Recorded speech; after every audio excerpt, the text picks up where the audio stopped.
Hello everyone, and welcome to another episode of Nintendo Switch Welcome Tour. Let's go ahead and get into the game. Yep.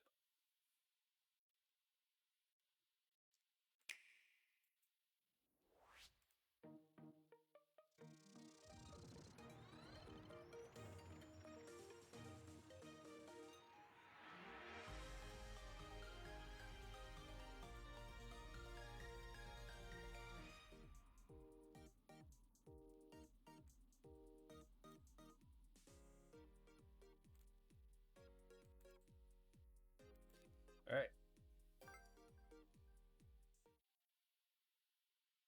So, last time, we've unlocked every area, but we still need to take the quiz at the end. So let's do that.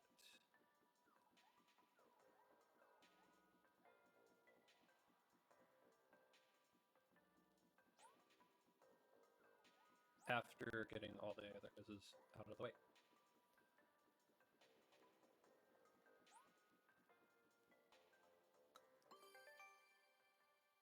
Powerful Rumble.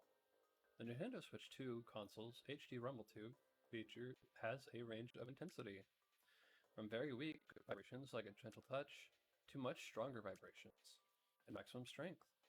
The sensation will be much stronger than the HD Rumble on Nintendo Switch. However, these strong vibrations won't be used the whole time you're playing a game. Rather, the powerful rumble is reserved for specific moments where it makes the most sense. HD Rumble 2 has a range of vibration from weak to strong. The rumble can be very strong at maximum power, but it won't be constant.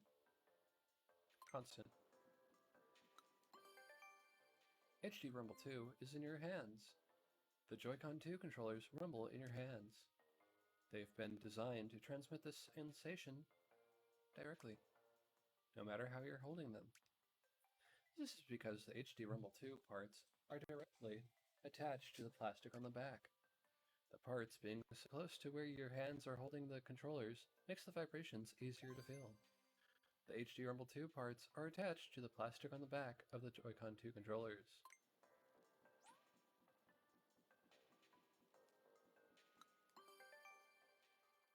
HD Rumble 2. Take a look here. These are the HD Rumble 2 parts for the Nintendo Switch 2 console. They're different from the HD Rumble parts for the Nintendo Switch console. In fact, these parts have been custom built from the ground up.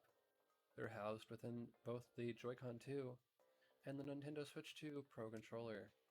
And in order to fit inside both the Joy-Con 2 and Nintendo Switch 2 Pro controller, they've had to undergo even further separate customization. The HD Rumble 2 has been designed from the ground up, and it has been further customized to fit both the Joy-Con 2 and Pro controller. How Rumble works. The rumble of the controller is created when magnets and electromagnets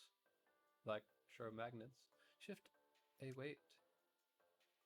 The rumble of older Nintendo controllers is created by a motor spinning a weight. When it comes to Nintendo Switch HD Rumble and Nintendo Switch 2 HD Rumble 2, the weight isn't spinning. Instead, it vibrates side to side at a very high speed. This is similar to how trains use magnets to levitate, allowing them to move at extremely high speeds. Vibrating the weight sideways makes it easier to make it rumble in various ways. Rumble is created using magnets and electromagnetics. HD Rumble 2 is created by a weight vibrating sideways. Are you interested in taking the HD Rumble 2 Insights quiz again? Insights quiz. HD Rumble 2. Volume 1. Question number 1. Which part of the console is shown in the image? The microphone, the mouse sensor, HD Rumble, or HD Rumble 2? Question number 2. How does the weight used for the HD Rumble 2 feature move? It spins around, it rolls around, it shakes from side to side, it actually stays still. Which of the features following is true of the strength of the HD Rumble 2 feature? It's always strong. It's always weak. It can be either strong or weak. Question number 4. In the Joy-Con 2 controllers, what are the HD Rumble 2 parts attached to? Plastic on the front, the middle part, the plastic on the back. They're not attached to anything.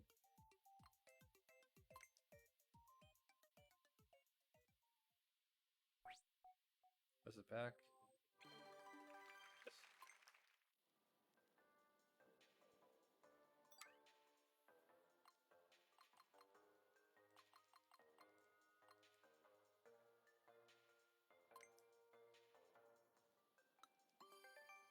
Joy-Con 2 mouse controls. The Joy-Con 2 can be used as a mouse. This allows you to play games that are designed to be played with a cursor.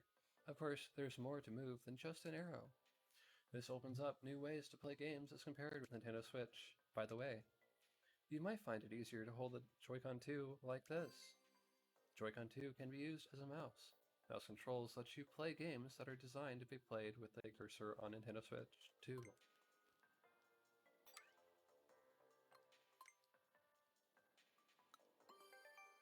Using the mouse on your lap. Mice are typically designed to be used on desks or tables.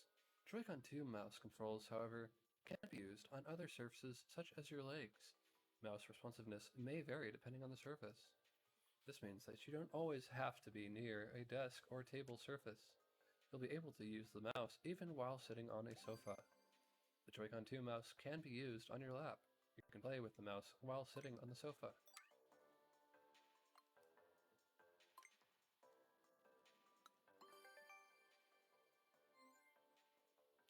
A mouse sensor is located on each Joy-Con 2 controller. This is one right here. The truth is, they're actually a black and white camera with a resolution of just a handful of pixels. That's fewer pixels than the Nintendo Switch IR motion camera. It's even fewer than the old Game Boy camera. So how are these cameras used? They check the surface they're on to see the direction and distance they're moved. This is then translated into mouse movement. Fun fact, they can capture thousands of photos in a single second. This number may vary depending on the speed of movement. This allows the mouse to capture some very precise movement. The mouse sensors are black and white cameras, only a few pixels in size. They can capture thousands of photos in the span of 1 second. I already read that one. Hold it. Not just a mouse. When you're using mouse controls, the Joy-Con 2 controller doesn't act just as a mouse. There's a host of other things it can do. For instance, the gyroscope and mouse can work together to determine which way and by how much you've turned something. This means you can use the mouse to grab and rotate objects in certain games. Also, the mouse can work together with the HD Rumble 2. This lets you feel different kinds of rumble as you move the cursor around. And that's not all. The Joy-Con 2L and Joy-Con 2R both have built-in mouse sensors. So 2 people can play together with mouse controls. Or you can control 2 mice at once, one in each hand. So you see, there's a lot to mouse controls. Mouse controls can be used alongside the gyroscope and rumble features. 2-player, 1 mouse per player, or single-player dual mice controls are also possible.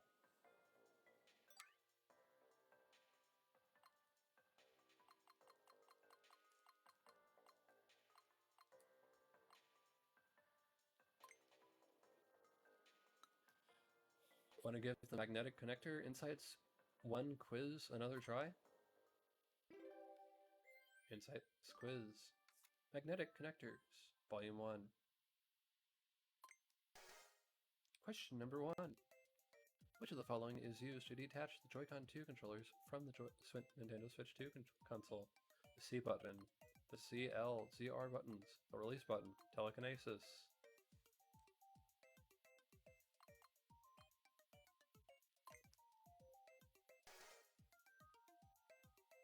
Which of the following is used to attach the Joy-Con 2 controllers to the Nintendo Switch 2 console? Glue, magnets, lock mechanism, love.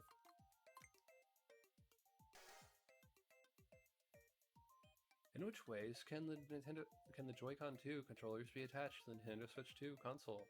On either side, backwards, all of the above, none of the above.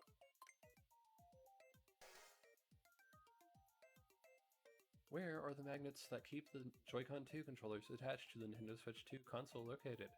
In the console, in the Joy-Con 2 controllers, in both the console and controllers, there are no magnets.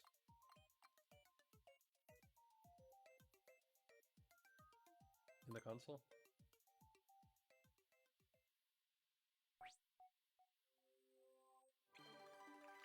Okay.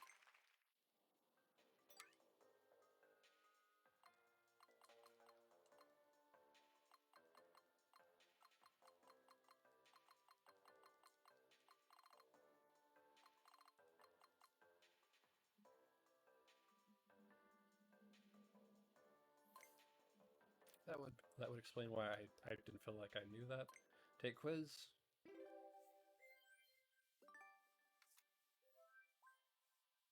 Mouse sensors, Flight 1. Question number 1. In what way can you play games using Joy-Con 2 mouse controls? By using your voice, by touching the screen directly with your finger, by moving a cursor, by nibbling on cheese. Joy-Con 2 mouse controls don't just have to be used on desks and tables. Where else can they be used? In midair, underwater, on glass windows, on your lap. Which numbered area on the Joy-Con 2 controller shown indicates the mouse sensor?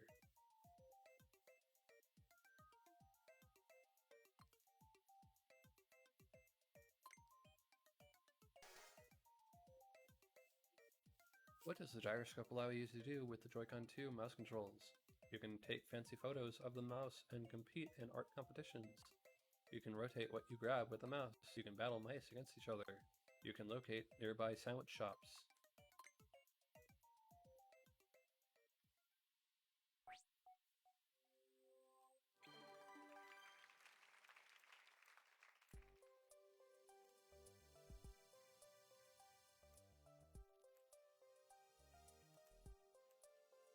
Perfect score.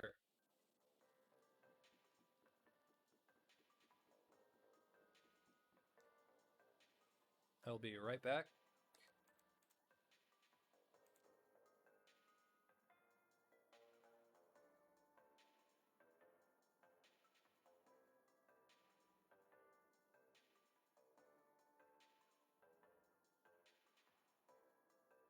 Alright, back. Let's read. Attaching and detaching Joy-Con 2 is easy. To detach the Joy-Con 2 controllers from the Nintendo Switch 2 console, simply press the release button, and they'll come off in an instant. You'll be able to detach them even if the console is in the dock. What's more, you can detach each one with a single hand. To detach the Joy-Con 2 controllers, simply bring them near the console. They're easy to both detach and attach. The Joy-Con 2 controllers can be attached and detached in an instant.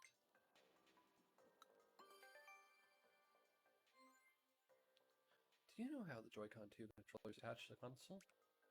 They use magnets.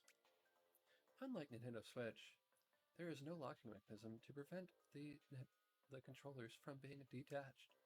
The only thing keeping them connected is the force of the magnets. Joy-Con 2 controllers attach to the main console using magnets. They are attached only through magnetic force. The Joy-Con 2 can be attached backwards. Here's a fun fact about the Joy-Con 2 controllers. Each controller can be attached to the opposite side of the console. They can even be attached backwards.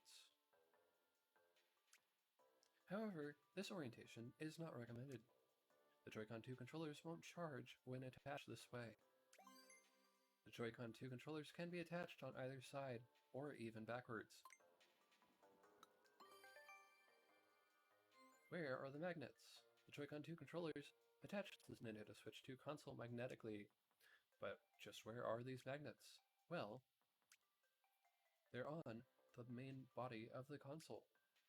The Joy-Con 2 controllers don't have any magnets that attach to the console.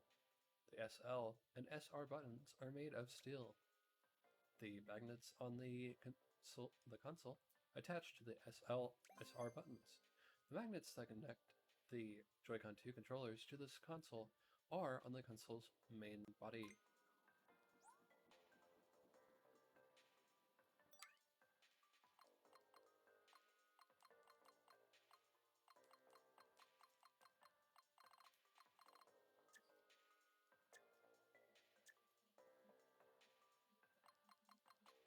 The mouse, the magnets.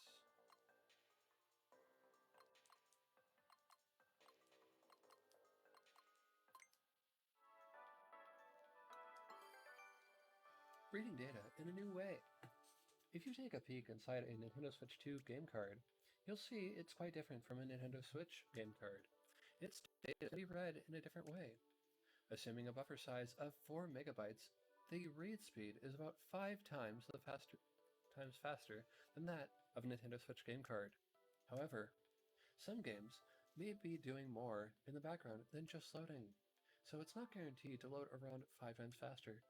Also, Nintendo Switch 2 game cards have a higher total capacity than Nintendo Switch game cards. So, the contents of these game cards are really quite different.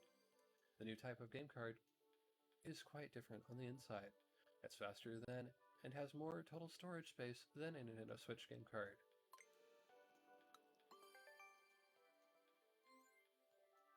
There are 2 different colors of game card.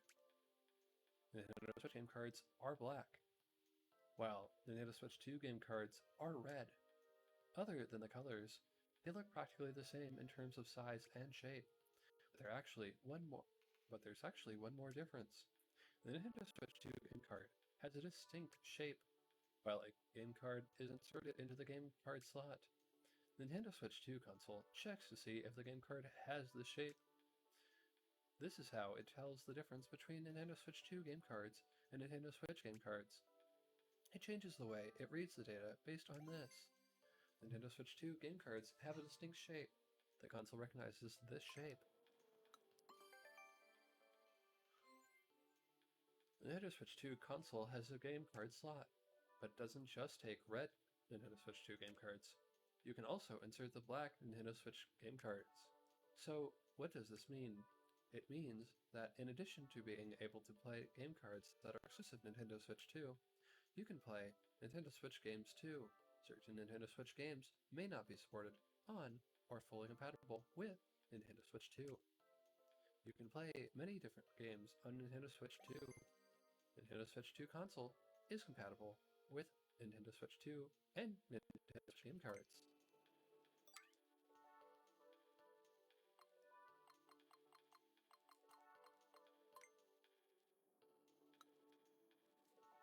So, are you going to take the game card insights quiz again? Insights quiz. Game cards. Question number 1. What do Nintendo Switch 2 game cards have more of than Nintendo Switch game cards? Pins, capacity. Weight, pins, capacity, or labels?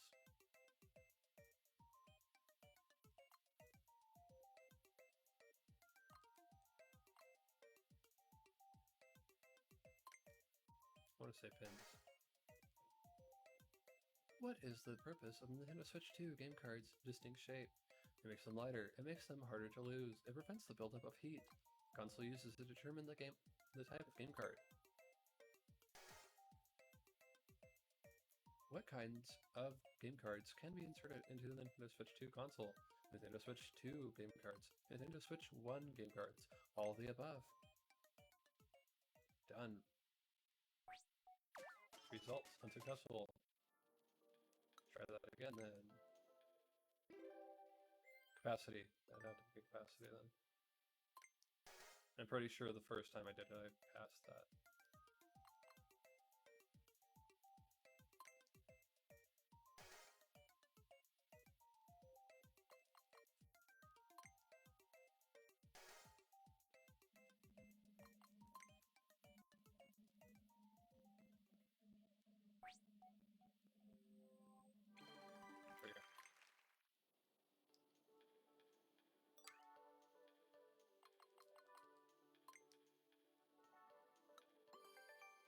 Microphone and chip. Nintendo Switch 2 console has a built-in microphone designed to improve the game chat experience. Aside from the microphone, the console also contains a chip which makes people's voices easier to hear. This is handy for when you want to chat as you play. The Nintendo Switch 2 console has a microphone and chip designed for game chat. Noise reduction for games. The console's chip is designed to make voices easier for you to hear. One way it does so is by reducing the noise around you. This is called noise reduction. The Nintendo Switch 2 console uses a form of noise reduction that's been customized for playing games.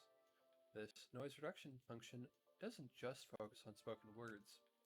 It's also designed to preserve mood and emotions. Take the sound of clapping. If you just wanted to convey words, this sound would be treated as noise and reduced. We've balanced this so that the clapping doesn't go away, letting you immerse in the vibrant, positive atmosphere. It's a form of noise reduction designed for playing games. The noise reduction feature of the chip lets in not just words, but mood and emotions too. Already did that. Noisy console sounds. The console's chip is designed to make voices easier for you to hear. One way it does so is by reducing unwanted background noise, such as the sound of a vacuum cleaner. But that's not all. The Nintendo Switch microphone also picks up sound from the console itself.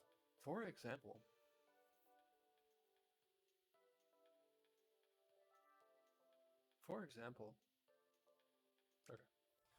it picks up the sound from the Nintendo Switch 2 console's air vent. The air vent is positioned right next to the microphone, so it ends up being much louder than a person's voice. With the chip, this loud noise is completely erased. Also, it even removes the snapping noises that you hear when you attach the Joy-Con 2 controllers to the main body. It's been designed to reduce as much external noise as possible so that others can hear you. The microphone picks up a number of different sounds from the console. The chip does its best to erase these sounds.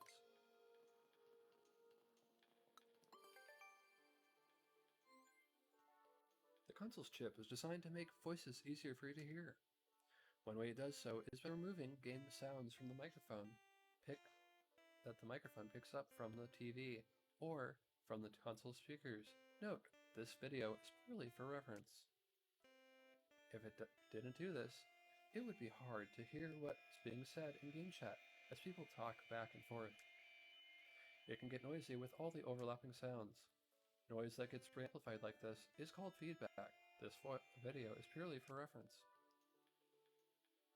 The chip does its best to remove these game sounds and prevent feedback. Although, realistically, there can be all sorts of sounds coming out of a TV. These sounds can vary depending on the TV and the specific setup in your home, so removing them can be difficult. For that reason, game sounds are also sent to the chip. The chip selectively removes sounds based on the sound quality and acoustics. The chip removes sounds coming from speakers to avoid feedback.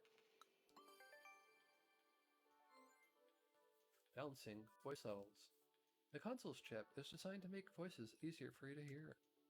If some people are quieter than others in game chat, it might make them difficult to pick out. The chip automatically makes it so that each voice can be heard at roughly the same volume. Of course, some people are naturally going to sound louder than others, but even more importantly, voice volume differs depending on the mode. In handheld mode, the console will be close to you, delivering sound straight into the microphone. In TV mode, however, the dock can be relatively far away, which means the mic may have trouble picking up sound. Whether someone's up close in handheld mode, or sitting on the sofa far from the TV in TV mode, you'll be able to hear people's voices at about the same volume. On top of that, even if there are several people in front of the TV while talking loudly, the chip takes account of their individual voices and balances out their volume. You don't need to worry about people talking too loudly or quietly. Voice levels will be fine whether you're playing in handheld mode or TV mode.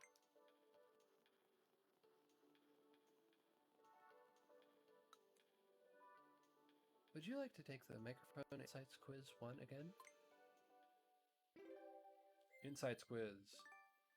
Microphone. Volume 1. Which component designed for game chat is built into the Nintendo Switch 2 console? A tiny conversation partner, a light, a camera, a microphone. Question number 2. The Nintendo Switch 2 console's built-in chip removes noise to make voices easier for you to hear. One type of sound is not removed to provide a more enjoyable experience. Which one?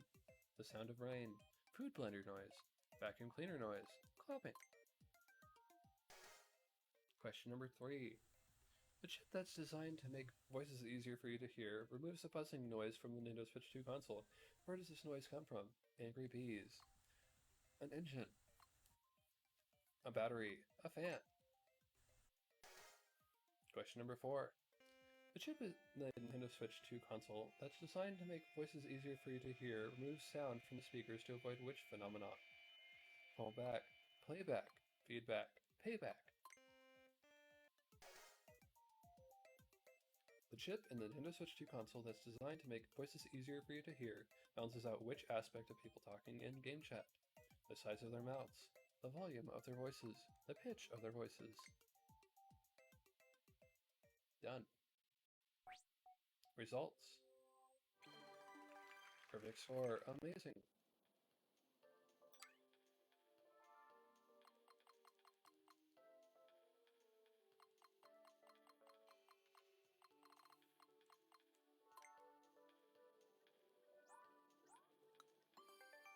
Stand. There is a stand on the back of the console. You can use it to prop the console up.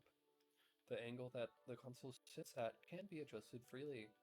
Starting from fully closed position, the stand opens up to 150 degrees. You can fix this in place at any point within this range. Nintendo Switch 2 console. The Nintendo Switch 2 console stand has a different shape from the Nintendo Switch consoles. The OLED model is pictured above. For Nintendo Switch 2, we've made it U-shaped, left more space in the middle. This allowed us to make the fan and battery bigger and add new antennae. As a result, the console is now able to perform more calculations. One more thing about this stand. It's made of an aluminum alloy, which is very light and robust. It's about as light and robust as a material known as extra super duraluminium, which is used in airplanes and spacecrafts. This stand can be angled freely. It's also about as light and robust as extra super duraluminium. Would you like to take the stand insights quiz again? Insights quiz. Stand. Next. What is the shape of the Nintendo Switch 2 console stand? Long and rectangular, wide and rectangular, U-shaped, V-shaped. Question number 2. The aluminum alloy used in Nintendo Switch 2 console stand is roughly as light and robust as which other material? Benjamin, duraluminium, super duraluminium, extra super duraluminium. Done. Perfect score.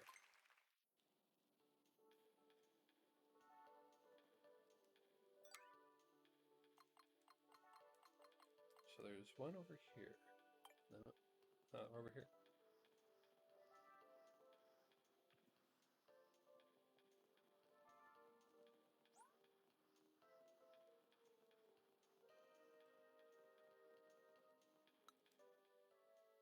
You can now learn about the Nintendo Switch 2 console's screen here. You'll find out how clear and smooth the display is, as well as concepts like HDR, VRR, 120 Hz, and more.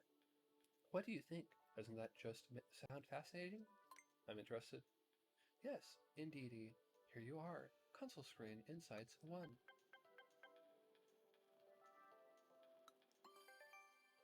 Crisp and detailed screen.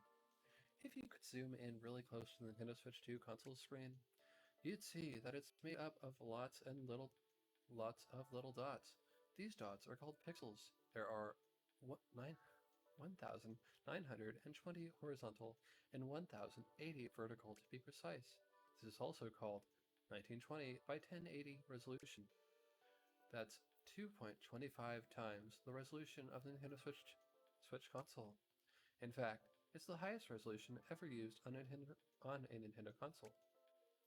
As for the size of the pixels, they're the smallest of any Nintendo console to date. Having the most pixels and the smallest pixels provides a crisper, more detailed screen. The screen is made up of 1920 by 1080 pixels.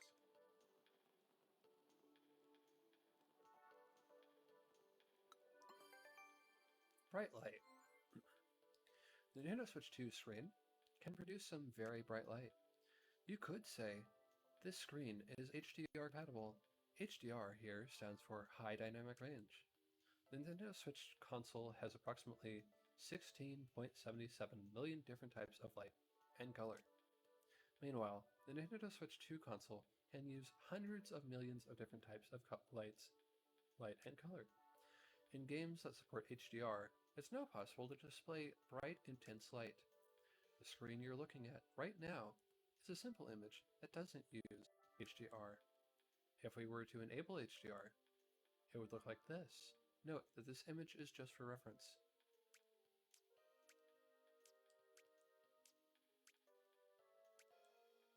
In the non-HDR image, there's very little difference in brightness between the most vivid parts of the explosion and area around it.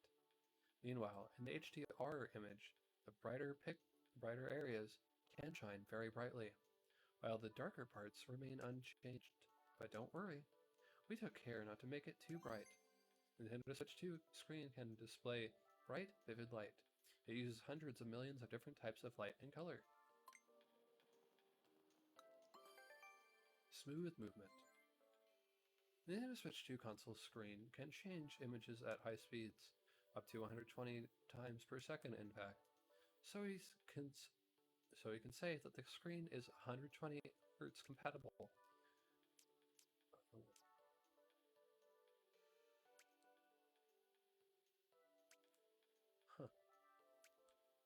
The faster the pictures change, the smoother the movement will appear. The Nintendo Switch console's screen changes images up to 60 times per second. So a rate of 128 times per second will mean that the movement looks twice as smooth. The image shown is just an example, but for games that support 120 Hz, mouse movements will appear smoother.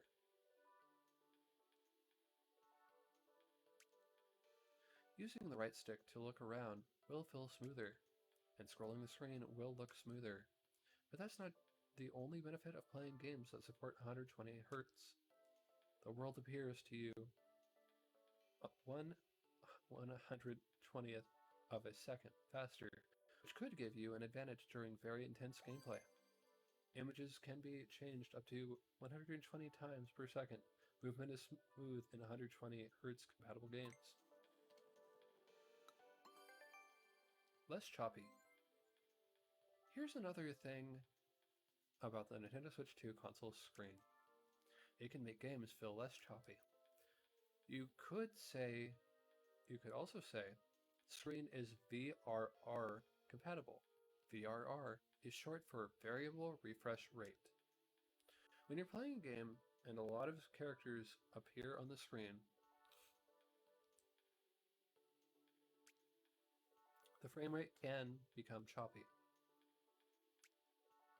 Here's what's happening. It takes a little longer than normal to draw each picture. Because of this, the pictures aren't ready in time for when they're meant to be updated on screen. So if the image has been changing 60 times every second, even a slight delay would skew the timing. Suddenly the pictures would update at half the rate, only 30 times per second. you can see why a game might feel choppy. So in games that support VRR, the update rate can be changed on the fly to match the image completion rate.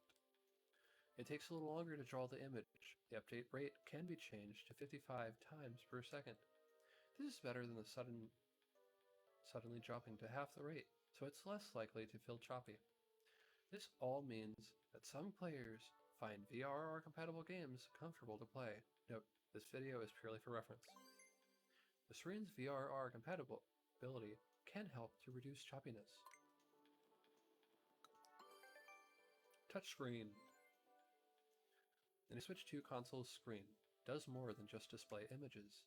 It's also a touchscreen that you can use with your fingers. It's designed to recognize where you touch the screen. When you're touching with two fingers, it can tell if your fingers are close together or far apart. This all might be familiar already, but there's a lot more to this. The Nintendo Switch 2 console's touchscreen can tell the position of all of up to 10 fingers at the same time. The Nintendo Switch 2 console's touch aware. Nintendo Switch 2 console screen is a touch screen. It can recognize up to 10 points that you're touching with your fingers. Great, you've read all the insights. What better way to commemorate your learning than with a quiz? Would you like to take the console screen Insight 1 quiz? Try it out. Insights Quiz. Console Screen. Volume 1. The Nintendo Switch 2 console screen is made up of lots of tiny bits. What are they called? Capsules. Axles. Pixels. Pickles.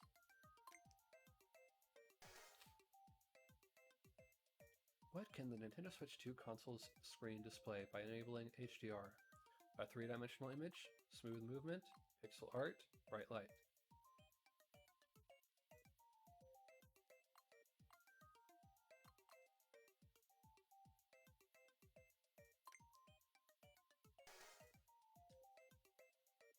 What is the maximum number of times the Nintendo Switch 2 console screen can change from one picture to another in the space of 1 second? Which feature is the Nintendo Switch 2 console compatibility? Which feature is the Nintendo Switch 2 console compatible with in order to make the screen feel less choppy? VAR, VRR, VTR, VIP. How many points can be tracked on the Nintendo Switch 2 console's touchscreen at the same time? 1, 2, 5, 10. Done. Perfect. Alright. A perfect score. That was as smooth can be. You've clearly taken in all the lessons about the console screen.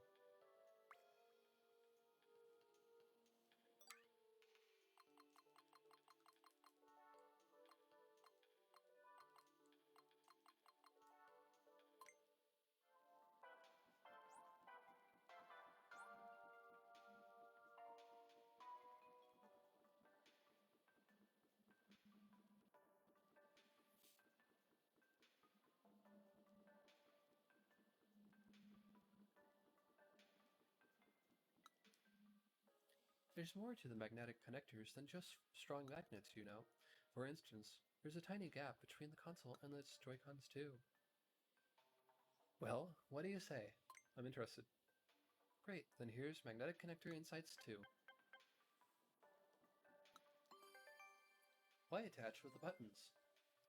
When the Joy-Con 2 controllers connect to the Nintendo Switch 2 console, the magnets in the console's main body attract to the SL/SR buttons. There are a couple of reasons for this. For one, it makes the Joy-Con 2 controllers more difficult to detach. The SL/SR buttons pop out ever so slightly when they're being pulled in by the magnets. This helps them attach snugly to the magnets. The SL/SR buttons have room to give a little in multiple directions. This makes them more difficult to detach, even if you try to wiggle them around. The SL/SR buttons have room to move. The extra space helps them attach to the magnets, making them harder to detach. the magnets are thinly covered. The Nintendo Switch 2 console has hidden openings on it, like this one here. This gives the magnets room to stick out. The openings are covered with a sheet of material that's around 0.2 millimeters thick. The closer a magnet is to what it's attached to, the stronger the force. That's why each one is covered with such a thin sheet. To create a stronger pull, the magnets are covered with thin sheets of metal. Why the gap? If you look closely at where the Joy-Con 2 controller is attached to the console, you'll notice there's a very narrow gap. There's actually a very important reason for this gap. It makes it harder to detach the Joy-Con 2. Without this gap, if you tried to twist the Joy-Con 2 controllers, the principle of leverage would make it easier to detach. Even the tiniest gap is there for a reason. There are gaps between the console and Joy-Con 2 controllers. These gaps make the controllers harder to detach. The magnetic connectors stay strong. These connectors on the Nintendo Switch 2 console are what connect the Joy-Con 2 controllers to the console. You may think they look a little flimsy at first, but you can rest assured that the connectors have been designed to be safely used for a long time. First of all, the colored parts of the Joy-Con 2 controllers slot firmly into the console, while the connectors on the console and controllers loosely attached. This is still enough to connect them, however. As a result, even if you twist the Joy-Con 2 controllers attached to the console, force will first be applied to the colored parts of the console controllers. Even if you twist the Joy-Con 2 controllers attached to the console, the force will first be applied to the colored parts of the controllers. This makes it difficult to apply force to the actual connectors. Video shown for illustrative purposes only. What's more, even if you do forcefully twist the Joy-Con 2 controllers attached to the console, there's actually a little leeway for the connectors to move around. Since the connectors move in the direction that they're twisted, it's harder to apply force to them. Video shown for illustrative purposes only. The connectors were designed with safe long-term use in mind. Their design makes applying force to them more difficult. You've read it all. Nice. Now that you're up to speed, you're ready for a quiz. Would you like to take the Magnetic Connector Insights 2 quiz? Insights quiz. Magnetic Connectors. Volume 2. Question number 1. What happens to the SL/SR buttons on the Joy-Con 2 controllers when they're attached to the Nintendo Switch 2 console? They become easier to press. They harden. They stick out a bit. They sink down a bit.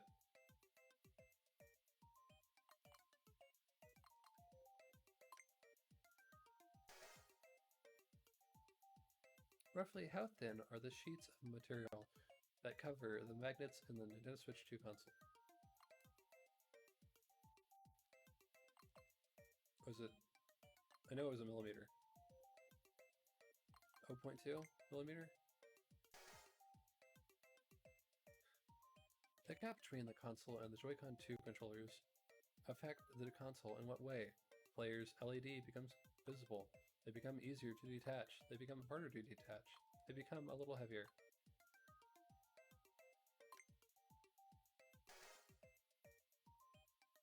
In what way is the connector on the console fitted?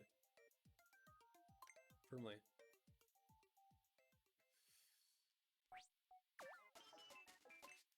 Yeah, I'll try it again. I marked the insights where you went wrong. Give them another read.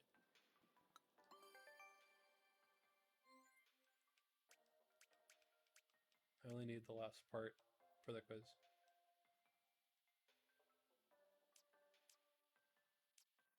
But, whatever. When the Joy-Con 2 controllers connect to the Nintendo Switch 2 console, the magnets in the console's main body attract the SL/SR buttons. There are a couple of reasons for this. For one, It makes the Joy-Con 2 controllers more difficult to detach. The SR buttons pop out ever so slightly when they're being pulled in by the magnets. This helps them attach snugly to the magnets. The SR buttons have more room to... Okay, so they pop out, not pop in. Okay. This makes them more difficult to detach even if you try to wiggle them around.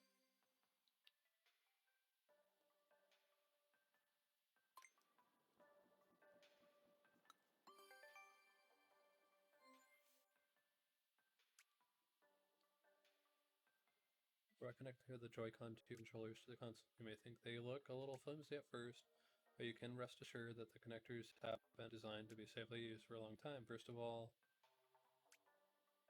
colored parts of the Joy-Con 2 controllers slot firmly into the console. Yeah, I did firmly, right?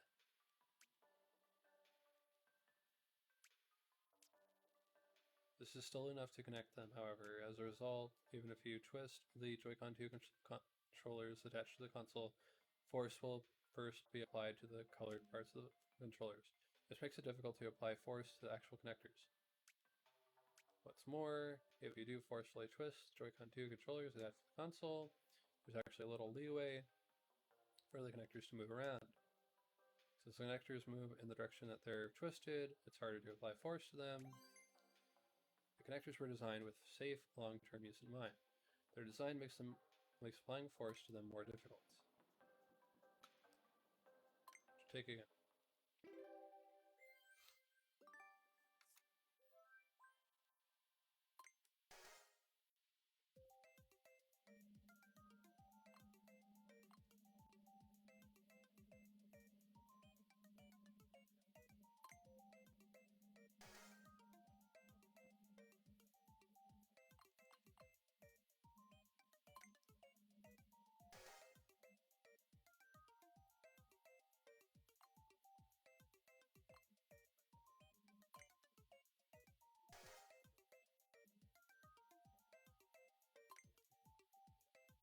Maybe I pressed down a little loosely.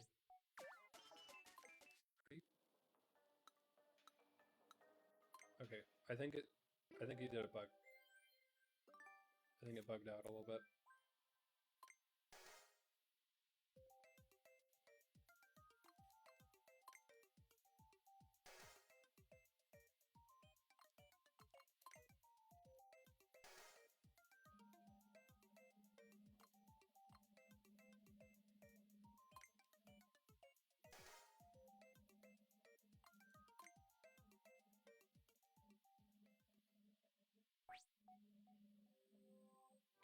Okay.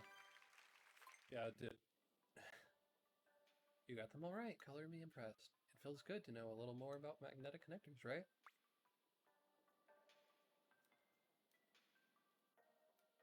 Fancy meeting you here. Thanks for taking the time to read so many of our insights. Well, I kind of need to in order to pass that final quiz, so... If you'd like to learn a little something about the mouse sensor, you've come to the right place. Here, you can learn about how the mouse sensors lenses customized Nintendo's mice of the past, and a few more interesting little factoids. Does that interest you? Great, here's mouse sensor insights 2.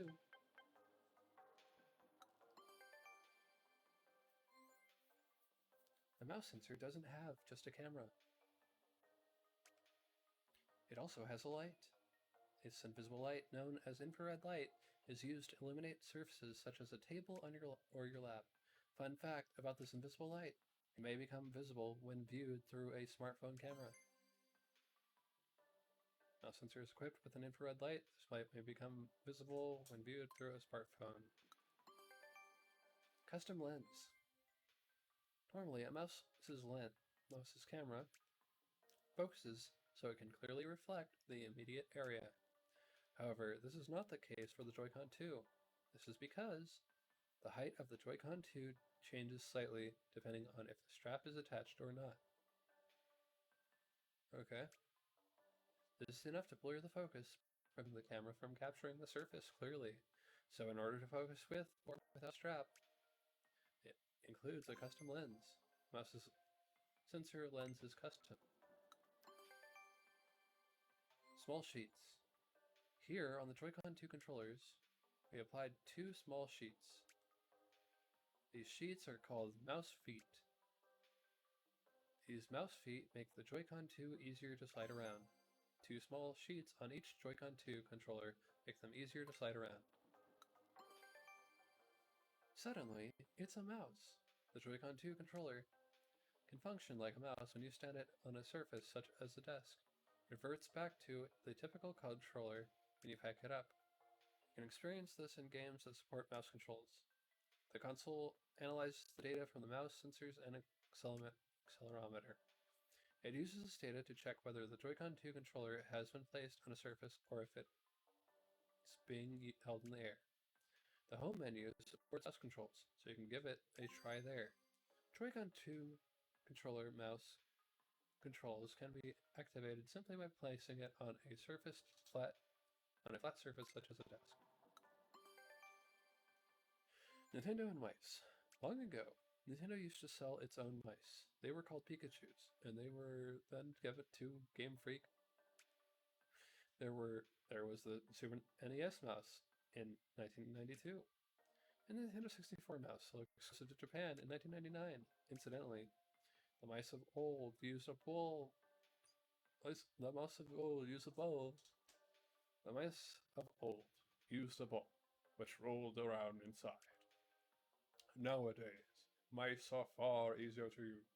There's no need to roll balls over the place. Nintendo has released its own mice in the past. Old mice contained a ball that rolled around inside them. Thanks for taking the time to read all that. Now that you've read all the insights, you can take a little quiz. Would you like to take the Mouse Sensor Insights 2 quiz?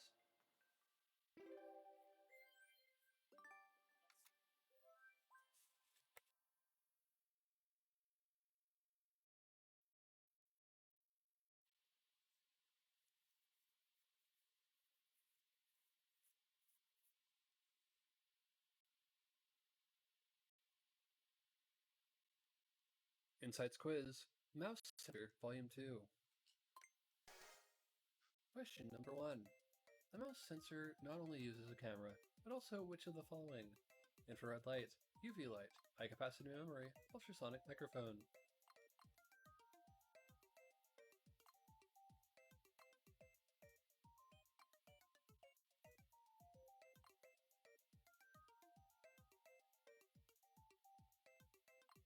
I want to say UV light, I'll go with infrared. A certain part of the mouse sensor has been customized to be different from a standard mouse. Which of the following part is this? The lens, privacy shutter, the film roll, recognition engine. So the lens. They kind of just said that it was custom. It didn't say what part, what I remembered, but... What is the function of the 2 small sheets on the Joy-Con 2? To help it slide better, to make it waterproof, to prevent static electricity, to prevent slipping. I'm going to say to prevent slipping. You can use the Joy-Con 2 as a mouse simply by placing it on a surface. How do you change it back to a regular controller? Press the A and up buttons at the same time. Lift it off the surface. Say change back please into the console's microphone. Ask a friend for help.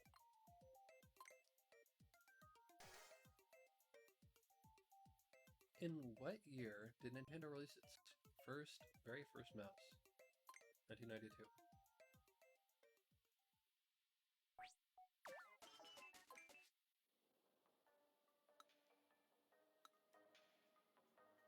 Which one are you? Small sheets? Really? Okay. Mouse feet. Easier to slide around. Okay.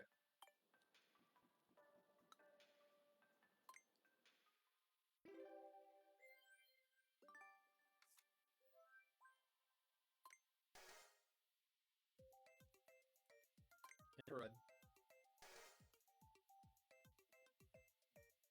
The lens. To help it slide better. The Lift it off the surface. 1992.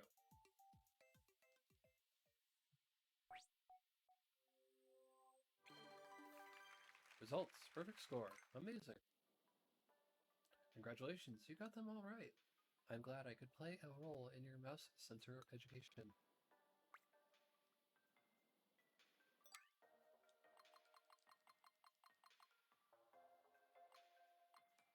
Inner area. All right.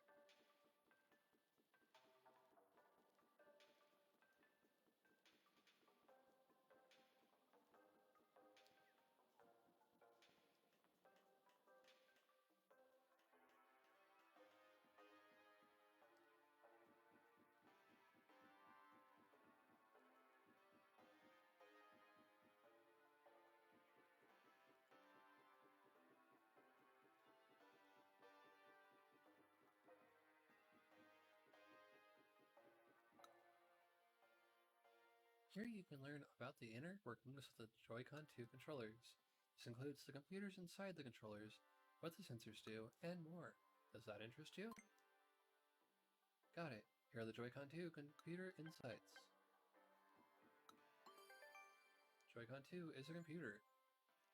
The Nintendo Switch 2 console systems controllers are called Joy-Con 2, but they're more than just controllers. Each Joy-Con 2 controller contains its own computer that's capable of many functions. For example, it has memory for storing data. It compiles data on certain Joy-Con 2 features. This includes data on the buttons, control sticks, mouse sensors, amiibo, and more. It can send this data to Nintendo Switch 2 via Bluetooth and receive Rumble data from the system. This is what allows the HD Rumble 2 feature to compile as great as it does. So you see, the Joy-Con 2 is as much a computer as it is a controller. Each Joy-Con 2 controller contains a computer. Accelerometer. Each Joy-Con 2 controller has a built-in accelerometer. It's used to detach which way and how far you've moved the controller. To get a little more technical, it determines the direction and the strength of the force acting upon it. Gravity is another type of force, which pulls all things on the planet downward. The accelerometer uses gravity to tell which way is down, combined with a gyroscope, which knows which way you've turned it, and by how much it can work a lot out. For instance, in games where you need to shake the Joy-Con 2 around, it can tell how you've moved it. The accelerometer recognizes which direction and how far you move the Joy-Con 2 controller. It can even tell which way is down. Gyroscope. The gyroscope inside the Joy-Con 2 knows which way and by how much you turn the controller. However, it does not know which direction the controller is facing at the start. Before the game starts, the gyroscope takes note of its own orientation for reference, and the accelerometer knows which way is down. It can figure out how the Joy-Con 2 was turned and which way it's facing now. The gyroscope knows which way and by how much you've turned the Joy-Con 2 controller. However, it does not know which direction it's facing at the start. Thanks for reading through all that. Everyone who's read it all gets to take a fun little quiz afterwards. Would you like to take the Joy-Con 2 computer insights quiz? Joy-Con 2 computer. Question number 1. Which of the following can be found inside the Joy-Con 2 controllers? A microphone, speakers, a computer, hope. What can you tell using the Joy-Con 2 controllers? What can you tell using the Joy-Con 2 controller's accelerometer? Today's weather, the heart rate of the holder, which hand is holding the controller, which side is facing downward.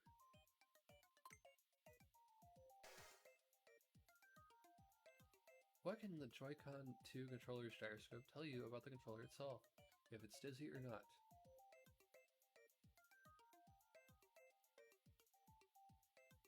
How much it was turned and which way it's initially facing.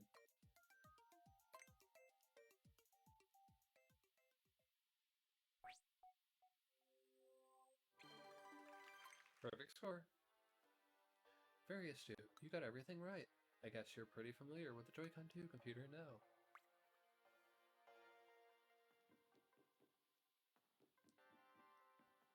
Let's go down.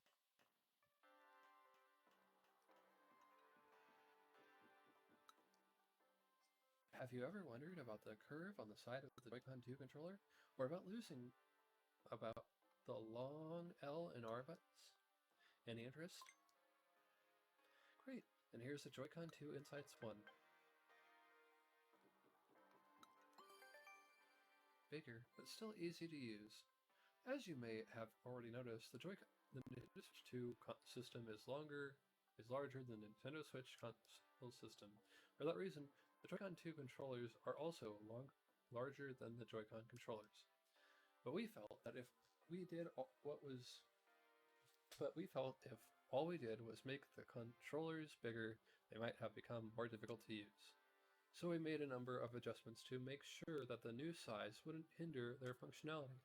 For example, making the Joy-Con 2 controllers bigger meant it could be harder for some players to reach the L and R buttons and ZL and Z right buttons with their fingers. So we extended the length of the buttons. Another issue was that the corners of the bottom of the controllers would press into your hands. Not as bad as an NES controller, but by any means, but okay. We solved this by rounding off these corners, smoothing out the angle, which is what you did with SNES. In addition to these sharp changes, we tested various button positions, millimeter by the millimeter, to make them easy to press. In short, we put a lot of effort into making sure the larger Joy-Con 2 controllers would not be a problem. They're designed to be easy to use, even for people with smaller hands. The Joy-Con 2 controllers have been designed to be easy to use. Longer L and R buttons. One way we made the Joy-Con 2 controllers easier to hold is making the L and R buttons longer. This makes these buttons easier to press, even when you're using mouse controls. To make these longer buttons feel satisfying no matter where you press them, we built in 2 shafts, each of which contain a spring. Go ahead and press the L and R buttons in various spots to see how they feel. Okay. Yep, they definitely, yep. The L and R buttons contain 2 shafts. New C button. The Joy-Con 2 has a new C button. This lets you quickly access the game chat menu. The name of the button may make you think it's similar to the A/B buttons, but it's actually similar in function to the home button. The C button opens the game chat menu. You've run the insights? I appreciate it. Now that you've gone through the insights, here's a little quiz. Insights quiz. Joy-Con 2 controllers. Volume 1.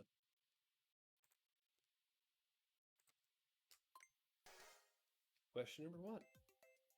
What change has been made to the Joy-Con 2 controllers so that they remain easy to use despite their larger size? The L and R buttons are longer so your fingers can reach them more easily. The number of buttons has been reduced to make them lighter. Chirper angles have been added so your hands can grip them more easily. Special gloves are now provided so that anyone can play.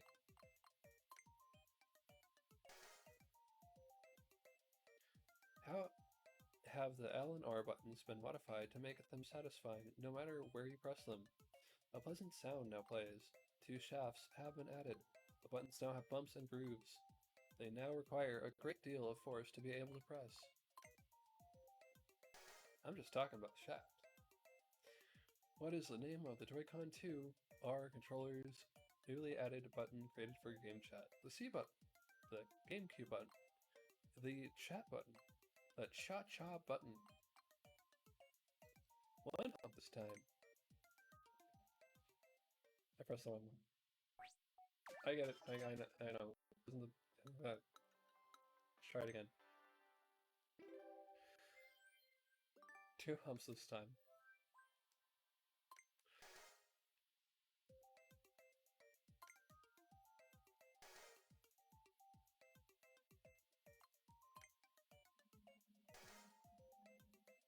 C button.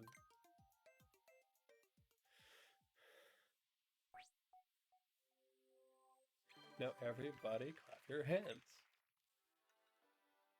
That's all. That's all answers correct. Great job. This looks like you've figured out quite a bit about the Joy-Con 2 controllers.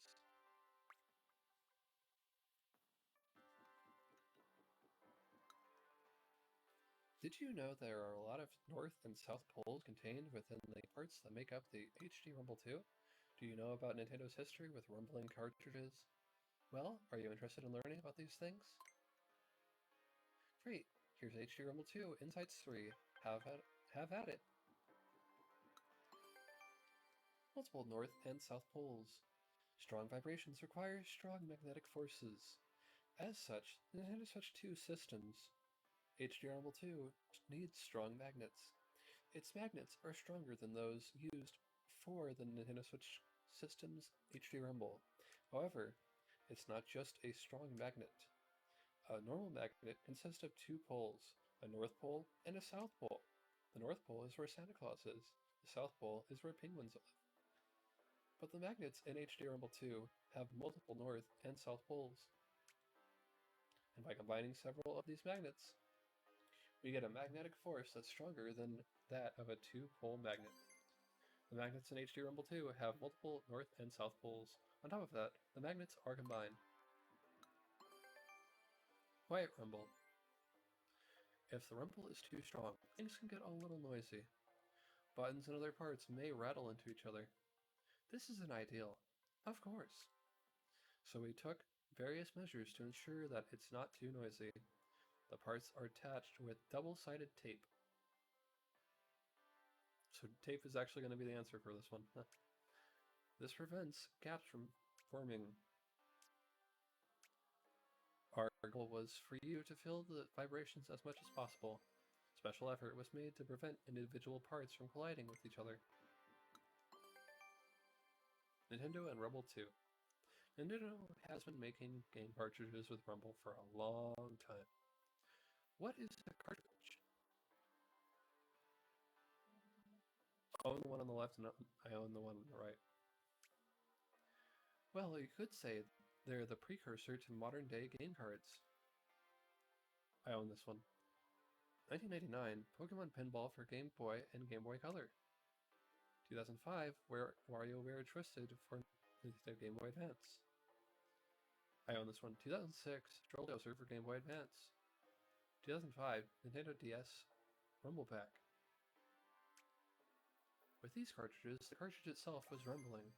Sometimes, the game cartridge itself has been able to mumble. Looks like you read everything. Nice. What better reward could there be for reading all that text than a quiz? Insights Quiz. HD Rumble 2, Volume 3. Question number 1. What do the magnets held within the HD Rumble 2 parts contain a lot of? North poles, south poles, north and south poles, high and low poles. Question number 2. Joy-Con 2 buttons are attached to other parts with double-sided tape, stopping vibrations from doing what to the buttons, making their text unreadable, rotating them, making them fly away, rattling them into other parts. In the past, Nintendo made something pictured here that could vibrate. What was it? A battery, a game console stand, a game console, a game cartridge.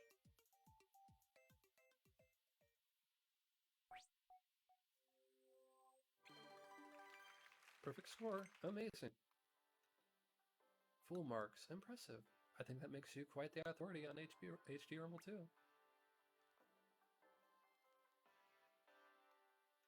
Phew. I need to step up my exercise routine.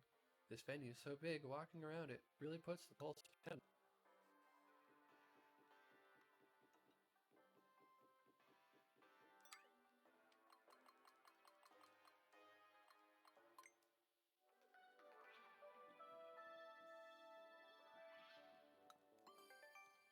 Attaching or detaching the strap is easy.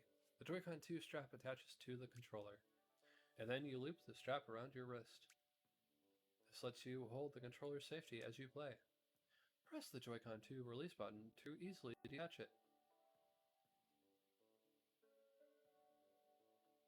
Oh. Okay. Yeah, I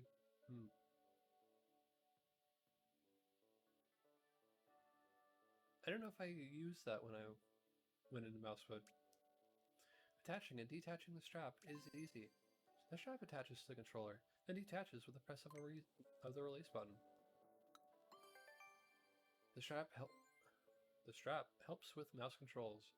You'll want to use the Joy-Con 2 strap when playing a game that requires you to shake the Joy-Con 2 controller.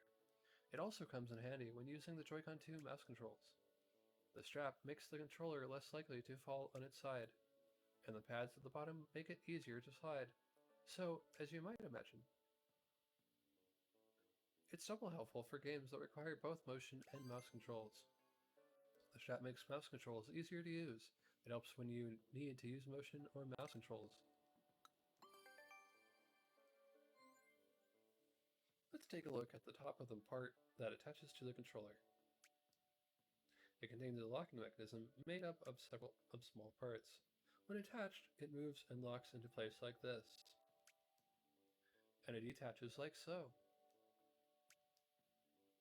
There's a very tiny spring that holds it in place. The strap contains a small spring that locks it in place. You've read all the insights, how thorough. Well then, allow me to reward your enthusiasm with a quiz. Insights Quiz. Joy-Con 2 Strap, Volume 1. What can you do safely with the Joy-Con 2 controllers once you've looped the Joy-Con 2 strap around your wrist? Use motion controls. Use them as a two-way radio. Tie them together. Wear them as bracelets.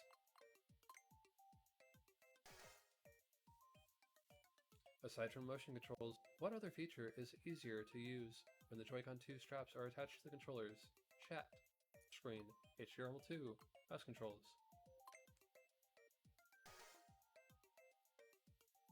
Tiny springs found inside the part that attach to the controller are for what purpose? Decoration to keep the Joy-Con 2 controllers from moving when placed on a surface.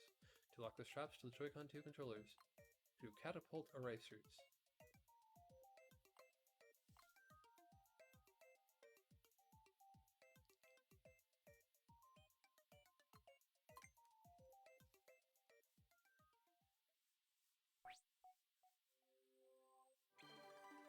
Perfect score. Amazing.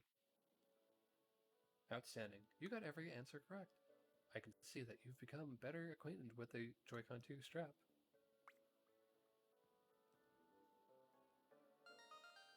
It looks like there are some more Joy-Con 2 strap insights out there.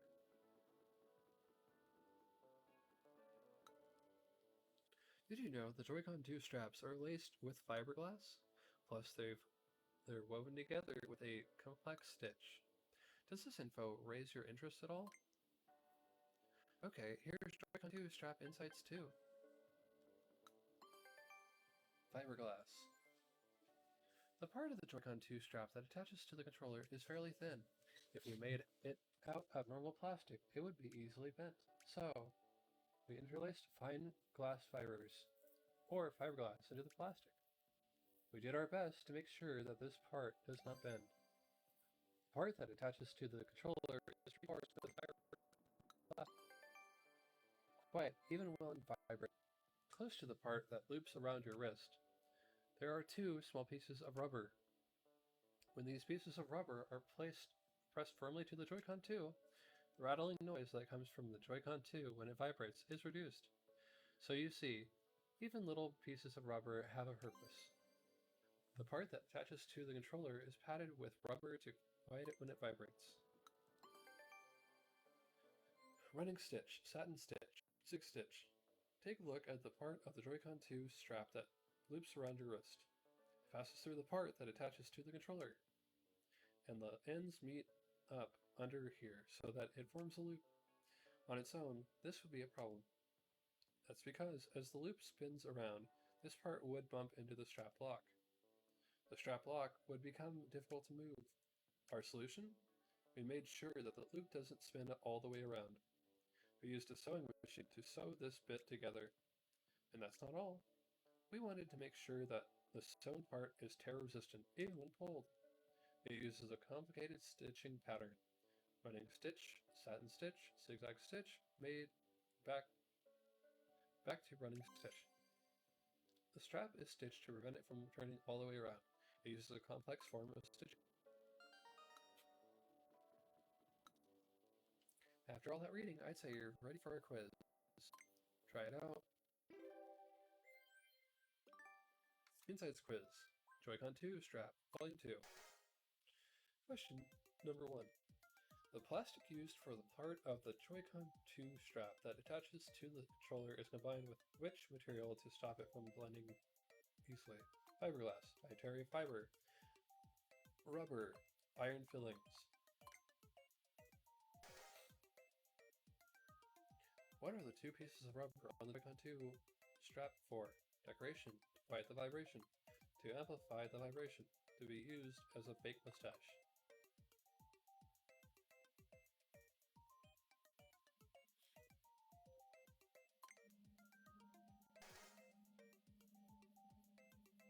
Which was done to the part that loops around your wrist to prevent it from returning. It was sewn together with a sewing machine. It was glued on. It was made out of a gel. Nothing in particular.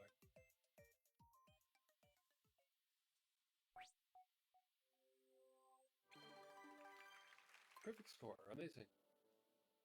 Fantastic. A perfect score. You know so much about Joy-Con 2 strap now.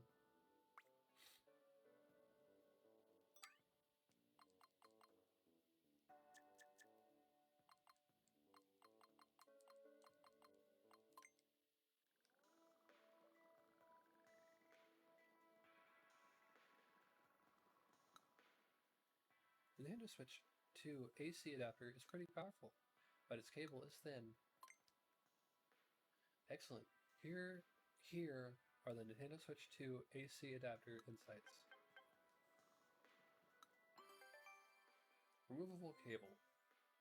The Nintendo Switch 2 AC adapter's cable can be detached. This means that when you want to carry the AC adapter around with you, you can easily stow both parts. The AC adapter has a detachable cable. Small yet powerful. The Nintendo Switch 2 AC adapter is much smaller than the Nintendo Switch AC adapter.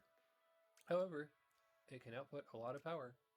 Compared to the Nintendo Switch AC adapter, it's increased by more than 1.5 times from 39 watts to 60 watts. It's small, but mighty. The AC adapter is small, but powerful. Thin and flexible. The USB charging cable for the Nintendo Switch 2 AC adapter is thinner and more flexible than the Nintendo Switch AC adapter cable.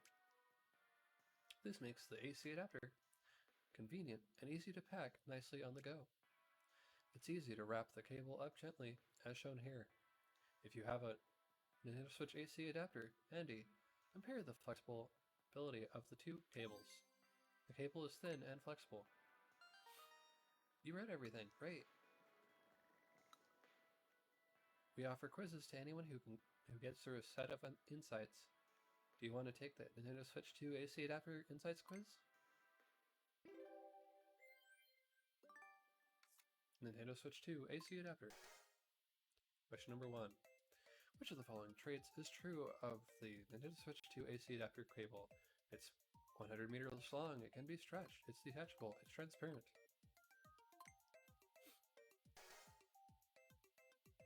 What does the Nintendo Switch 2 AC adapter have more of than the Nintendo Switch AC adapter? Cables, size, power, angles. How does the Nintendo Switch 2 AC adapter cable compare to the Nintendo Switch AC adapter cable? It's thicker and stronger. They're the same cable. It's thinner and more flexible.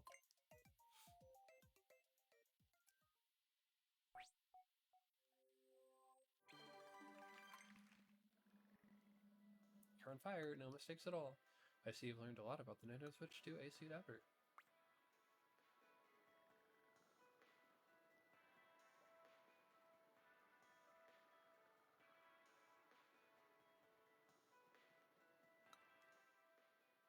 Ultra fast. 4K HDR 120 Hz. Are you interested in TV output? And here's TV outputs Insight 1. Ultra speed, high speed. The Nintendo Switch 2 system comes with an HDMI cable. This cable is an ultra-high-speed HDMI cable. As the name suggests, it can transmit data very quickly. And indeed, the cable needs to transmit a lot of data.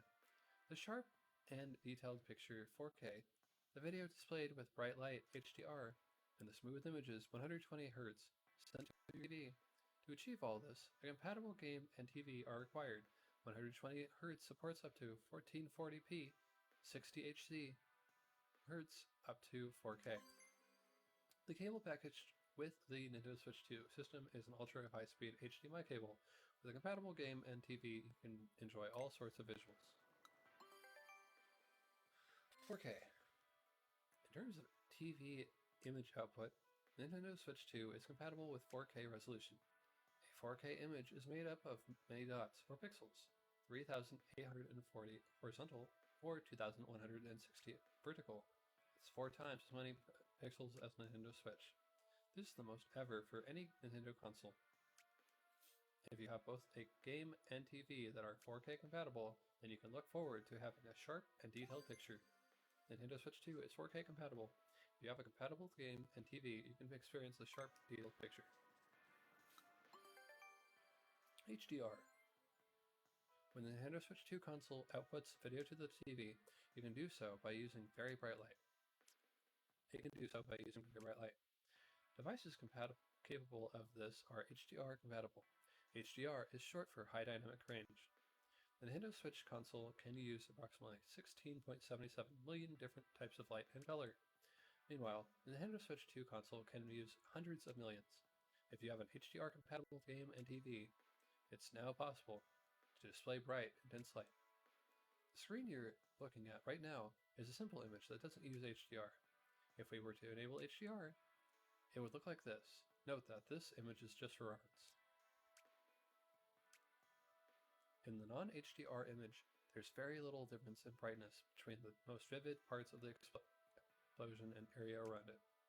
Meanwhile, in the HDR image, the brighter areas can shine very brightly, while the darker parts remain unchanged. It can even create subtle differences in darkness and dark places. However, the brightness and output will vary depending on the TV and TV settings. Try to find the viewing setup that works best for you. The Nintendo Switch 2 console can output bright, intense light.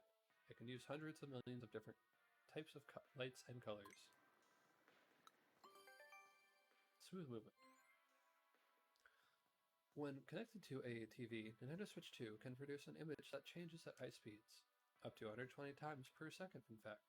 If we can say that the screen is 128 Hz compatible, if you have a 128 Hz compatible game and TV, you'll get the appearance of smooth movement as the pictures change quickly. The Nintendo Switch changes images up to 60 times per second, so a rate of 120 times per second means that the movement looks twice as smooth. The video shown is just an example, but if 120 Hz is supported, most movements will appear smoother. Looking around using the right stick will feel smoother, and as you scroll, the screen will look smoother, and so on. And that's not all. And that's not the only benefit of playing games that support 120 Hz. The world appearing to you 1/120th of a second faster could give you an advantage during intense gameplay. The Nintendo Switch 2 can produce an image that changes up to 120 times per second. Smooth movement is possible with a compatible game and a compatible TV. You read all the insights? Nice. I think it's time for a quiz. Do you want to take the TV output insight quiz 1? Insights quiz, TV output, volume 1. Question number 1. The HDMI cable included with Nintendo Switch 2 is what type of cable? Standard, high speed, premium high speed, ultra high speed.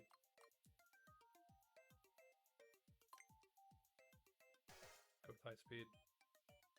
Nintendo Switch 2 is compatible with which of the following resolutions for TV output? QQVGA, 4K, 4DK, Donkey Kong. Y2K.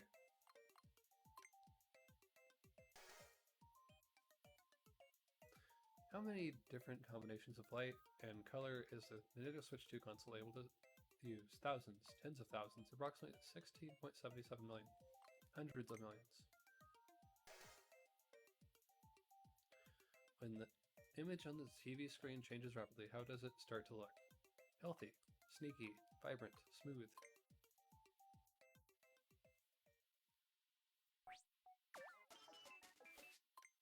Yep, one wrong.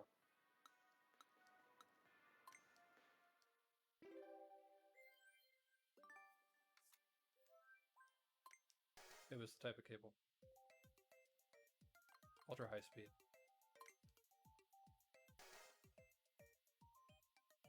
$4K. Hundreds of millions. Smooth.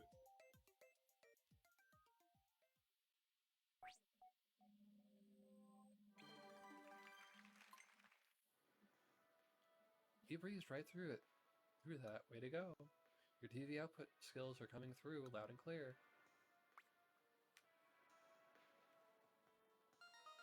Oh, and there's one more to learn about TV output. There's another TV output inside over there.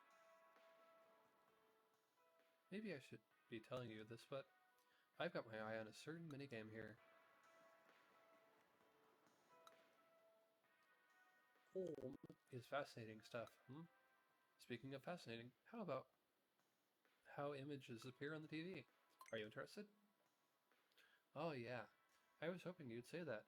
Here's TV output insights too. Easy to use without any setup. Some TVs include special settings suited to games. This is sometimes called game mode. This makes the images less prone to lag, which makes playing them easier. When it comes to Nintendo Switch 2, you may not need to enable such TV settings manually. It automatically switches the TV to a mode that's suited for games. This is known as being OLM compatible. ALLM stands for Ultra Low Latency Mode. However, this feature is also only available for ALLM compatible TVs. The system is set up to automatically make games easier to play without having to change any settings.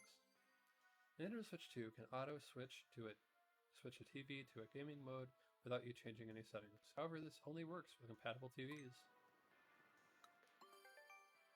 Interacting with the TV. Nintendo Switch 2 exchanges more than just images with the TV. It interacts in all kinds of ways.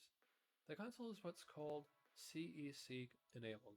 CEC stands for Chuck E. Cheese Consumer Electronics Control.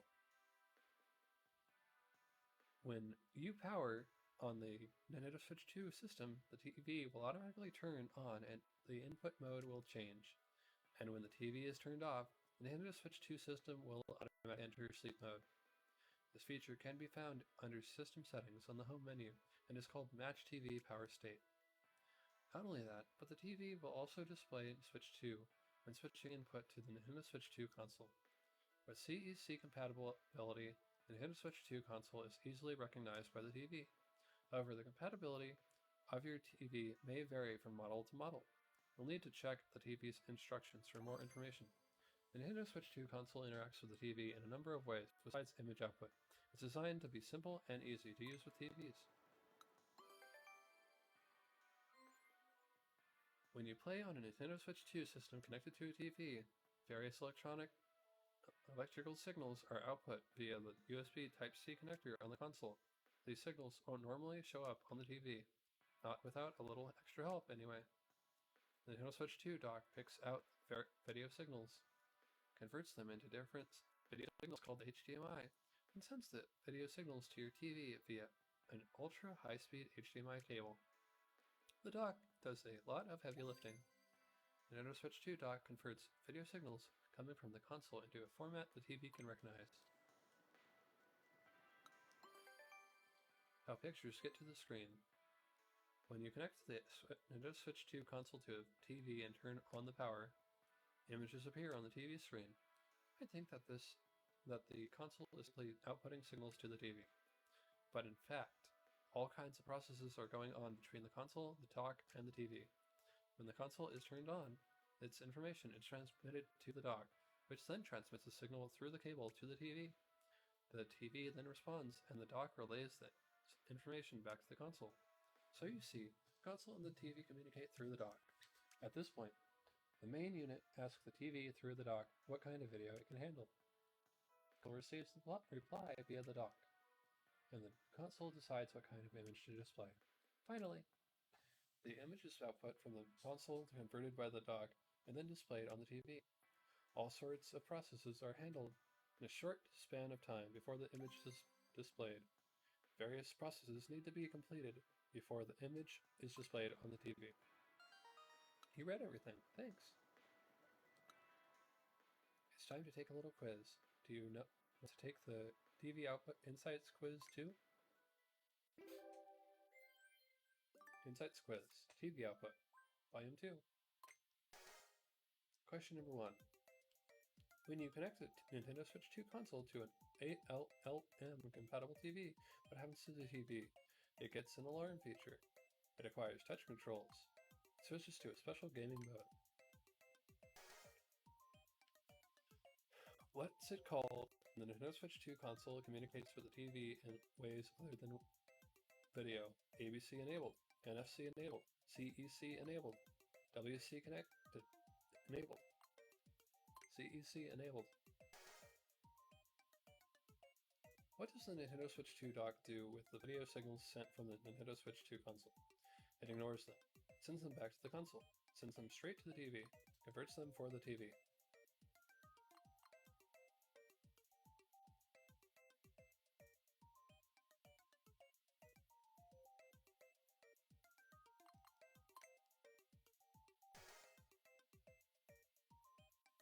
How do the Nintendo Switch 2 console and TV communicate with each other before this video is output? They speak verbally, they use Joy-Con 2 controllers, they use the dock, they email each other.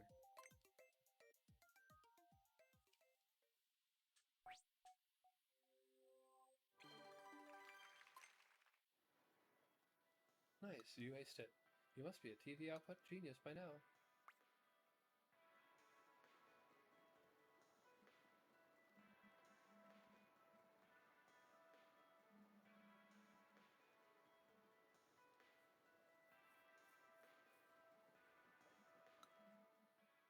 Is a dock just a fancy word for a stand, or is there more to it? And why is the back of the dock rounded? Any interest in figuring it out? Great, here's Nintendo Switch 2 Dock Insights 1. The dock is more than a stand. At first glance, the Nintendo Switch 2 dock might just look like a regular stand, but it's actually much more than that. It can change video signals from the Nintendo Switch 2 console into signals that your television can receive. It has USB ports, letting you use multiple kinds of devices. It allows you to connect to the internet via a LAN cable. In addition to being a stand, the dock serves many other purposes. A revamped dock. The Nintendo Switch 2 dock is designed for use with the Nintendo Switch 2 console. This means that it can't be used with the Nintendo Switch console. At first glance, the new dock doesn't look so different from the Nintendo Switch dock. But on the inside, a lot has changed. It needs to keep up with the Nintendo Switch 2 console's rapid video signals. Also, now that the dock is bigger, if you try to force a Nintendo Switch console into a Nintendo Switch 2 dock, the control stick's unattached controller might get stuck. In short, please don't try to insert any Nintendo Switch consoles into the Nintendo Switch 2 dock. Conversely, the Nintendo Switch 2 console cannot be used with the Nintendo Switch 1 dock. The Nintendo Switch 2 console uses a lot more electricity than the Nintendo Switch console, so even if you could connect it, it would exceed the Nintendo Switch dock's power, compatibilities, and simply wouldn't work. Please make sure to only use the Nintendo Switch console with the Nintendo Switch dock, and only the Nintendo Switch 2 console with the Nintendo Switch 2 dock. The Nintendo Switch 2 dock has been updated compared to the Nintendo Switch dock.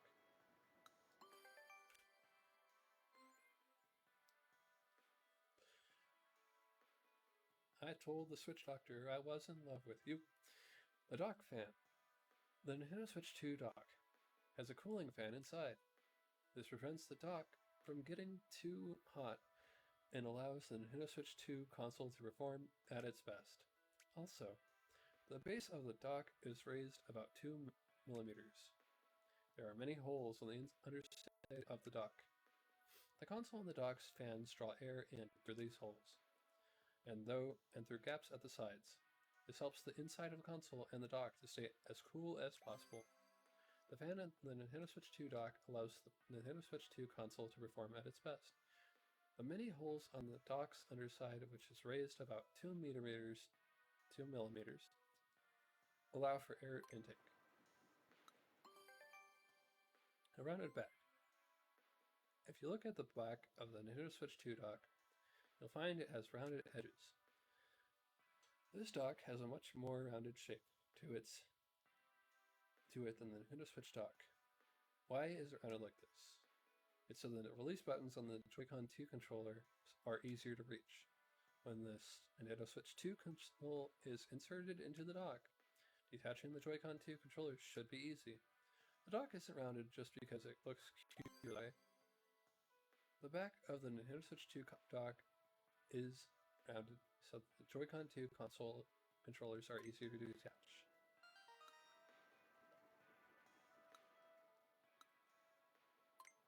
Try it out.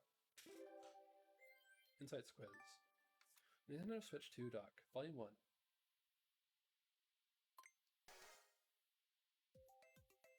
The Nintendo Switch 2 dock serves many purposes, but which of the following does not do?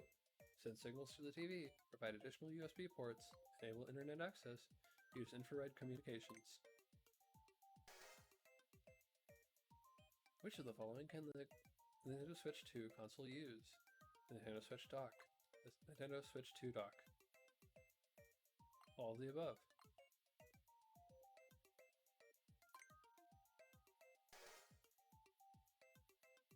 What are the holes on the bottom of the Nintendo Switch dock for? To reduce the dock's weight, to let more sound out, to show people what's inside, to take in air. Why is the back of the Nintendo Switch 2 dock rounded? To look cute, to make the dock more stable, to make the Joy-Con 2 controllers easier to detach, to follow the curvature of the Earth. So flat earthers. To make the controller. Yep.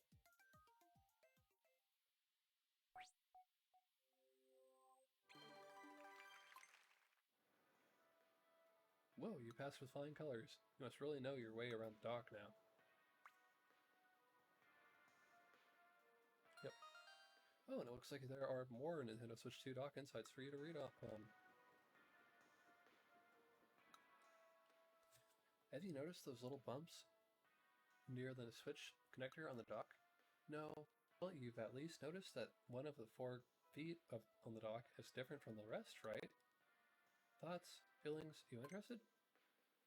Good, good. Here's Nintendo Switch 2 dock insights too. Ridges and bumps. If you look into the Nintendo Switch 2 dock from directly above, you'll see a mechanism around the connector that makes it easier to insert the Nintendo Switch 2 console. Here in the middle, there's a narrow ridge, and there are 2 little bumps here at the left and right. Now if we take a look at the Nintendo Switch 2 console, you'll see that it has indentations that line up with the ridge and bumps.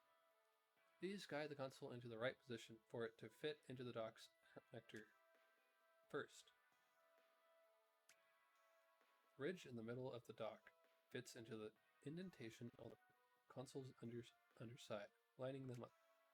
Next, the left and right bumps fit into the console's other indentations for even more precise alignment.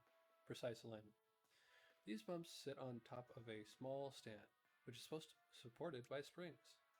The connector only comes out when this stand is pushed down. When the connector at last emerges, the console connects to the dock via the connector. With such a mechanism, even if you get a bit sloppy when inserting the console into the dock, it should still work. There is a ridge and 2 bumps near the system connector in the Nintendo Switch 2 dock. A Nintendo Switch 2 console inserted with slight imprecision still connects to this dock via the system connector. Slightly raised spots. The underside of the Nintendo Switch 2 console is a little rounded. Down here, near where the system connector in the dock goes, there are spots that are slightly raised. If the positioning is a little off when the console is inserted into the dock, these raised spots will come into contact with the inside of the dock. Without this raised spot, the ridge on the dock might slide off the rounded part of the console and bend. Additionally, the connectors may not be inserted properly. With this slightly raised spot, we've ensured that the console will not get stuck. There are raised spots on the console around where the system connector on the dock goes. The raised spot supports the console so it doesn't get stuck. One of the 4 feet. On the underside of the Nintendo Switch 2 dock, there are 4 small rubber feet. These rubber feet prevent the dock from sliding when the console is inserted. This may sound great, but if the cable connected to the dock snags and the feet catch, the dock might tilt and fall over since it doesn't slide. So, modified one of the 4 feet. A bit of the plastic sticks out slightly more. If the dock tilts slightly, this plastic will touch the floor. It will slide a bit, making the dock less likely to fall over. This tiny extra piece of plastic comes in very handy. Excuse me for a second. Of course. The Nintendo Switch 2 dock has rubber feet that stop it from slipping. One of the feet slides more easily. Thanks for reading all that. Now that you're up to speed, have a quiz. Insights quiz. Nintendo Switch 2 dock, Volume 2. Question number 1. Ridge and bumps in the Nintendo Switch 2 dock allow the Nintendo Switch 2 console to be inserted in what way? Backwards, with little force, along with another console, with some imprecision. On the Nintendo Switch 2 console, some raised spots can be found around where the system connector on the dock goes. What are they for?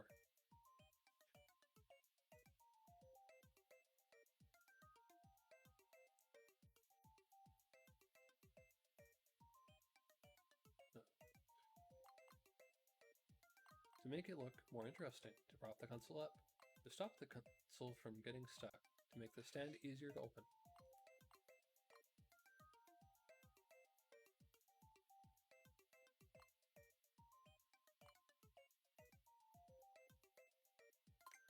Isn't it this? Question number 3.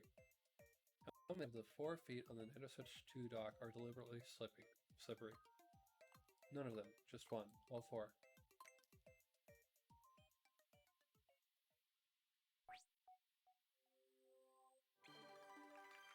Perfect score, amazing. Nice, you got a perfect score. Doesn't your brain feel better for having that extra bit of knowledge?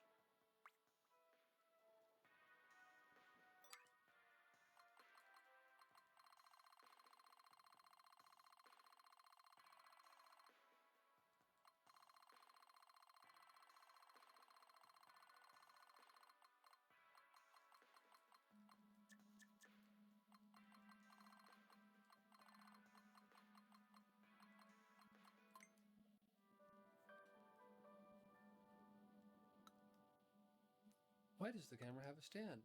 And how does the cable make it easier to display your face? Are you interested? Great, go ahead and read through Nintendo Switch 2 Camera Insights 1. An easy and versatile camera. Here's the Nintendo Switch 2 camera. It's been specially designed for Nintendo Switch 2. So whether you're playing in TV mode, tabletop mode, or handheld mode, it should be pretty easy to use. If the camera is connected via the console's upper USB Type-C connector, you can change play modes with it without even having to disconnect it. The Nintendo Switch 2 camera is designed to be easy to use, no matter the mode you're playing in. USB cameras. If you want to use a camera with Nintendo Switch 2, it does not have to be the specific Nintendo Switch 2 camera. Nintendo Switch 2 is compatible with other USB cameras. So, if you happen to own a USB camera, you may be able to use it if you connect it to the Nintendo Switch 2 console. However, it really depends on the USB camera itself. If you're not sure, you can select Test USB Camera within the system settings, which can be accessed from the home menu. Then try connecting your USB camera. But of course, the Nintendo Switch 2 camera will be sure to work with the Nintendo Switch 2. Some USB cameras are compatible with the Nintendo Switch 2. The Nintendo Switch 2 camera is designed to be fully compatible with the Nintendo Switch 2 console. The camera's stand. One thing you'll have noticed about the Nintendo Switch 2 camera is that it comes with a stand. It's a handy thing. If you can use it to quickly position the camera for use in any mode, whether it's TV mode, tabletop mode, or handheld mode. It won't move or fall over easily and has been designed to help the camera capture a clear image no matter where you place it. But that's not all. If you've ever used a camera that captures your face from below, perhaps the resulting image wasn't very flattering. But the Nintendo Switch 2 camera is tall. Its tall stand means you won't have to worry as much about it being too low.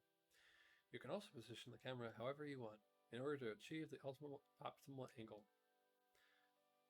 Finally, there's one more benefit to the stand's height. It's tall enough that you can place this camera behind the Nintendo Switch 2 dock and still get a good view. The camera stand lets you easily place it regardless of the mode you're playing in. The stand allows faces to be captured at more preferable angles. Illuminating your face. The Nintendo Switch 2 camera was designed with brightness in mind. We wanted it to be able to capture people's faces brightly and clearly. First, the camera detects where your face is. Then it brightens the image to bring out your face. Even if the background becomes too bright in the process, the camera prioritizes making faces brighter and clearer. Because of this, the Nintendo Switch 2 camera is not well suited to capturing plain landscapes. The camera is designed to make people's faces look brighter and clearer. It's not so suitable for capturing purely landscapes. A clear image in the dark. Even in darker lighting, the Nintendo Switch 2 camera is capable of taking pictures, even if you're in a dimly lit room at night. Its sensor can pick up small amounts of light, which allow the camera to capture a clear image.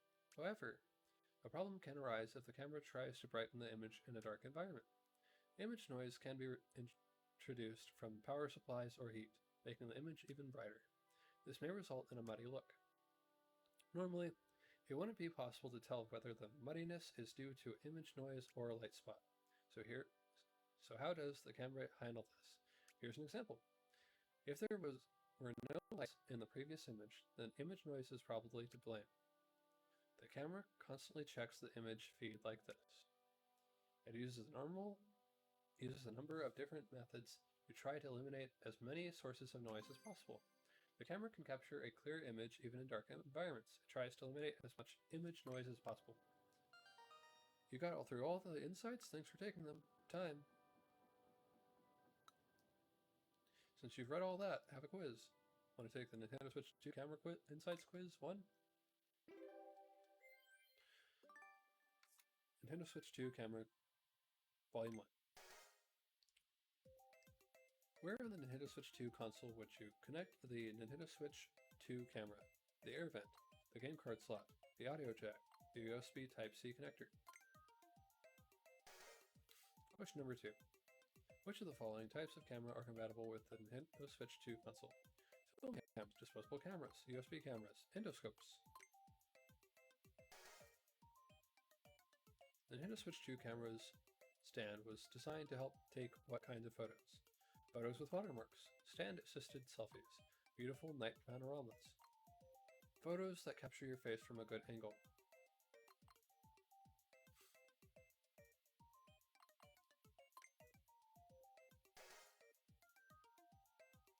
What can the Nintendo Switch 2 camera produce bright, clear photos of? Scenery, Fireworks and starry skies, people's faces, the game screen.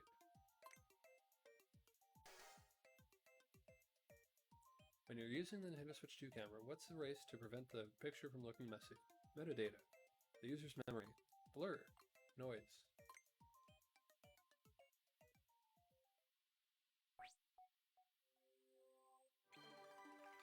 Perfect score.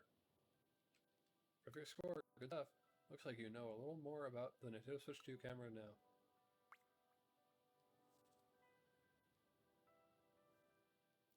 Meet a game. You may recall when I brought up the minigame Dodge the Spike Balls.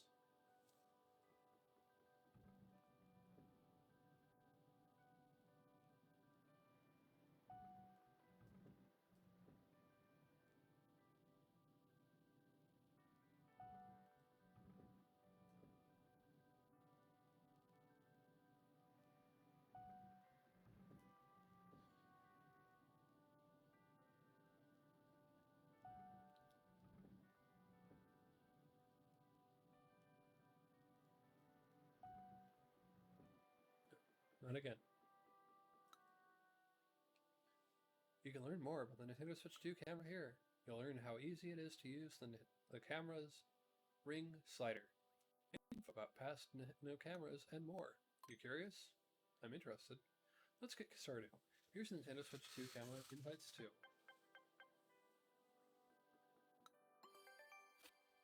A movable camera head. The Nintendo Switch 2 camera has a movable head.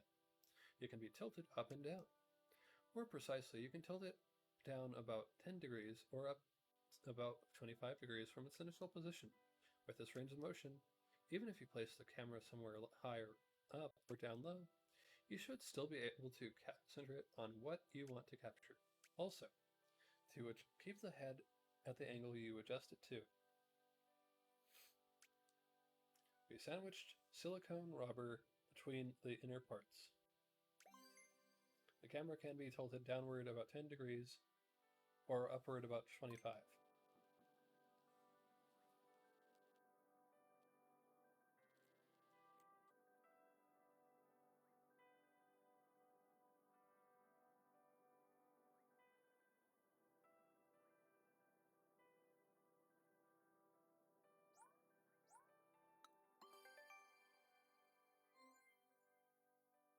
Capturing a wide angle. One benefit of the Nintendo Switch 2 console camera is that it can capture a fairly wide angle. To get a little technical, the field of view is 110 degrees. That's nearly twice what the Nintendo 3DS camera could capture. Thanks to this wide angle, the camera can capture your whole face when you play in handheld mode. In tabletop mode, it makes it easier to capture two people playing side by side. And in TV mode, the camera can even capture a player who's standing. It's also easier to fit multiple people sitting around a room within the field of view. If the angle seems a little wide, you can zoom in when using Game Chat to narrow the field of view. The Nintendo Switch 2 camera can capture a wide angle, having a 110 degree field of view. The wide angle makes it easier to use the camera in any mode.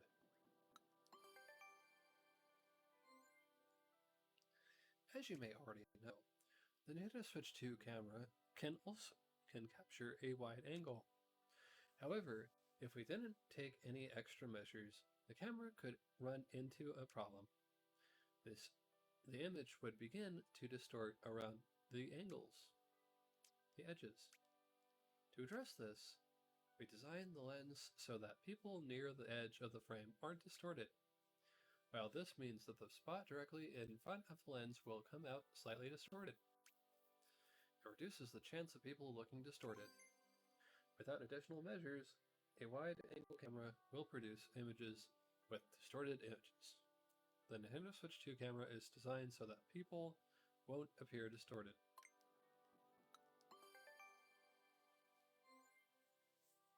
The privacy shutter of the Nintendo Switch 2 camera can close over the camera if you use its slider.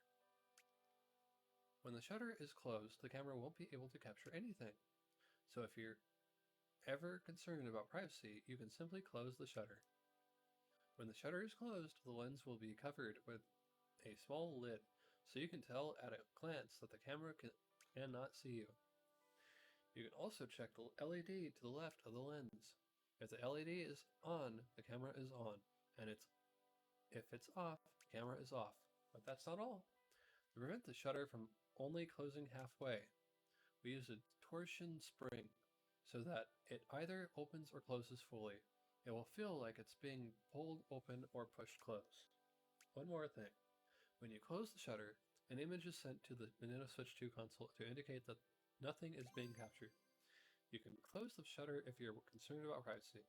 As the lid opens and closes, it will feel like it's being pulled open or pushed shut.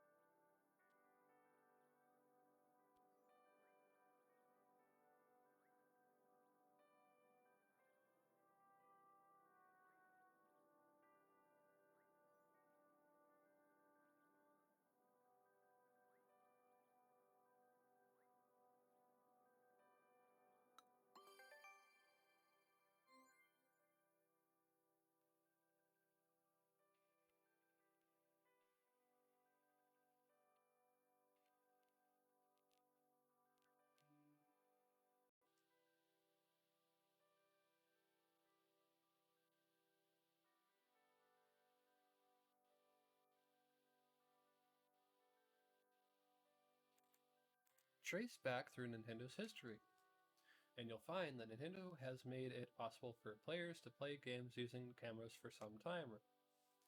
The Game Boy camera lets you play with pictures you take of your face.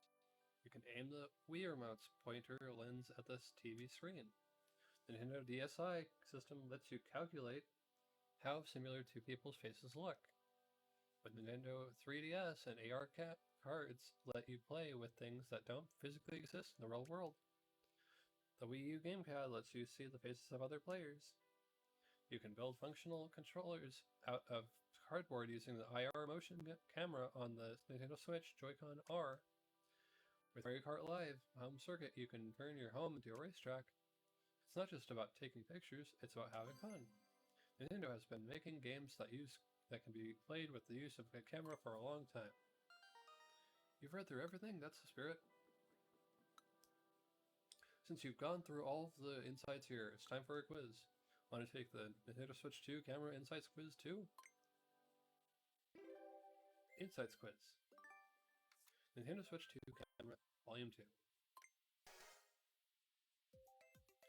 In which direction can the head of Nintendo Switch 2 camera move?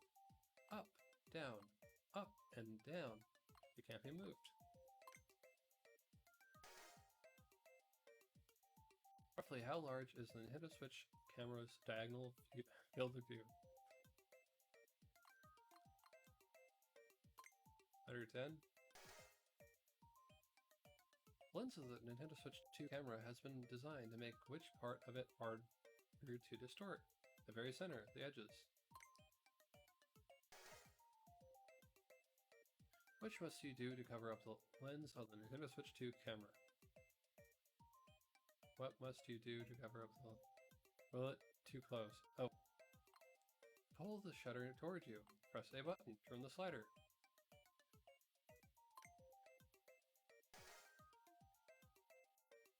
Which of the following has been a way you can use a camera to play? By taking and editing pictures of your face.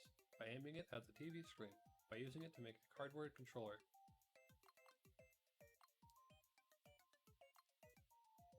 All of the above are possible.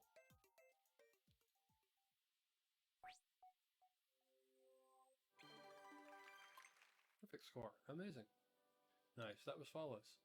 I guess you know the Nintendo Switch 2 camera like the back of your hand now.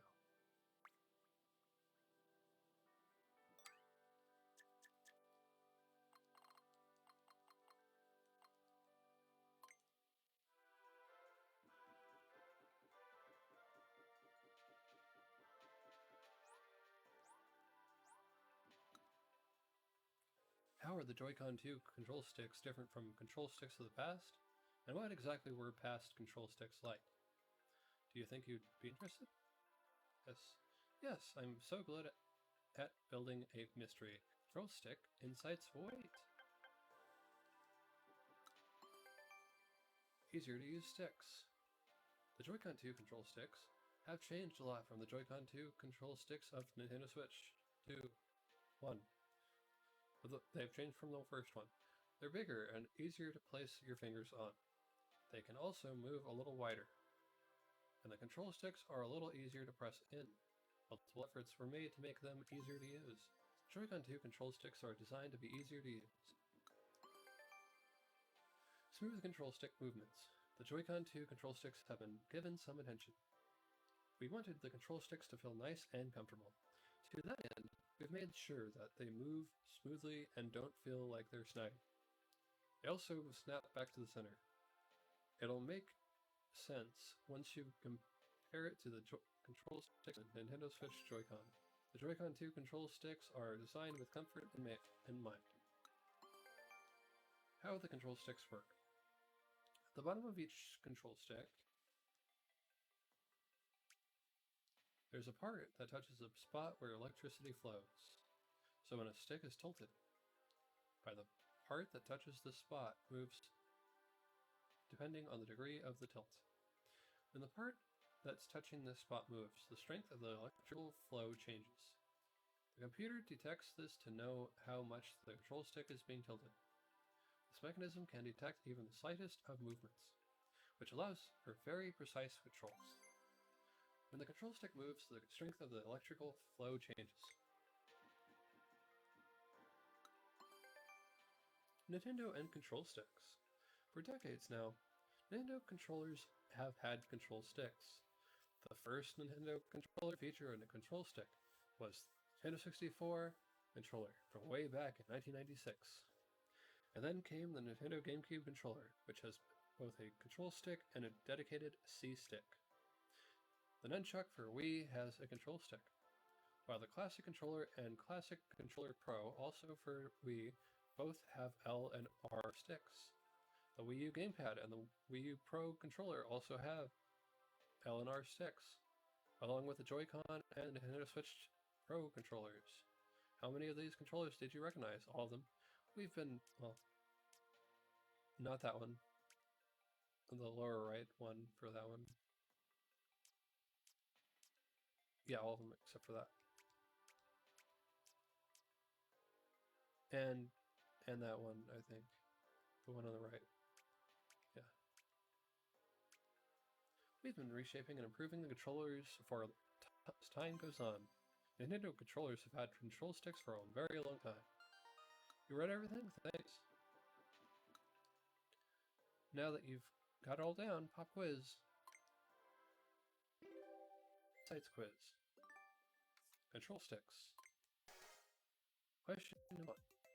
In what way have the Joy-Con 2 control sticks changed compared to the Nintendo Switch Joy-Con control sticks? They're bigger, they're smaller, they now have pointy tips, they're fluffier.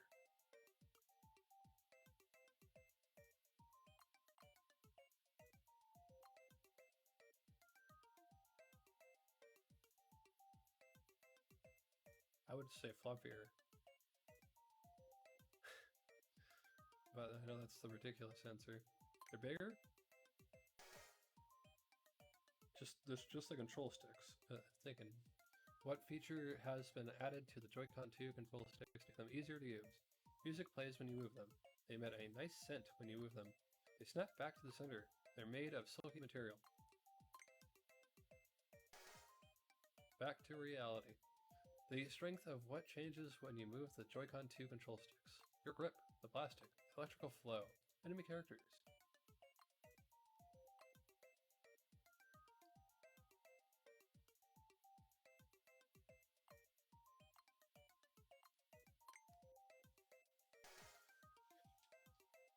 Which of the following Nintendo consoles does not include control sticks on its controllers?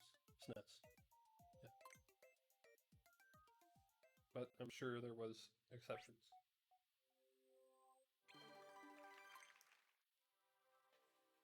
You got a perfect score? Pretty impressive. I guess nothing about the control sticks can surprise you now.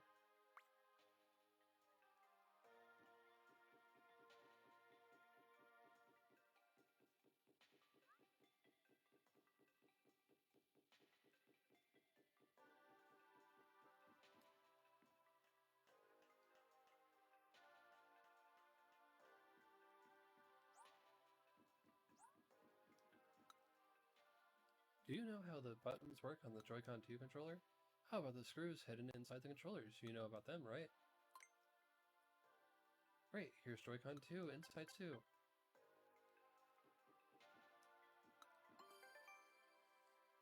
Easy to press buttons. The Joy-Con 2 controller's SL and SR buttons are much larger than the SL and SR buttons on the Nintendo Switch Joy-Con controllers. As a matter of fact, the A, B, X, Y buttons are directional buttons, and directional buttons are bigger too. This makes them all easier to use. The buttons are larger. How do the buttons work? Underneath the Joy-Con 2 buttons is a dome-shaped piece of metal, and beneath that, an incomplete circuit. Then you press down a button, the dome bends downward. The dome touches the circuit and completes it. The computer catches this and knows which button has been pressed. As told, it's a pretty simple mechanism. There's a metal dome under each button. Hidden screws. How does a Joy-Con 2 controller stay together? It's held tight with a number of screws. There are 4 in total. Can you tell where they are? Try to find them. How'd you do? 2 screws inside attached to the main body. But on the other side, no screws are visible at first glance. The other 2 are hidden by a lid. Thanks to this, the screws and their surroundings are less likely to get dirty. It also makes the screws less noticeable and prevents them from being touched during play. Screws that your hand would normally touch are hidden. Read through everything? Excellent. You can take the quiz now. Inside the quiz. Joy-Con 2 controllers, Volume 2. Question number 1. How have the Joy-Con 2 SL and SR buttons changed in comparison with the Nintendo Switch Joy-Con controllers? They're bigger, they're smaller, they're softer, they've been removed.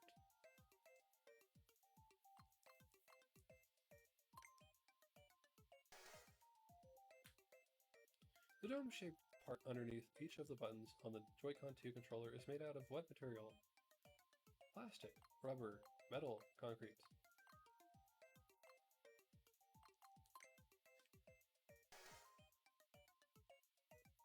Two of the outer screws that keep the Joy-Con 2 controller together are visible, but more are hidden. How many outer screws are there in total?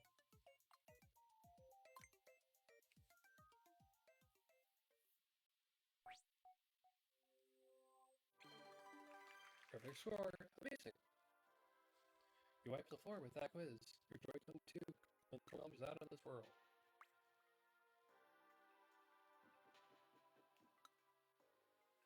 Here you can learn about how the Joy-Con 2 magnetic connectors move slightly. You can learn a little about magnetic circuits too. Sounds pretty brainy, huh? Yes, okay, here's the magnetic connectors Insights 3. Moving connectors. One way the Nintendo Switch 2 console and Joy-Con 2 controllers are linked is via connectors. These connectors can't slide around much. They're designed to move only very slightly. This video is purely for reference. Even if the controllers are not perfectly lined up, when you attach them, the connectors will do the rest of the work. Their position should line up perfectly. The connectors on the console and Joy-Con 2 controllers only move a little.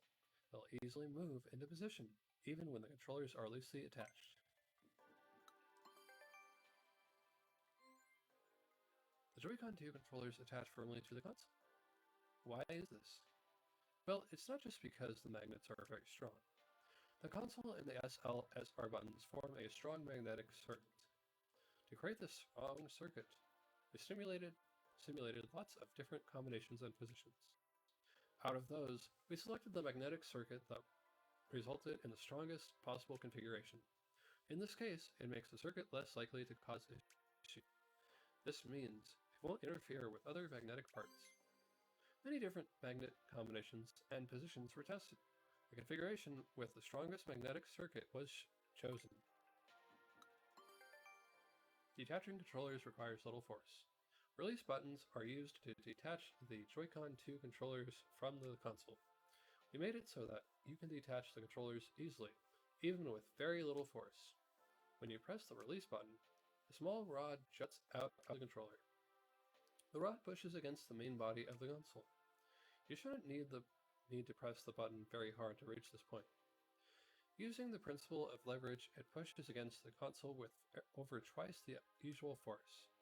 The magnets that attach the controllers to the console are strong, yes, but they're separated by even a short distance, they become very weak. Even when the rod pushes against the console, the controller moves away just a little. This makes it easy to detach. Also, the direction in which you press the release button is the same direction that you pull to detach the Joy-Con 2 controllers. This detail makes it even easier to remove. The release button pushes the controller away from the console with over twice the normal force. The controller is pulled in the same direction the button is pressed, making it easier to detach. You've read the insights? Nice. It's time for what shouldn't be a problem for you. Do you want to take the Magnetic Connector Insights Quiz 3?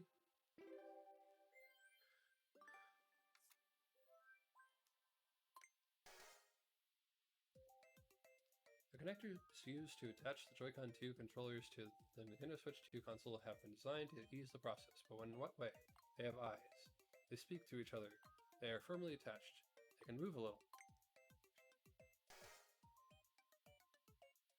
What is it that makes the Joy-Con 2 SL SR buttons to attach so firmly to the console's magnets? Iron fillings, electromagnets, a strong magnetic circuit, magnetic compass.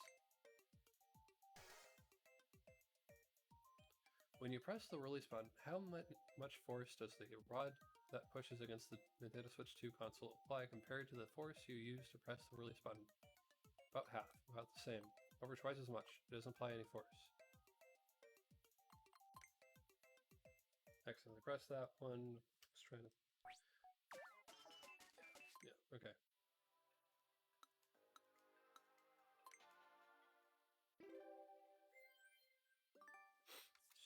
Yeah, I was scratching my nose, put down my finger onto the controller for a second, and my finger pressed the. They can move a little. Yes. Strong magnetic circuit. Yes.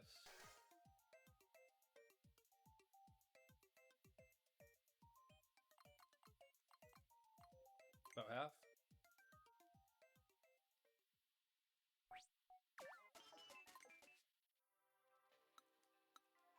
I'm just gonna go with none this time.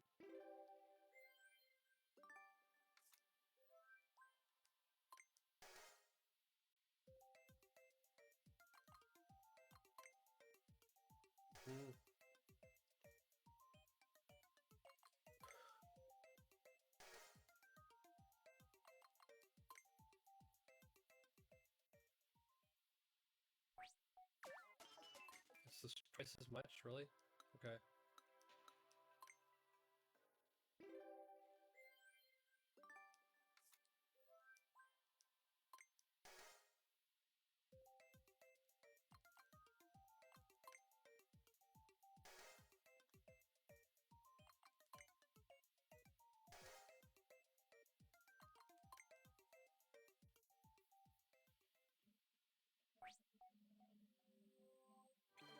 Perfect.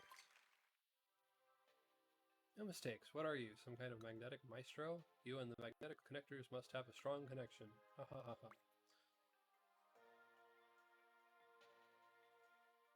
Well, you certainly have a diligent one. You've read so many of our insights.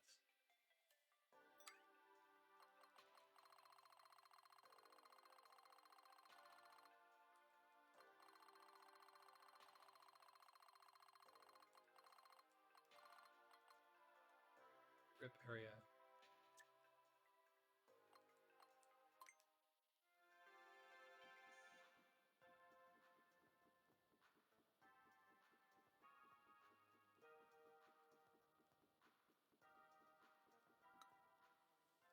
You can learn about the Joy-Con 2 grip here. We'll cover its shape, how it can stand upright, and more. Does any of that interest you? Glad to hear it. I'll bring up the Joy-Con 2 grip insights. Easily detach and detach from the grip. When it comes to the Joy-Con 2 grip, attaching and detaching the Joy-Con 2 controllers is easy. The controllers contain magnets, so you can simply hold them up to the sides, and they'll attach by themselves. The release buttons let you detach each of the controllers with ease. For example, if you're playing alone with the grip, but you want to add a second player, you can detach the Joy-Con 2 and hand it to someone else right away. Attaching and detaching controllers from the grip is easy. The enlarged Joy-Con 2 grip. Joy-Con 2 controllers are bigger than the Nintendo Switch Joy-Con controllers. This means the Joy-Con 2 grip is larger than the Joy-Con grip. However, simply making it bigger would make it harder to hold. So the ends of the grip have been made thinner to make it easier to grasp. Larger Joy-Con 2 controllers mean the Joy-Con 2 grip is larger too. The grip is easier to hold compared to the Nintendo Switch Joy-Con grip. Standing grip. Joy-Con 2 grip can stand up. The grip can stand, so it doesn't take up too much space when it's time to put it away. There are two protrusions on the underside, measuring approximately 0.2 millimeters each. These protrusions act as tiny feet. It's a subtle detail, but this is what helps keep the grip propped up. The Joy-Con 2 grip can stand up.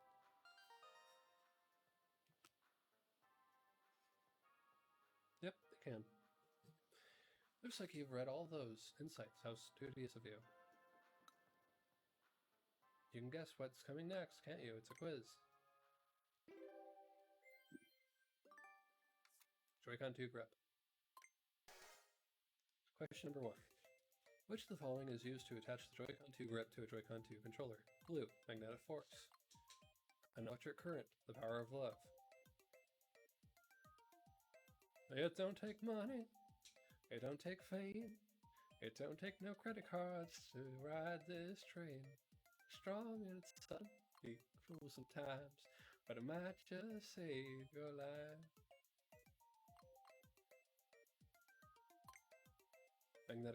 That's the magnetic force. How has the Joy-Con 2 grip been modified to make it easier to hold? It grows or shrinks to match the size of your hand. It now uses sticky material. Bumps have been applied to stop your hands from sliding. The parts you hold have been thinned out.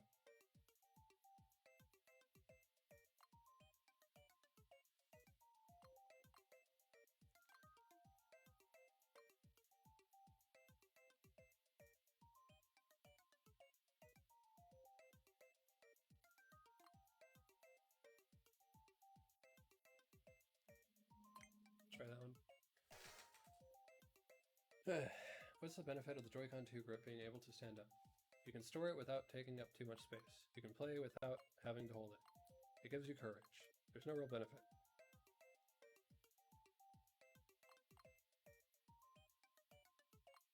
I guess that... I don't really know the benefit. It didn't say an electric spark. Sure.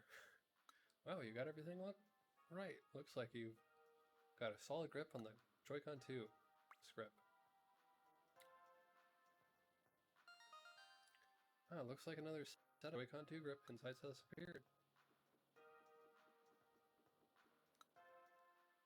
The Joy-Con 2 chart grip has its sectors. In fact, it has its own GL, GR buttons too. Are you interested? Understood. Here's Joy-Con 2 charging grip insights, ready and waiting for you. Charging grip. The Joy-Con 2 charging grip, sold separately, has a key difference from the Joy-Con 2 grip. It includes a USB Type-C connector.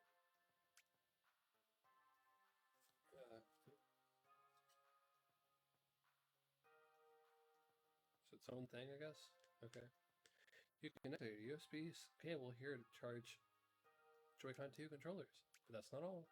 When the Joy-Con 2 charging grip is connected to the dock or Nintendo Switch 2 console with a USB grip, it Connects to the console via wired communication, not wireless. The charging grip can be used to charge Joy-Con 2 controllers. Wired communication is also possible. The GL/GR buttons. The Joy-Con 2 charging grip isn't just for charging the controllers. Like the Nintendo Switch 2 Pro controller, it includes a GL button and GR button. You can use your middle or ring fingers to press them. These two buttons are completely separate from the other buttons. Off the bat, nothing will happen when you press either of them, but you can assign different buttons to them in any configuration you'd like. For example, if you find yourself using the minus button, you can assign it to the GL button. And if pressing the right stick is too much of a hassle, you can assign its behavior to the GL button instead. Or maybe you've realized that you need to press the B button while keeping the right stick and ZR button pressed. In this case, just assign the B button to the GR button and press and hold the home menu to access quick settings and map buttons from there. Button mapping settings are stored per user and per game. You can tailor the settings to your liking for any game you like. The GR buttons, GL/GR buttons have also been carefully designed. You should be comfortable to press no matter your hand size. You're taking the button's positions, relative height, and size into account. This means they won't get in the way if you don't need them, but they'll be easy to press if you do. The GL/GR buttons can be assigned the roles of other buttons. The assigned button mapping can be per user as well as per game. Thanks for reading all that. Prepare to be quizzed. Do you want to take the Joy-Con 2 charging grip insights quiz?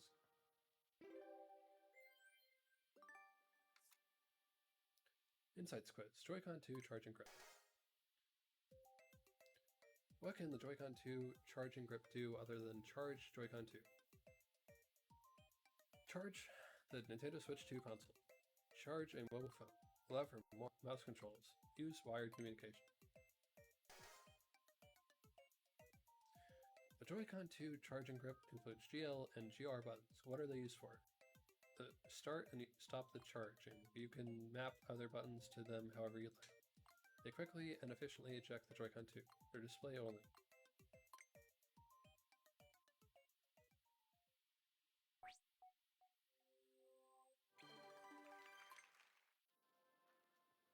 Excellent, not a single error. I'd say that certifies you as a Joy-Con 2 charging grip expert.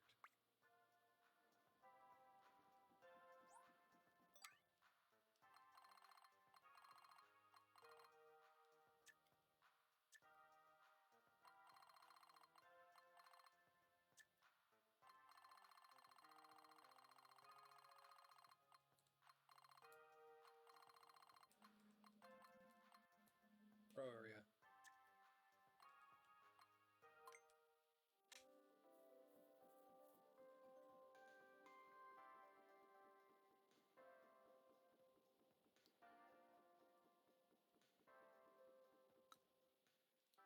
Interested in learning about the GL and GR buttons?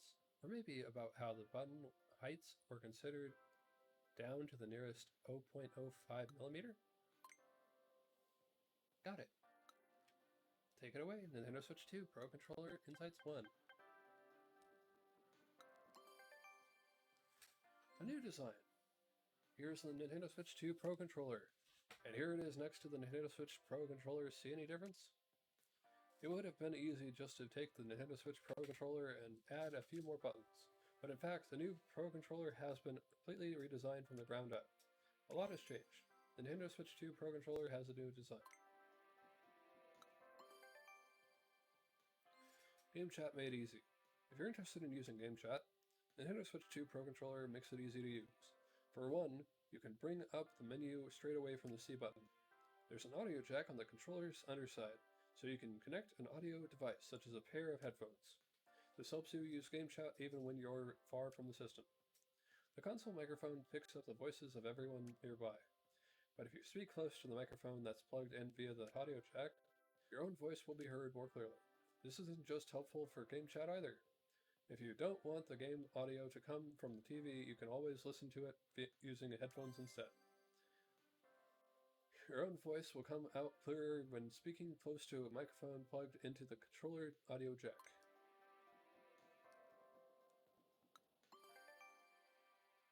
The GL/GR buttons. Nintendo Switch 2 Pro Controller has GL and GR buttons. They're meant to be pressed when you're with your middle or ring fingers. They're different from the other buttons on the controller. As it is, nothing happens when you press them. However, you can map other buttons to them as you like.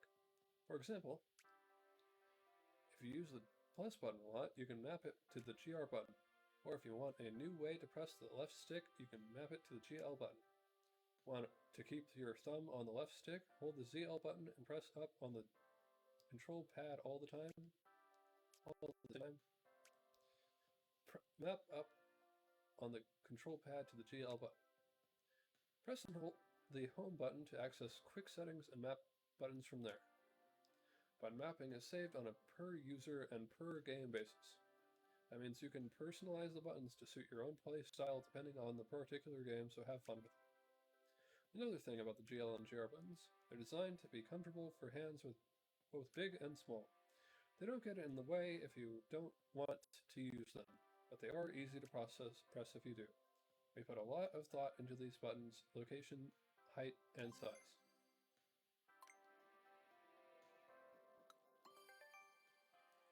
Pro Controller buttons. Let's take a look at the buttons on the Nintendo Switch 2 Pro Controller. They've been updated since the Nintendo Switch Pro Controller 2. For one, the minus button and the plus button now have a different feel to them. We also made the capture button and home button easier to recognize, and you should now be able to input directions on the control pad with more precision. Additionally, the A, B, X, Y, and Y buttons are now bigger. This makes them easier to press. An interesting thing about these buttons is that they've always stuck out at different heights. The heights were adjusted to account for how your fingers move. With the enlarged A, B, X, and Y buttons, your fingers will move a little differently. So we made a lot of buttons of differing height in increments of 0.05. Of those, we picked the heights that we felt would be the best fit. The buttons have been updated in a number of ways. Wired communications. When you're using a Nintendo Switch 2 Pro Controller and it's connected directly to the dock via a USB cable, the Pro Controller will communicate with the console via wired communication instead of wireless Bluetooth. In this case, wired communication with the Nintendo Switch 2 Pro Controller connects slightly faster than a wired connection between Nintendo Switch and its Pro Controller. Another way to say this is the Nintendo Switch 2 Pro Controller has a super latency. By the way, you can also connect the Nintendo Switch 2 Pro Controller directly to the Nintendo Switch 2 console via USB cable if necessary. Pro Controllers can connect via USB cable to the Nintendo Switch 2 dock or console for wired communication. Nintendo Switch 2 Pro Controller communicates slightly faster than a Nintendo Switch Pro Controller. I see you've read up on all the insights. Good on you.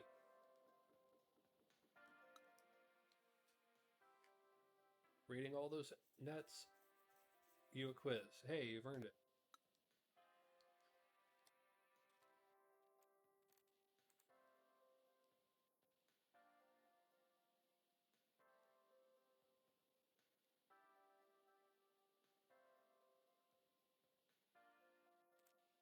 Want to take the Nintendo Switch 2 Pro Controller Insights Quiz 1?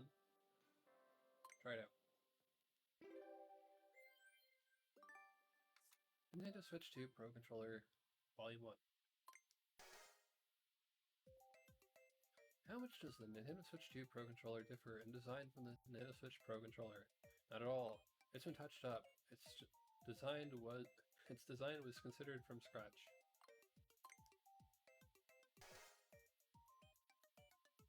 What can you connect to the part of the Nintendo Switch 2 Pro Controller shown here? The Joy-Con 2 strap, TV or camera, an external battery, microphone, or a pair of headphones.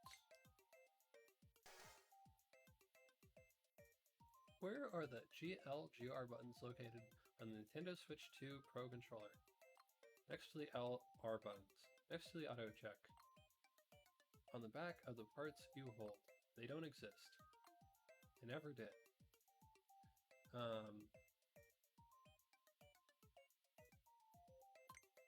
Back in the parts people. The heights of the A, B, X, Y buttons on the Nintendo Switch 2 Pro Controller were adjusted in increments of what? I'll go with 1 millimeter. What must you do to enable wired communication for the Nintendo Switch 2 Pro Controller? Connect an HDMI cable. Use a USB cable. Place it on a table. Eat a bagel. Eat at Joe's.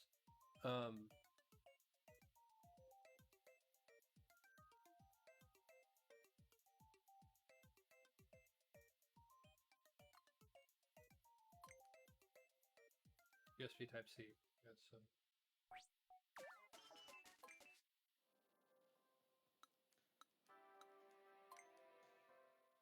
1 and 4.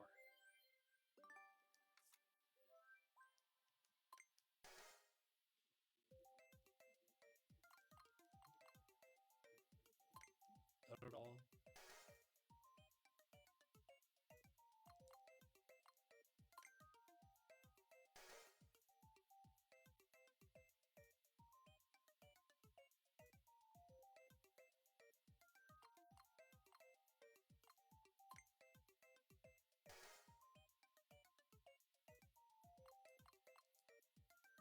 Oh, 0.5.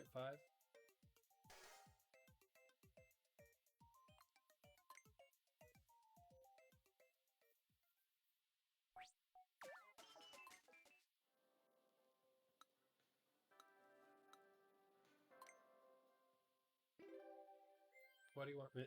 It was made from scratch. Sure. I'll go with that. Whatever.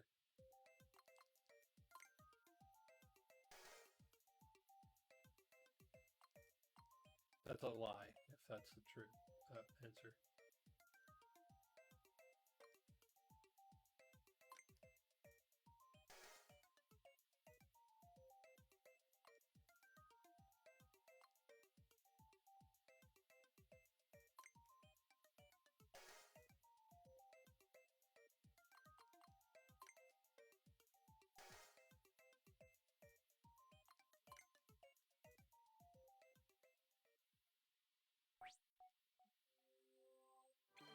Yeah, that's a lie. Okay. Yeah, we totally took nothing from the previous controller. Yeah.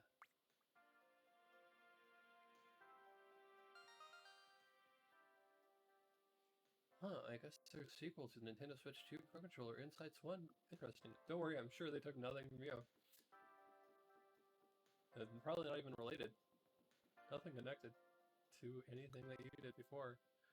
I bet you didn't know that the Nintendo Switch 2 Pro Controller has some pretty smooth gliding sticks. It also has seamless grips. Pretty cool stuff. Alright, you interested? You are? Yes. Let me just bring the Nintendo Switch 2 Pro Controller Insights 2 for you. Light and thin. In terms of weight, the Nintendo Switch 2 Pro Controller is a little bit lighter than its predecessor. The center has been made thinner. This is to give you room to rest your middle and ring fingers while you're holding the controller. It's easier to hold in general. The Nintendo Switch 2 Pro Controller is lighter and thinner than the Nintendo Switch Pro Controller. Smooth gliding sticks. See the control sticks on the Nintendo Switch 2 Pro Controller? You could refer to them as smooth gliding sticks. You could. That's because they're designed not to feel sticky or like they're snagging on anything. Also, there shouldn't be any noise when you tilt them all the way. The stick's axis have been designed never to reach the limit of their range. Instead, they stop at a certain point that you can't see from the outside. And at the point of contact, we've placed a soft sheet. This gently cushions the area and makes it quieter. All of this helps them glide pretty smoothly. The smooth gliding sticks are quiet and don't snag.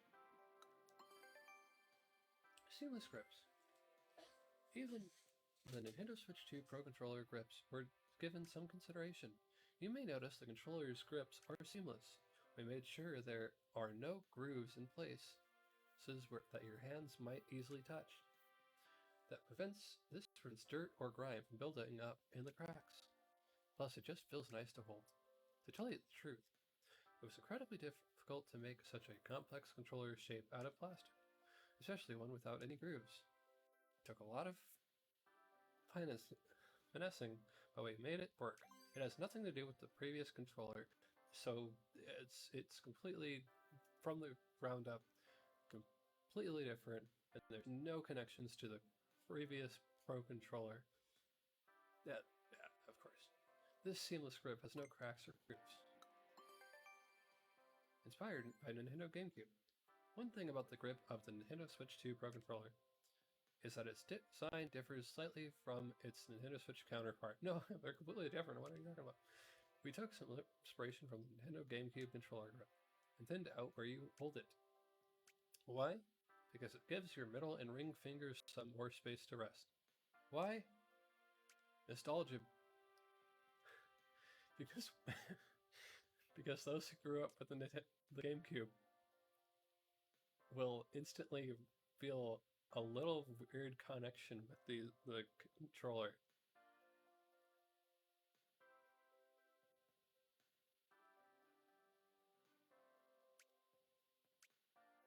The controller is now easier to hold. The design is inspired by the Nintendo GameCube controller. To give even more proof of that, what was the first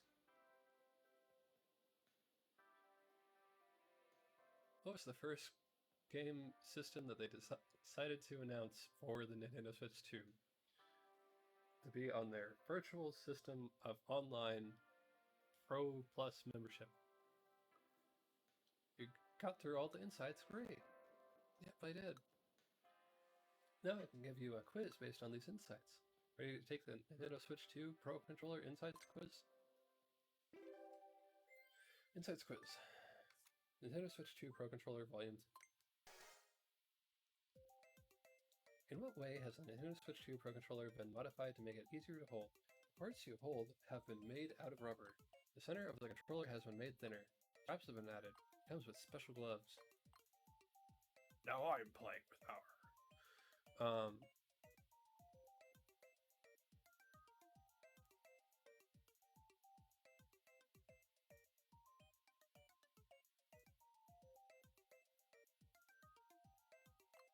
Yeah, you made the whole thing about the material. Sure. Which of the following is a way you could refer to the Switch 2 Pro Controller sticks? C-sticks, 3D sticks, smooth gliding sticks, vegetable sticks.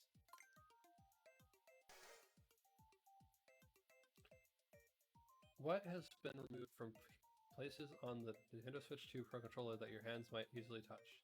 Plastic, the GL/GR buttons, vibration, grooves. The grips on the Nintendo Switch 2 Pro Controller were inspired by the design of which other controller?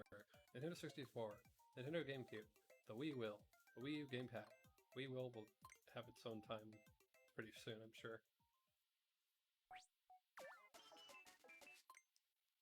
Which one? Oh, the first answer? Okay.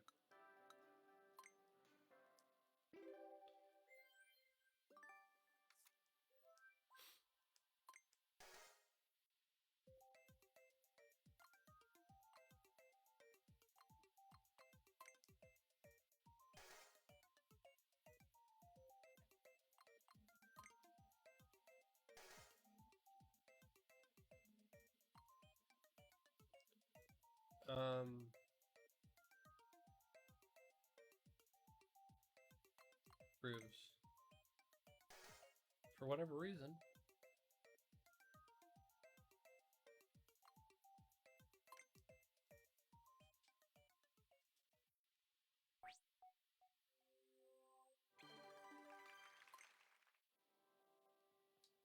Whoa, you got a perfect score? You mastered the ins and outs of the Nintendo Switch 2 Pro Controller. Buy yours today. I've met a lot of visitors here, but you're a real rarity.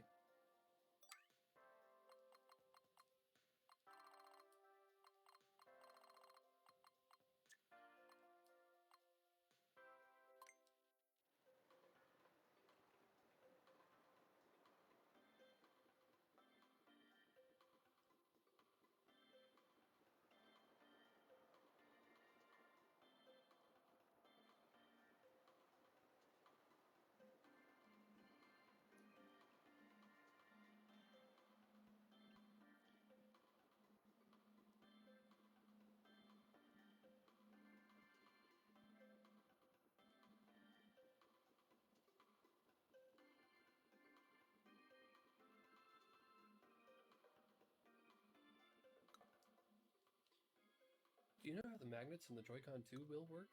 Or how the Joy-Con 2 fits smoothly into the wheel? Any desire to dive deeper? That's the spirit, and let's get Joy-Con 2 Wheel Insights 1 going. Strong magnetic pull. The Joy-Con 2 wheel pulls in the Joy-Con 2 controller, so it does so using internal magnets. The closer a magnet is to the thing it's sticking to, the stronger the pull. We wanted it to be difficult to detach the Joy-Con 2 from the wheel, so I made the plastic around the magnets quite thin. It's common to use plastic with a thickness of approximately 1 millimeter, but in this case, the plastic we're using is especially thin. It's less than 0.3 millimeter. I did this so that the wheel and Joy-Con 2 are as close together as possible. Plastic around the magnet is less than 0.3 millimeters. The magnets rotate. The Joy-Con 2 wheel and Joy-Con 2 controller are attached magnetically. Magnets in the Joy-Con 2 wheel stick to the steel SL and SR buttons on the Joy-Con 2 controllers. And when the SL SR buttons on the Joy-Con 2 wheel are pressed, the SL SR buttons on the Joy-Con 2 controller inside the wheel are pressed too. But having them pressed down normally wasn't enough. If you move the magnets, the Joy-Con 2 moves along with them. This can result in the SL SR buttons not getting pressed as intended. If the SL SR buttons are pressed with something like a rod, the Joy-Con 2 controllers will come off the magnet. So what did we do? We made the magnets rotate. At the access point, the Joy-Con 2 is still stuck to the magnet and doesn't move. The SL SR buttons are being pressed where the magnet rotates. The magnets rotate and press down on the buttons while attached. Securely attached. To make sure the Joy-Con 2 controller can be easily inserted into the Joy-Con 2 wheel, we added a gap between the Joy-Con 2. However, simply including a gap would cause the Joy-Con 2 to become dislodged when the control stick is tilted. So what did we do? Well, we needed a solution that wouldn't get in the way of the Joy-Con 2 when it's attached. There's rubber attached here. It may look like the control stick and will bump it when tilted down, but it's positioned to hold the Joy-Con 2 in place. Thanks to this, the Joy-Con 2 controller feels securely attached and won't accidentally detach. The Joy-Con 2 attaches securely and feels like it's suctioned on. Rubber is positioned at just the right place to help. Easily attach and detach from the wheel. As for the Joy-Con 2 wheel, attaching or detaching a Joy-Con 2 controller is easy.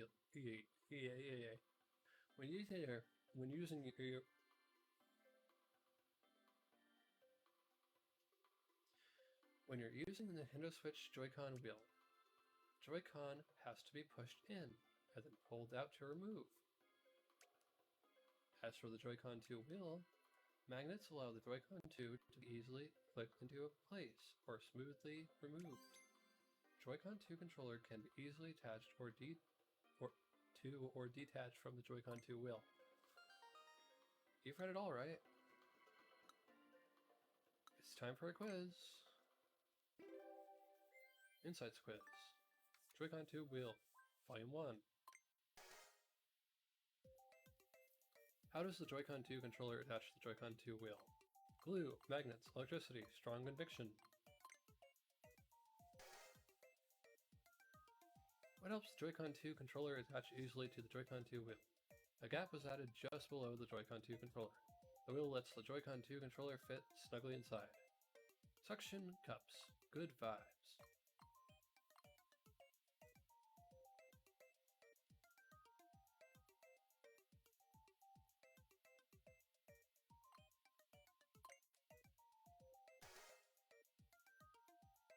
What happens to the magnets positioned between the Joy-Con 2 controller and the wheel when you press the Joy-Con 2 wheel's SL/SR buttons?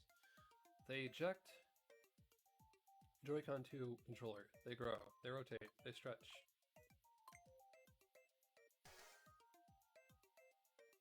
How thick is the plastic covering the magnets positioned between the Joy-Con 2 controller and the wheel?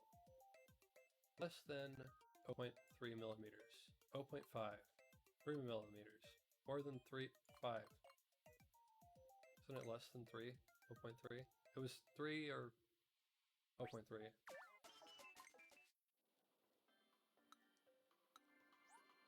There's the third question. Okay.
They stretch.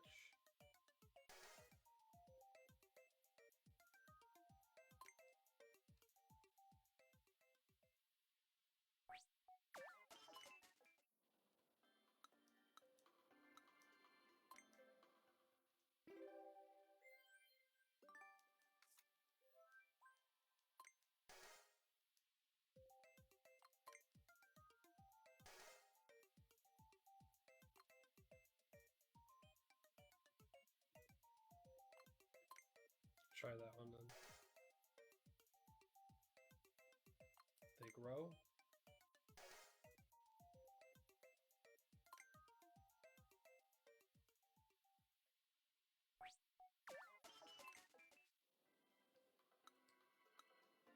Okay, so it's just the second question now. They grow, apparently.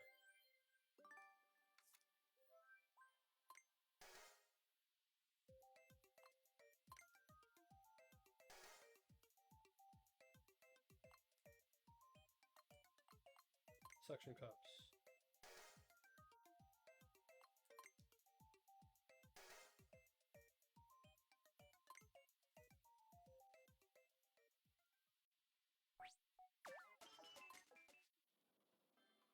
Oh, great. Now I have to... Okay, what am I missing? I did rotation before. Thank you.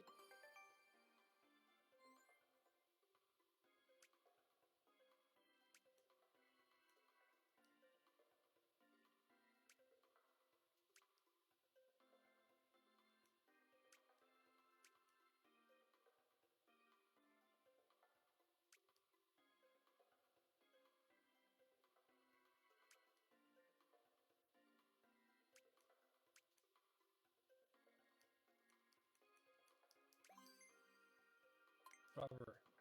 Rubber was not one of the...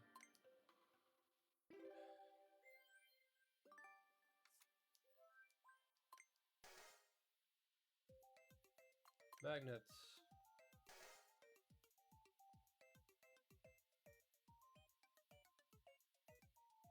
So you swapped it.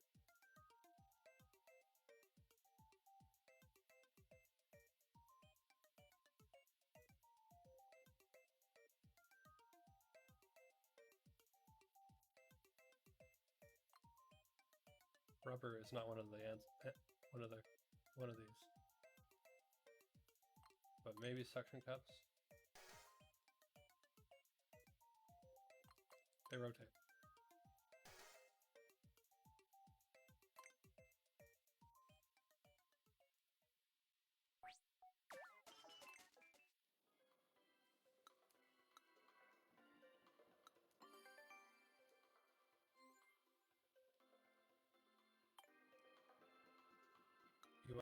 You want to tell me the gap is the answer?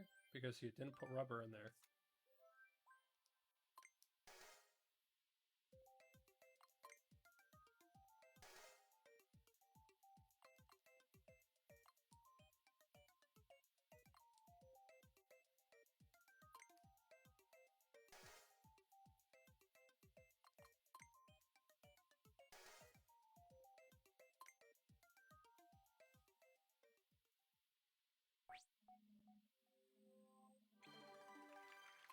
controls, so like both the wheels ones are just out.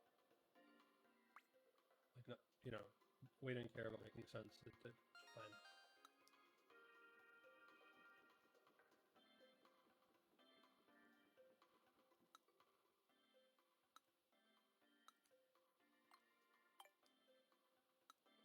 Okay, so what do you know about the screws hidden in the Joy-Con 2 wheel? What do you know about the steering wheels Nintendo has made in the past, for that matter? Would you be interested in learning?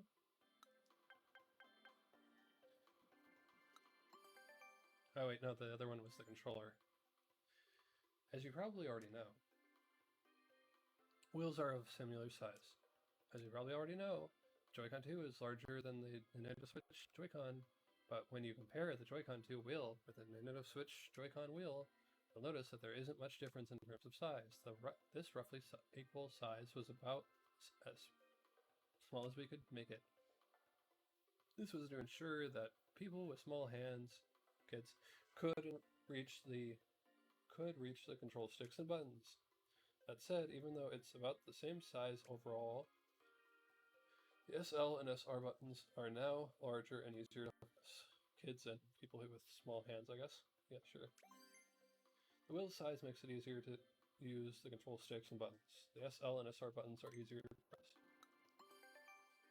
Easy to grip wheel. The Nintendo Switch Joy-Con wheel has a groove where the parts join. You're likely to touch this part with your fingers. So we thought about how to prevent this from happening. You can see that the Joy-Con 2 wheel parts are shaped differently. There are almost grooves on the outside. That's actually a bit unusual. All of this makes it feel pretty nice to hold. The wheel groove is in a place your fingers are unlikely to reach. Hidden screws. The Joy-Con 2 wheel has a lot of screws. They're needed to hold the plastic in place. Do you know where they are?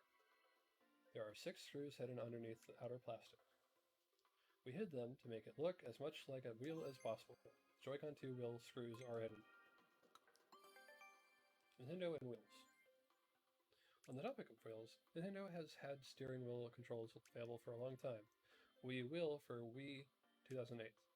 Joy-Con Wheel for Nintendo Switch 2017. Nintendo Labo Toy-Con 03 Vehicle Kit 2018. These are just a few examples. If you go all the way back, you can find even more examples of this. There's Racing 112, 1978, even Drive Games, 1966, both of which were exclusive to Japan. Hold on.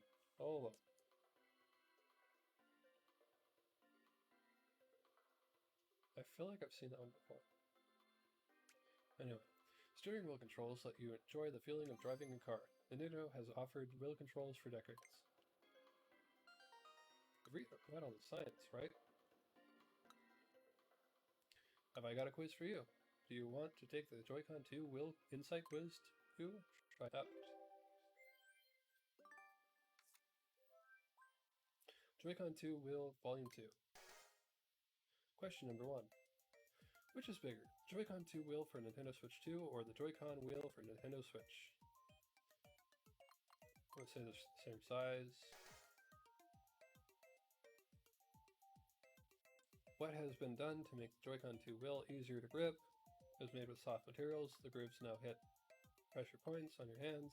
The grooves are now mostly out of reach of your hands. A non-stick coating has been applied.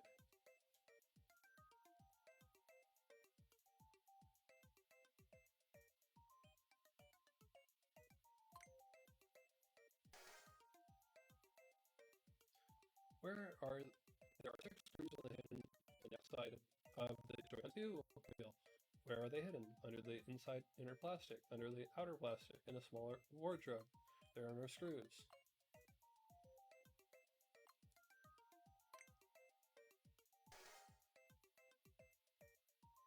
For the following games that use steering wheel controls, which is the oldest? Drive Game, Racing 112, Mario Kart Wii, Nintendo Labo Toy-Con 03 Vehicle Kit.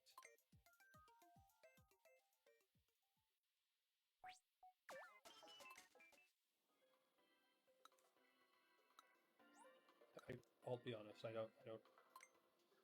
I don't care about this particular product. That's one of the reasons I'm just like not in it mentally. Joy-Con 2 will, because of the people of needing smaller hands. It was made with soft materials. The grooves now hit pressure points on your hands. The grooves are now mostly out of reach of your hands. Non-stick coating.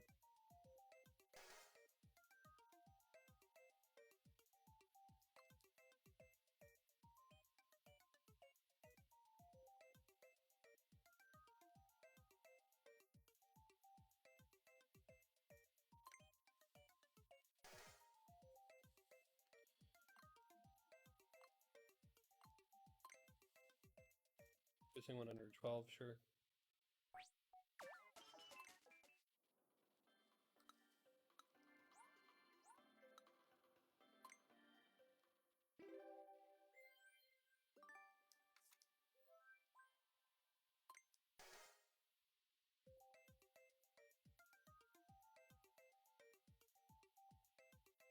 Oh, which is bigger?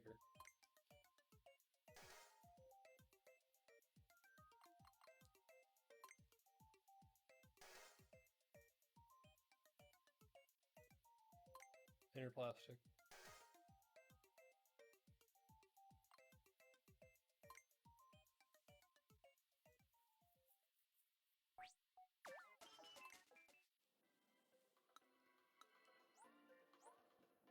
I did finally do one.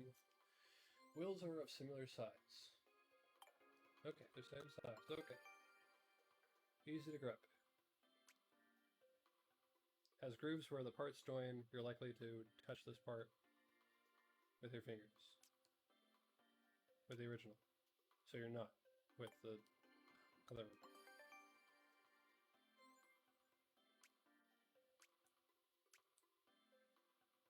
Underneath the outer plastic.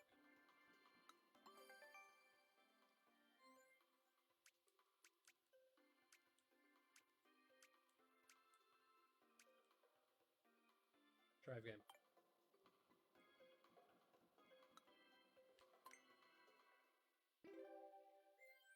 I have zero interest in this particular product.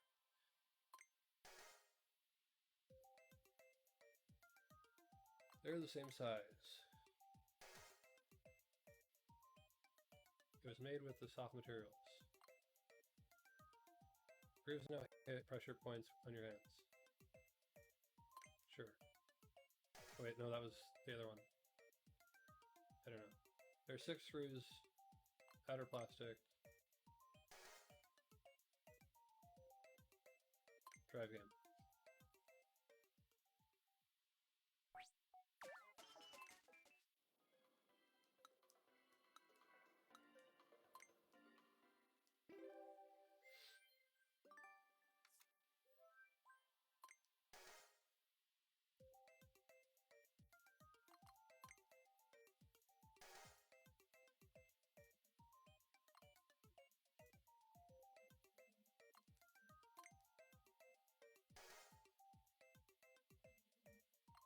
Outer plastic.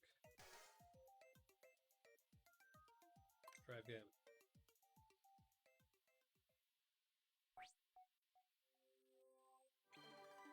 Yeah. Your knowledge of the Joy-Con 2 wheel knows no bounds. And outside of doing the minigames, I am done with this particular product because there are better third-party ones.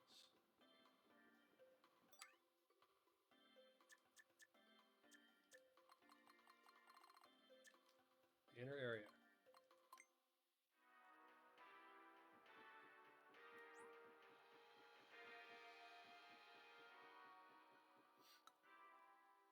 Do you know how many parts there are in the Nintendo Switch 2 console? Do you know anything about its circuit board? Well, would you like to know about these things? I'm interested. Great answer, just give me a moment. And there it is, Nintendo Switch 2 Console Insights 1. Many circuit board parts.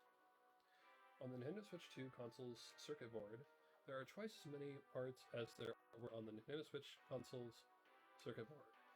The most common type of part used is the capacitor. There are These are used to help maintain stable electrical signals. Since the Nintendo Switch 2 console exchanges electrical signals at much higher speeds than the Nintendo Switch console, the slightest instability can cause it to stop working properly. So what did we do?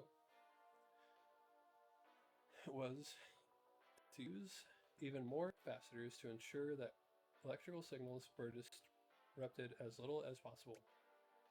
By enabling the exchange of stable, high-speed electrical signals in this way, the Nintendo Switch 2 can run at higher speeds. The Nintendo Switch 2 console's circuit board uses twice as many parts as the Nintendo Switch consoles. This higher number of parts helps the console operate at higher speeds. A single circuit board is the circuit board inside this Nintendo Switch 2 console. It might seem like it's just a single layer at first, but this single sheet is actually made up of more than 10 thin layers. Each of these 10 layers contains wiring that connects one component to another. The wires are a bit like the human nervous system. There are thousands of these wires on the console's circuit board. Each layer uses a slightly different wiring layout. We designed it so as if we were trying to solve a puzzle with our hands. The circuit board is made up of over 10 thin layers. Each layer has a different wiring layout. Wiring challenges. As you may already know, the circuit board for the Nintendo Switch 2 console has over 10 overlapping layers and thousands of wires, but the wiring isn't just about connecting all the components together. Other things need to be considered too. For instance, it's not possible to have wires crossing on a single layer. The wires had to be narrower than 0.1 millimeter to avoid overlap. The length of the wiring is important too. When an electronic signal runs through a wire, it's about as fast as the speed of light. Now consider the fact that this exchange takes place in a fraction of a billionth of a second.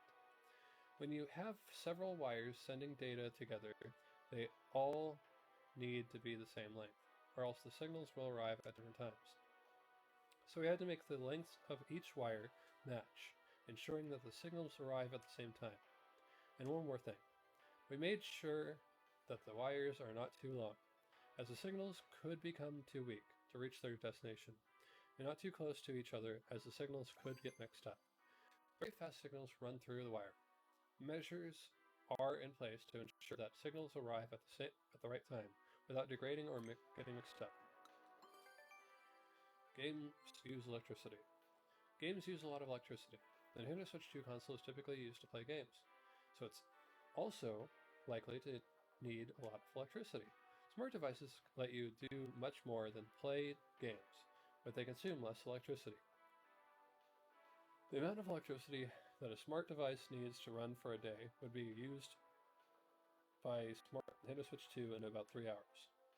Incidentally, more than half of this electricity is used by the main computer, which is called the SoC.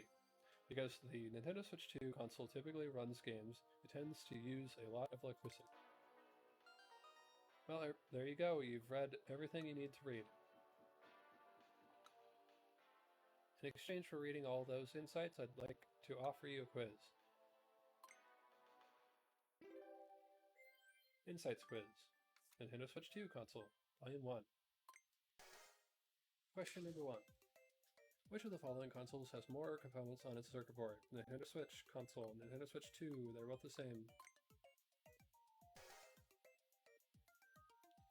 How many thin layers make up the Nintendo Switch 2 console's circuit board? 1, 3, 5, over 10.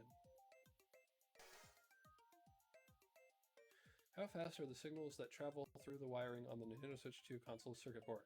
The speed of a top human athlete. The speed of a bullet train. The speed of a jet.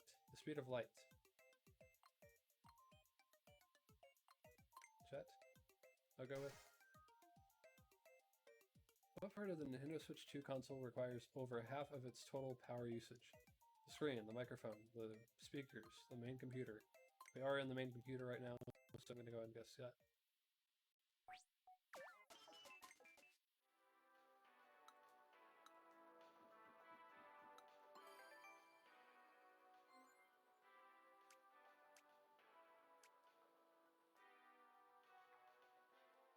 it's the speed of something. That's all I need to know.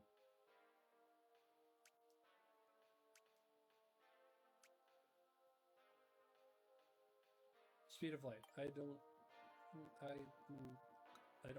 know about that, but okay.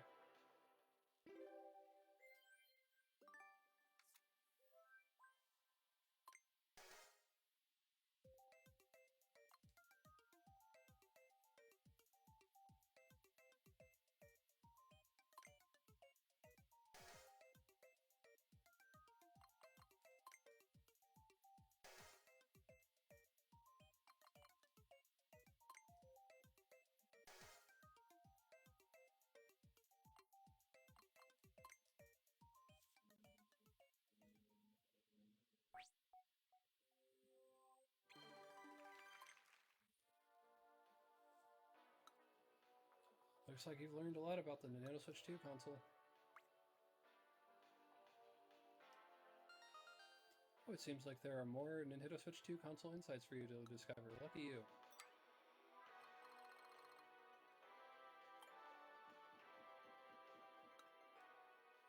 You can learn more about the Nintendo Switch 2 console here. You'll find out about the chassis being composed of magnesium, alloy, and plastic, and more. Pretty brainy, right? What do you say?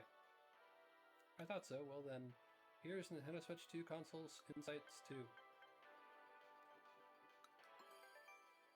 Electromagnetic noise. Whenever there's an electric current running through the circuit board's wiring inside the Nintendo Switch console, there will always be electromagnetic noise present. And electromagnetic noise can sometimes interfere with nearby devices, which can cause them to not work properly. Electromagnetic noise doesn't easily penetrate metal, so to prevent a lot of it from escaping the console, we wrap the areas where it's emitted in metal. For instance, take the main computer called the SoC. We encase the SoC in metal, prevent a lot of electromagnetic noise from getting out. Areas that emit a lot of electromagnetic noise are wrapped in metal to block them off.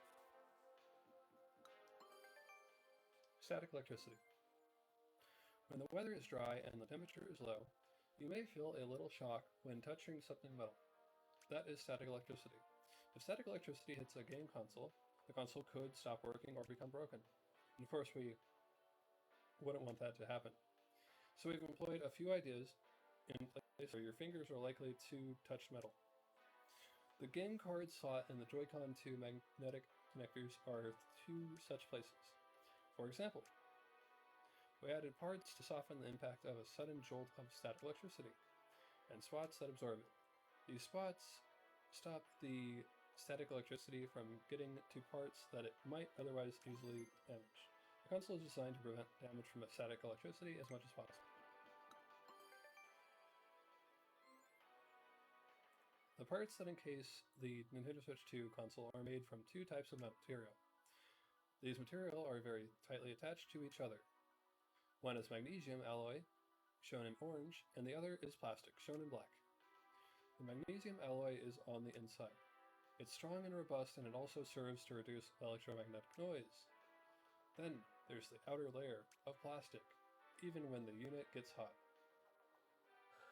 Plastic lets you touch the console without feeling the heat. We stuck these two materials together to make full use of them. The console itself is thinner than if we had made it entirely out of plastic, and there's more space on the inside too. The console is encased in two types of material, magnesium alloy and plastic. We considered the strengths of these two materials when designing the console. On top of the Nintendo Switch 2 console, you'll find a USB Type-C connector. It can be used to charge the console's battery. This allows the system to charge while you're playing in a handheld or tabletop mode. That's not all. The USB Type-C connector can also be used to connect a Nintendo Switch 2 camera to the console. The camera can be used while you're playing games in TV mode, tabletop mode, or handheld mode. However, the USB Type-C connector cannot be used to connect to the Nintendo Switch 2 dock. This means it's not possible to set the console into the dock upside down.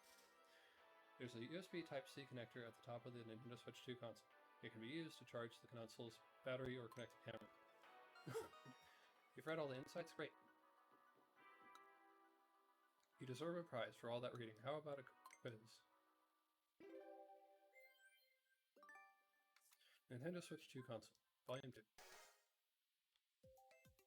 What is the Nintendo Switch 2 console's circuit board wrapped in to prevent electromagnetic noise from escaping? Rubber, plastic, metal, or blank?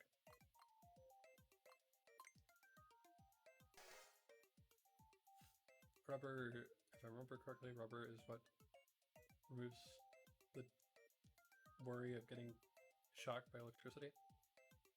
When you touch the metal part of a Nintendo Switch 2 console, what can be transmitted from your hand to the console?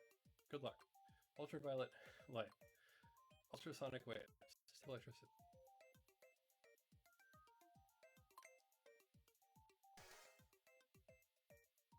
The parts that encase the insides of the Nintendo Switch 2 console are made out of plastic. And what other material?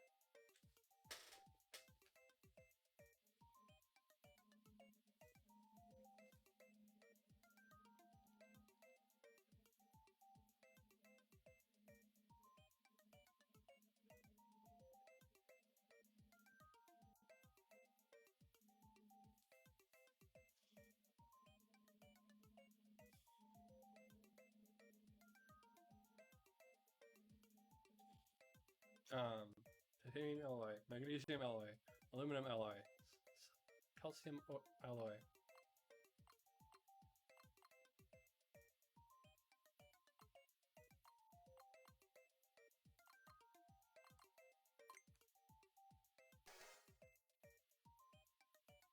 Which of the following can you not do with the USB Type-C connector on top of the Nintendo Switch 2 console?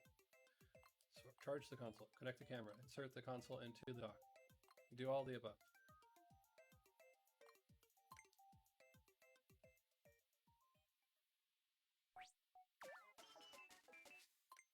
Which one is this? 1 and 3, unless you mixed it up.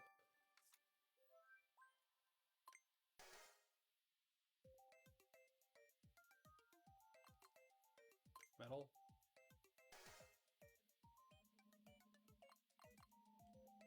Static electricity.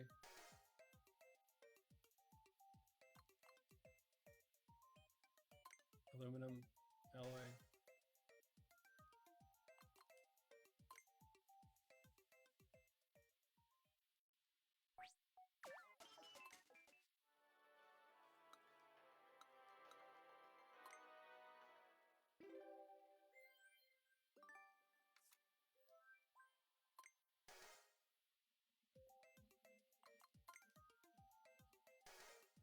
Plastic instead of rubber, okay.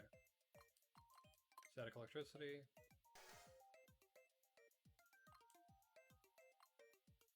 Titanium alloy.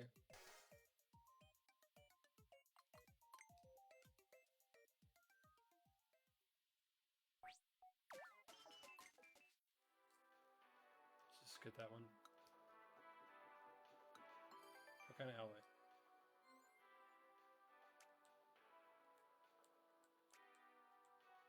Magnesium, okay.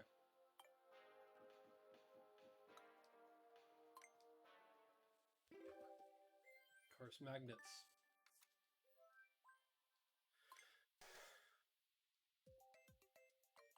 Metal.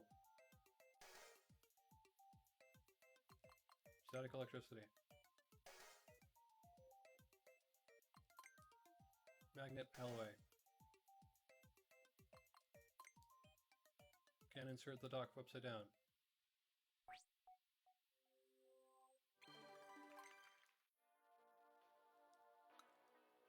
The Nintendo Switch 2 console must be like a second home to you now.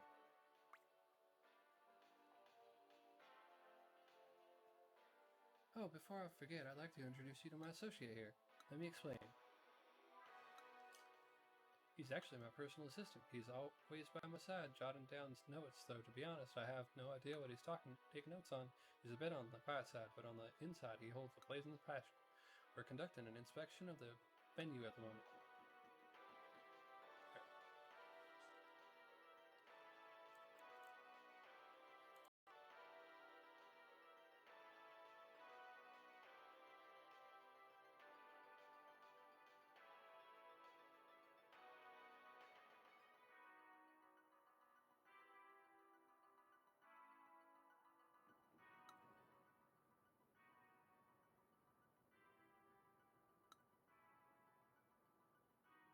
You can learn about the Nintendo Switch 2's wireless communication here. You'll find out about Bluetooth, Wi-Fi, Nintendo's history, and wireless communication, and more. Does that sound like something you could be into? Then here you go. Please enjoy the wireless communication insights. Different types of wireless communication. When it comes to wireless communication on Nintendo Switch 2, a few different methods are possible. There's online, via Wi-Fi, online communication via Wi-Fi, Bluetooth communication between the Nintendo Switch 2 console and other devices such as the Joy-Con 2 controllers, near field communication, or NFC, with Amiibo, and local communication between Nintendo Switch 2 console. Quite a list, huh? And since none of these communication methods involve cables, you don't have to worry about anything getting in the way or tangled up. Wireless communication can be pretty convenient. Nintendo Switch 2 offers a range of wireless communication methods. Wi-Fi, Bluetooth, NFC, and local communications are all possible.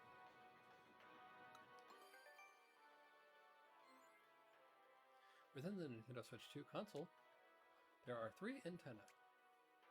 These 3 antennae exchange signals with other devices. They're used to connect devices such as Joy-Con 2 connector controllers, Nintendo Switch 2 Pro controllers, or Bluetooth headphones. They can also be used to connect to the internet via Wi-Fi or to other Nintendo Switch 2 consoles. What's more, the parts encasing the antennae, as well as the console itself, have an additional function. They actually help the antennae work. The Nintendo Switch 2 console has 3 antennae. The parts that encase the console also help the antennae, preventing mixed-up signals. The Wi-Fi signal used for online communication and the Bluetooth signal used for devices such as Joy-Con 2 can get mixed up. If we don't employ extra measures to prevent this, it can result in poor communication between devices. So to help prevent this, we made sure that the signals take turns. The consoles can use either Wi-Fi or Bluetooth, but not both at the same time. You can switch between these two types of communication very quickly. It also ever so slightly offsets the type of signal used. With these measures in place, the signals have a much lower risk of getting mixed up. Wi-Fi and Bluetooth communications take turns. The console alternates between signals types so that they don't get mixed up. The human body and antennae. Fun fact, it's difficult for radio signals to pass through the human body. So when the console is using Wi-Fi communication, if your hands or body is close to the antennae, it may weaken the signal. We took steps to make sure that the signal wouldn't get weakened too much. One way we did so was by considering the positioning of the antennae. It was chosen to ensure that your hands aren't blocking the antennae when playing in handheld mode. As for the Joy-Con 2 controllers or antennae, there are different ways to hold controllers depending on the game, so we tried to distribute them evenly as best we could. Then, there are the antennae in the Nintendo Switch 2 Pro controller. There's only one way to hold the Pro controller, so we kept the antennae away from your expected hand positions. Basically, the antennae were positioned based on how you would be holding the controllers. It's difficult for radio signals to pass through the human body. Antennae are placed as far away from your hands as possible. Nintendo and wireless technology. In the past, Nintendo game consoles used cables for communication, but as time went on, there was a gradual shift to wireless technology.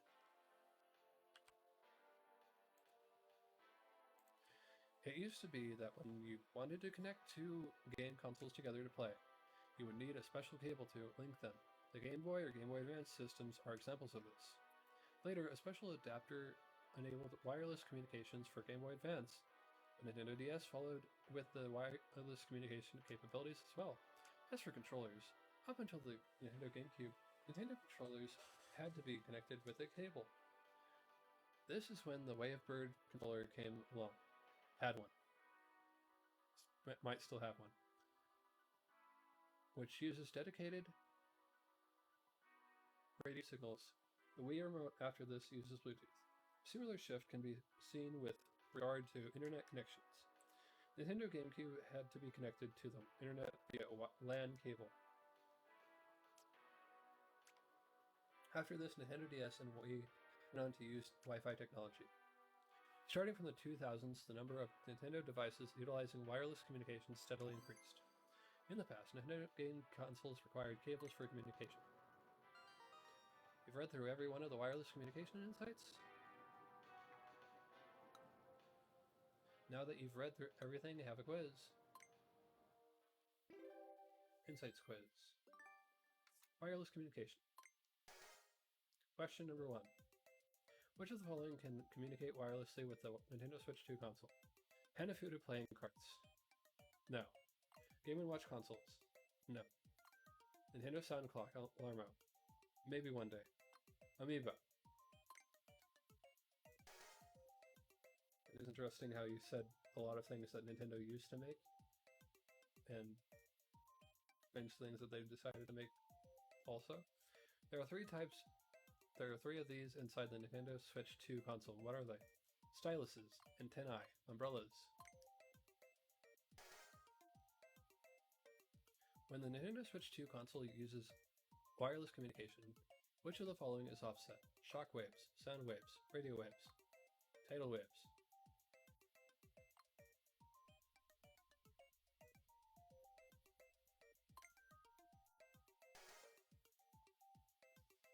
Which of the following is the most difficult for signals to pass through? Air, glass, plastic, the human body. Historically, though, through which medium have Nintendo game consoles communicated with each other and their controllers? Sonar, telephone landline, physical cables, the postal service.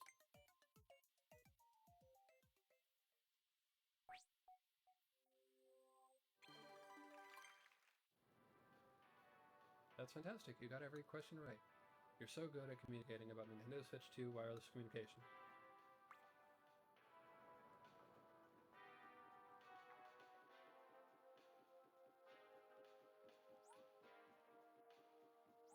So we go to the fan one first, and then we'll go over that one.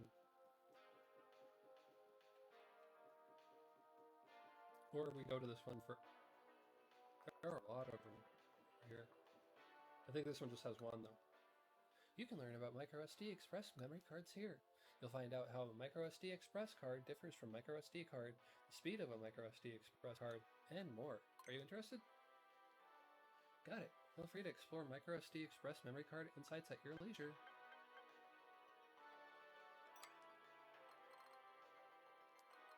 How? Okay, I guess...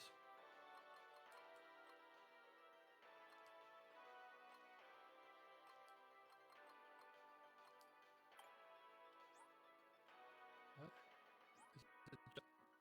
I thought I saw... What? What? What? What's going on?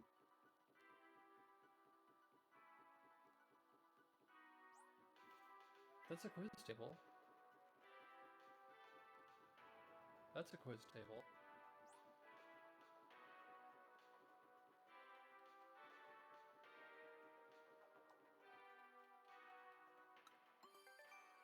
Less likely to get hot.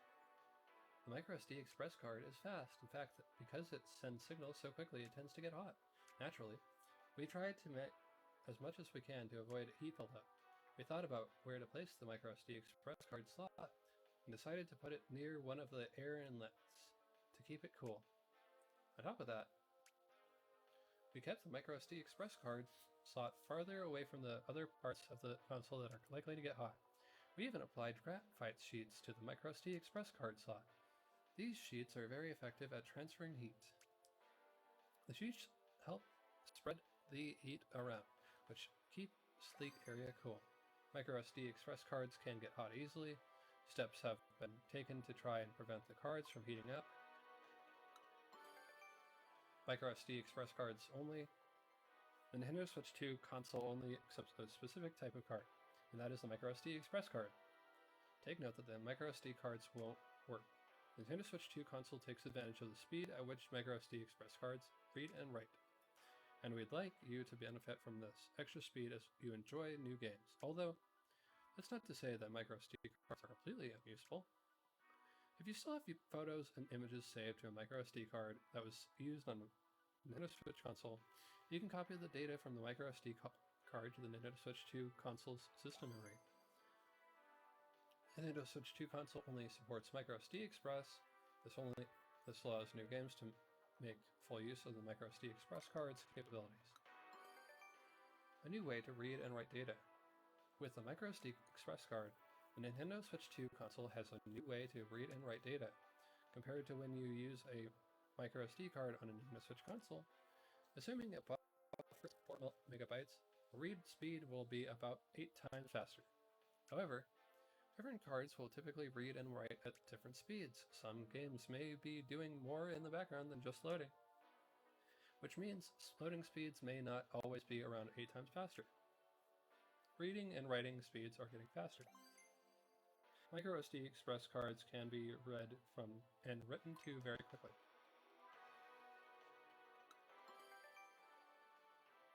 More pins. Let's take a closer look at a micro SD Express card. While it may look similar to a micro SD card, there are some key differences you should notice once you flip it over. It has a lot more pins. With these pins, data can be read and written in a new way. But since the original pins are still there, it can even work as a micro SD card. It's actually compatible with the Nintendo Switch consoles. Micro SD Express cards have more pins. By having more pins, data can be read from and written to them in a different way. Micro SD Express memory cards. Micro SD Express card can be used to save various Nintendo Switch 2 data. Downloaded games, as well as photos and videos taken with the capture button, are saved to this card. It's a handy thing to have if you run out of system memory. You can use a micro SD card on the Nintendo Switch console, but only a micro SD Express card will work on a Nintendo Switch 2 console. You'll find a place for it in the spot where you can pull out the stand. You just need to insert the card into the slot marked Micro SD Express and you should be good to go. If no system memory is available, a Micro SD Express card could help. You've read all the insights? Great. You've qualified for a quiz. Micro SD Express card. Insights quiz. Question number 1. Which of the following can be inserted here and used with the Nintendo Switch 2 console? Greeting cards, game cards, download cards, Micro SD Express card, Express memory cards. What does a Micro SD Express memory card have more than a Micro SD card? Physical size, ease of inserting it into the console. They're the same. How do the read and write speeds of a Micro SD Express memory card compare with that of a Micro SD card? They're equally fast. Micro SD Express cards are slightly faster. Micro SD cards are a lot faster. What aspect of Micro SD Express memory cards do games for the Nintendo Switch 2 console make full use of? Their compact size, their lightweight, pins luster, reading and writing speeds. Also, I feel for the last one, it's probably going to be aged, whether or not you say, oh, it's a lot faster, it's a little bit faster. Nintendo Switch 2 console has been designed to benefit Micro SD Express memory cards in what way? It lets them read and write wirelessly. It slows down their read and write speeds. It stops them from cooling down. It stops them from heating up.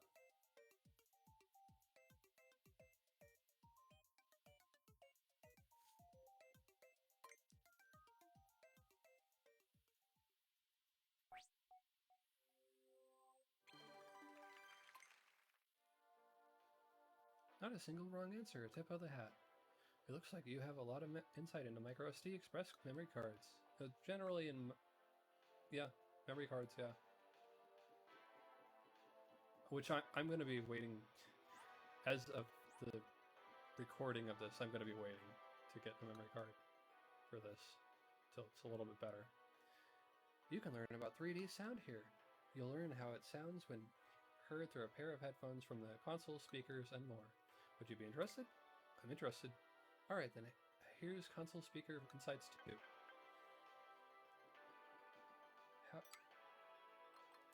That looks like it's it. That looks like all. What?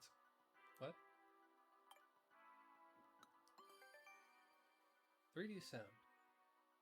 When you play games that support surround sound on Nintendo Switch 2, you can enjoy 3D sound whether it's coming from the Nintendo Switch 2 console's speakers or from a pair of headphones.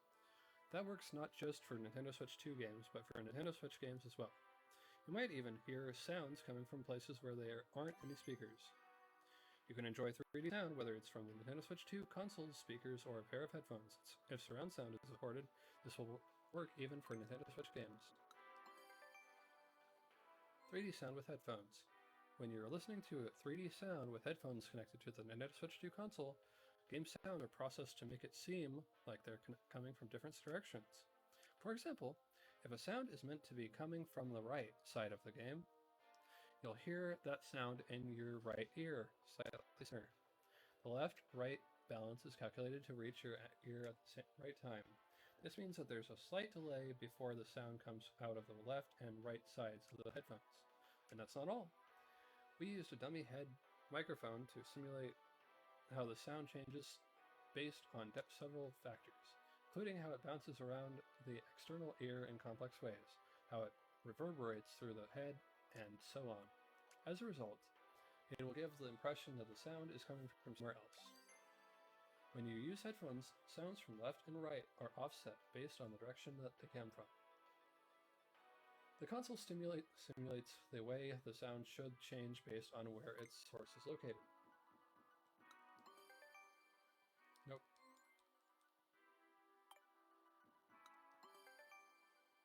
3D sounds from the console speaker. As for 3D sounds coming from the Nintendo Switch 2 console speakers, it doesn't work the same way as it does with the headphones.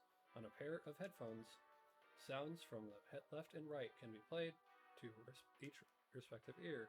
In the case of speakers, though, you would still hear sounds from the right speaker in the left ear and vice versa. The sounds would mix and jumble, making it difficult to hear. So the console speakers employ a certain trick. They cancel out the sound that reaches your opposite ear. So when sound that wouldn't reach your left ear plays from the right speaker, complex signals play along with it to cancel out the sound. As a result, sounds from the left will only reach the left ear, and sounds from the right will only reach the right ear. Console speakers play signals that cancel out sounds as they reach your ears. Great, I see you read everything. Try it out. Insights quiz. Console speakers, Volume 2. Question number 1. To enjoy games with 3D sound on Nintendo Switch 2, which feature must they be compatible with? Monaural sound, stereo sound, surround sound, ground sound.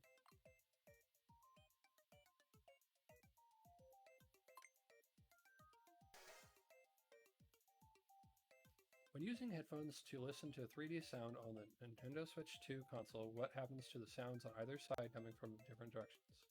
They're cancelled out. They're swapped. Timings are aligned. Timings are offset.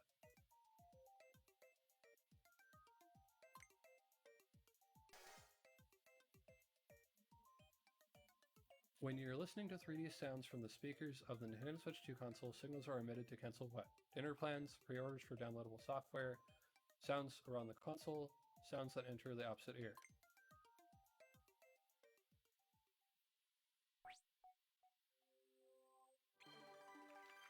Perfect score. You aced it. That was inspiring. I bet you could speak about speakers for days now.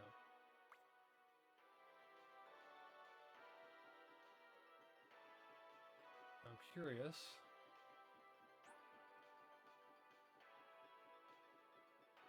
So there's 2 quizzes over here. You can learn about the Nintendo Switch 2 console's battery capacity here. You'll find out about battery capacity, best batteries from Nintendo, and more. Any interest? So just...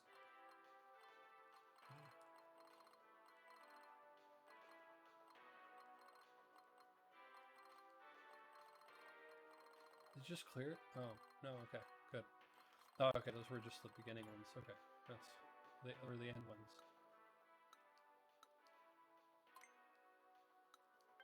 You can read that at your leisure.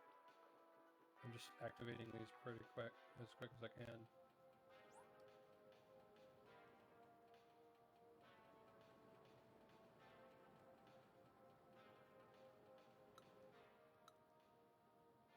You'll find out about the Nintendo Switch 2 consoles fans. I'm interested.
CPUs, GPUs.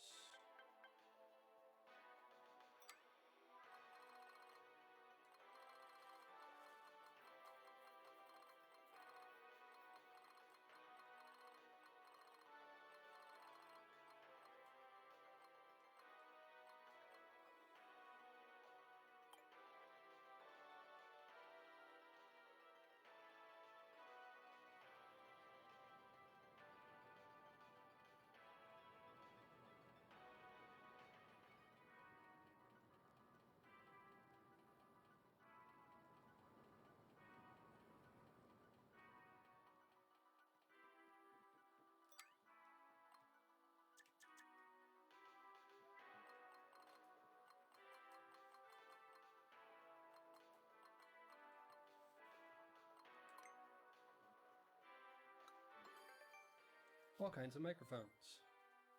The Nintendo Switch 2 console does have a built-in microphone, but you can also use a different microphone if you'd like.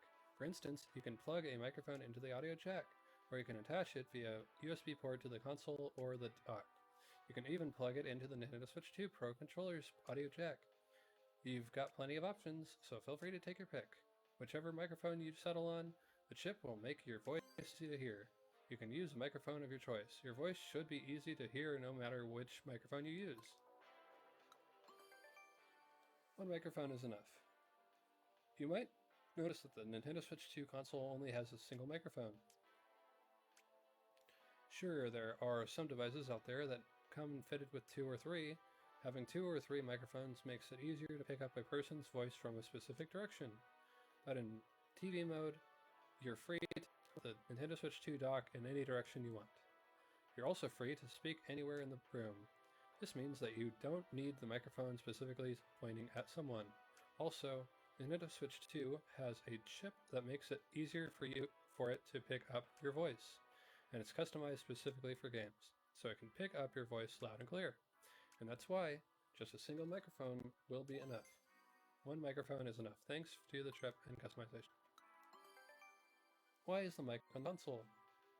The Nintendo Switch 2 microphone is built in the console, but we initially considered putting it somewhere else, like on the Nintendo Switch 2 dock, Joy-Con 2 grip, or on the Joy-Con 2. The problem was, the microphone would only be usable in TV mode. It was part of the dock, and it wouldn't be usable in handheld mode if part of the grip. If we put it on a Joy-Con 2 controller, it would have made it harder for the microphone to pick up voices when you're using motion controls. We wanted to make the mic easy to use. And we wanted this to apply whether you're using the console in handheld mode, TV mode, or tabletop mode, not to mention when you're using motion controls. That's why we decided to build it into the console. The console has a microphone that can be used in any mode. Nintendo and chat features. When it comes to voice chat, Nintendo has a long-standing history. You need only look back on titles like Pokemon Diamond and Pearl for the Nintendo DS, Animal Crossing City Folk for Wii and its compatibility with the Wii Speak accessory, Pokemon X and Y for the Nintendo DS, 3DS, Wii U Chat for the Wii U, and the Nintendo Switch Online Smart Device app for Nintendo Switch as of May 2025. Players have been able to use to their Players have been able use to their devices in a lot of different ways.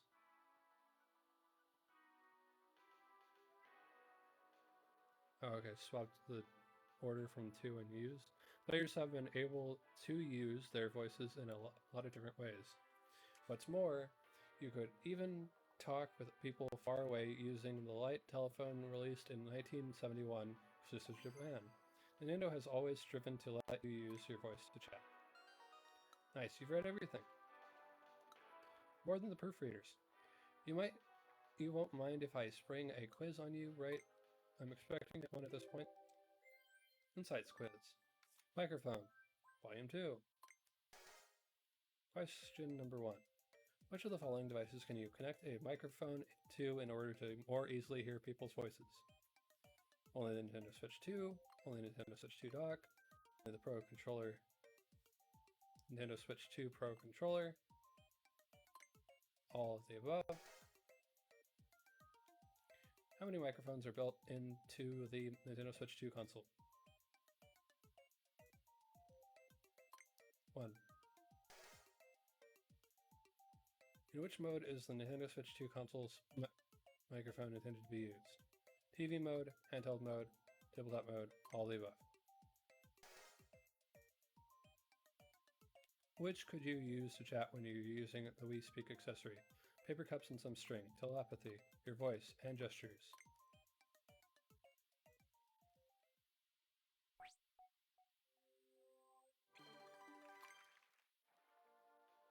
You got every answer correct. You might know more about microphones than I do.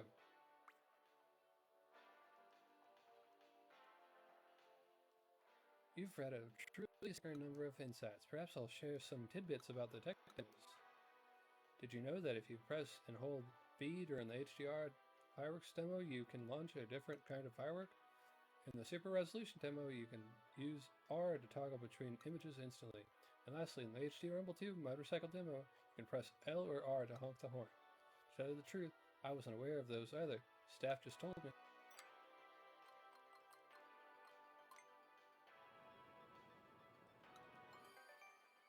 Electronic devices get hot. Some electronic devices can heat up the longer they run. They can get particularly hot when performing fast calculations, communicating rapidly, or running while being charged. And using devices that are hot to the touch definitely isn't fun, but that's not the only problem. If the parts are too hot, the device itself may fail to work properly. Some parts could even break completely. To ensure this hasn't happened, Nintendo Switch 2 cools down parts in different ways so they don't get too hot. Electronic devices get hot when running. Nintendo Switch 2 has ways to keep itself from getting too hot. A quiet fan. Nintendo Switch 2 console does its best to keep itself from heating up. One way it does this is with a built-in fan. This fan funnels air into the console and blows it at different parts. The hot air is then pushed out to keep things cool. It isn't always running though. First, it uses the temperature sensor to check how hot the console is. If it's hot, the fan runs at high speeds, but if it's not too hot, it'll only spin a little. At low speeds, the fan will be so quiet that you can barely hear it. Try putting your ear up to the fan and listening for yourself. Nintendo Switch 2 console is cooled with a fan. Fan is quiet when it's running at low speed. Air flows to the front and back. The Nintendo Switch 2 console contains a circuit board. The components of the circuit board generate heat. These need to be cooled down. To do this, air flows to both the front and back of the circuit board. Both sides are directly connected via their air inlet, and the fan draws in air, ventilating both the front and back. And so, the components on both the front and back of the circuit board can be safely cooled. Air flows to the front and back of the circuit board. The fan also draws in air from the front and the back. Easy airflow. To cool the Nintendo Switch 2 console with air, the airflow needs to be as smooth as possible. With good airflow, the fan doesn't have to push itself to high speeds. Air inlets are made on the underside to let air straight in. At the outlet, the air comes straight out, unobstructed. Thanks to this, and the console's more powerful fan, Nintendo Switch 2 provides roughly twice the airflow of Nintendo Switch. Air flows straight in and then straight back out. Nintendo Switch 2 console provides about twice the airflow as the Nintendo Switch 1. Read everything exceptionally.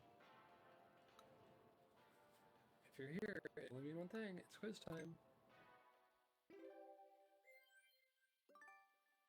Heat dissipation.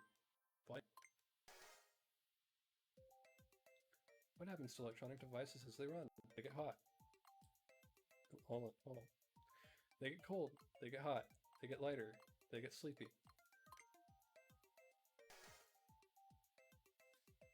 Which of the following is attached to the Nintendo Switch 2 console to cool it down? Ice, a refrigerator, a fan, an air conditioner.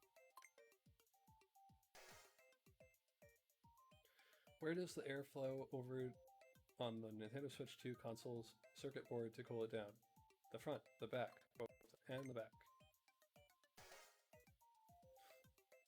How much airflow does the Nintendo Switch 2 console provide in contrast to the Nintendo Switch console? About the same amount. A little more. Twice as much. Say twice as much, why not? Might be a bragging point of theirs. Yep. Perfect score, too cool. You obviously don't have any built-in heat dissipation because you're on fire. Yep.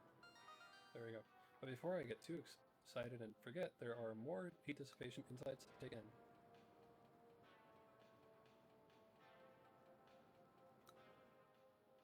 You can learn more about the Nintendo Switch 2 console's heat dissipation methods here. You'll find out about parts that are sensitive to heat, how the heat is transferred, and more. Glad to hear it, and here's the heat dissipation insights too. Heat sensitive. One thing about the Nintendo Switch 2 console's system memory is that it's susceptible to heat.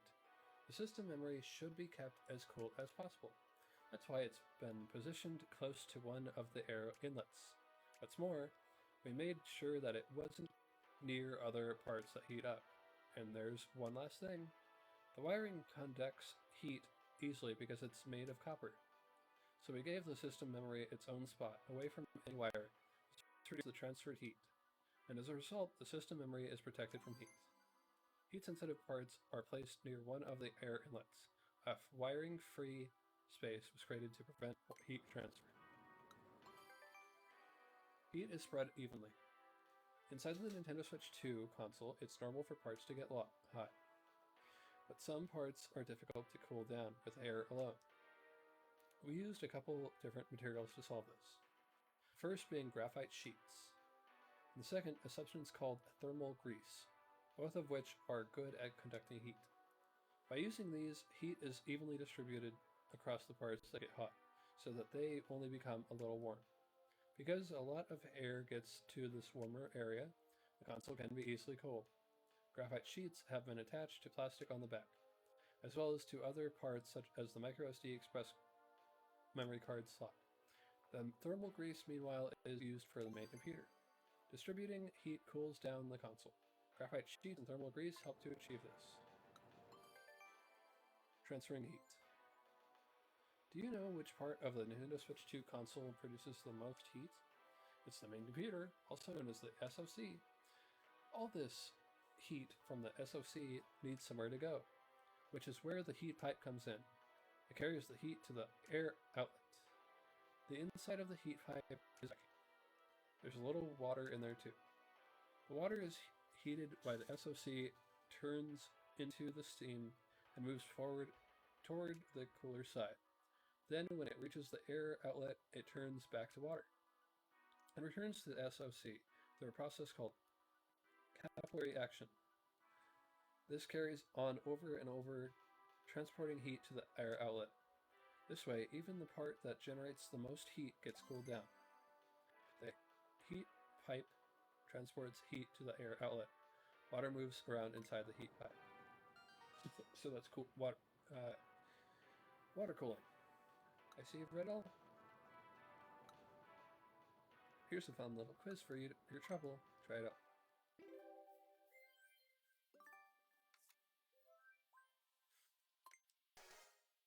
Question number 1. What measure was implemented to prevent heat from transferring across the space marked in red? A set of curtains was added. A metal wall was added. Heat absorption. Firing was kept away.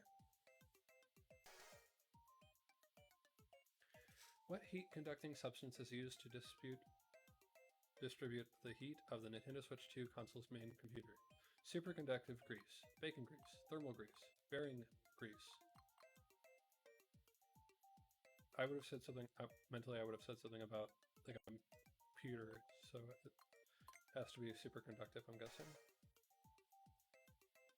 What moves around inside the heat pipe to transfer heat from the Nintendo Switch 2 console's main computer?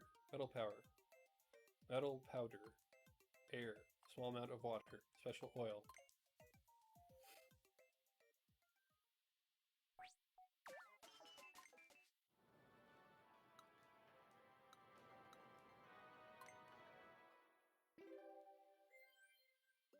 I'll just do thermal paste then. Or that might have been it, honestly. Firing was kept away. Thermal paste. Water.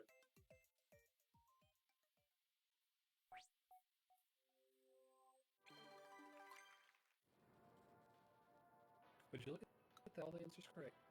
Next time I need some advice on heat dissipation, I know who to ask.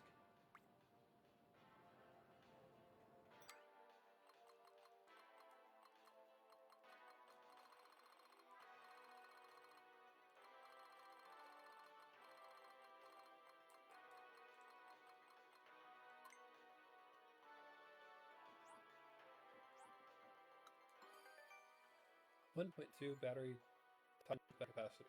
In terms of performance, the Nintendo Switch 2 console is several times better than the Nintendo Switch console's console. Naturally, this means it requires some more power. We've done our best to reduce the amount of power it uses, of course, but even after optimizing the console, we needed to get it more power.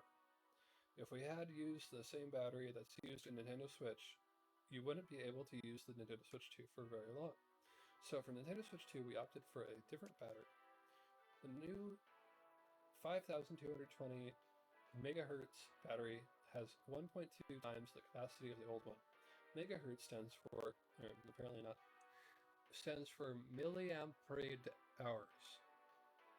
An increase of 1.2 times doesn't mean you'll be able to use the console for 1.2 times longer, but we did our best to maximize the time that you could play on it. Nintendo Switch 2 console consumes a lot of power. We gave it 2 times the battery capacity to let you use it for a lot longer as possible. Battery longevity. We believe that video games consoles should be long-term companions. We'd like you to be able to keep on using them for many years to come. That's why. We did our best to make sure that the Nintendo Switch 2 console's battery lasts for a long time. There are a few things we did to achieve this. We purposely tried to ensure that the battery doesn't get too much power when it's charged. If it did, the energy output would be slightly weakened, and the battery could begin to degrade. Also, it's easy to damage a battery with fast charging, so we've done our best to prevent this. Our focus was on how many times the console can be charged. We want it to be able to be charged even more times than a smart device. The Nintendo Switch 2 console has been designed for long-term use. It's been optimized to prevent battery degradation. Nintendo and batteries. Nintendo has a history of using batteries to power game consoles. Lithium-ion batteries in particular. Console battery life has been improving with successive generations. The Game Boy Advance SP has 600. Nintendo DS has 850. 3DS has 1,300. Switch has 4,310. And the Switch 2 has 5,220. Incidentally, the Game Boy and Game Boy Advance systems use dry cell batteries. In those days, if you ran out of batteries while playing, you had to throw away the dry cell batteries and buy new ones. Or, wait, Game Boy Advance, that's just double A's, right? Just get a charger, some chargeable ones. Battery life for Nintendo game consoles is continually improving. In the past, you had to use disposable dry cell batteries in order to keep playing. Hey, you read it all. Now that you've read everything, you deserve a quiz. That's it. That is, if you'd like to take the Battery Insights quiz. It's optional.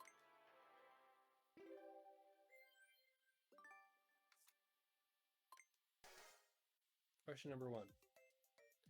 How much more capacity does the Nintendo Switch 2 console's battery have than the Nintendo Switch console's battery?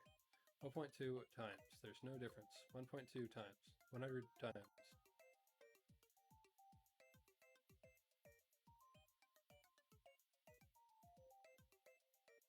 Say 1.2. You're getting really specific. Why is the Nintendo Switch 2 console's battery not supplied with too much power? Makes the battery lighter. It makes the battery smaller. Increases the battery capacity. Helps prevent battery degradation.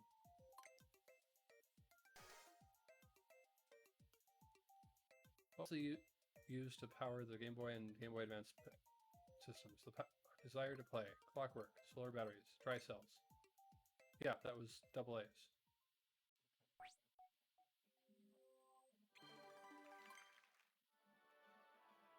Well, look at that. You got them all right. I hope this quiz recharged your own batteries.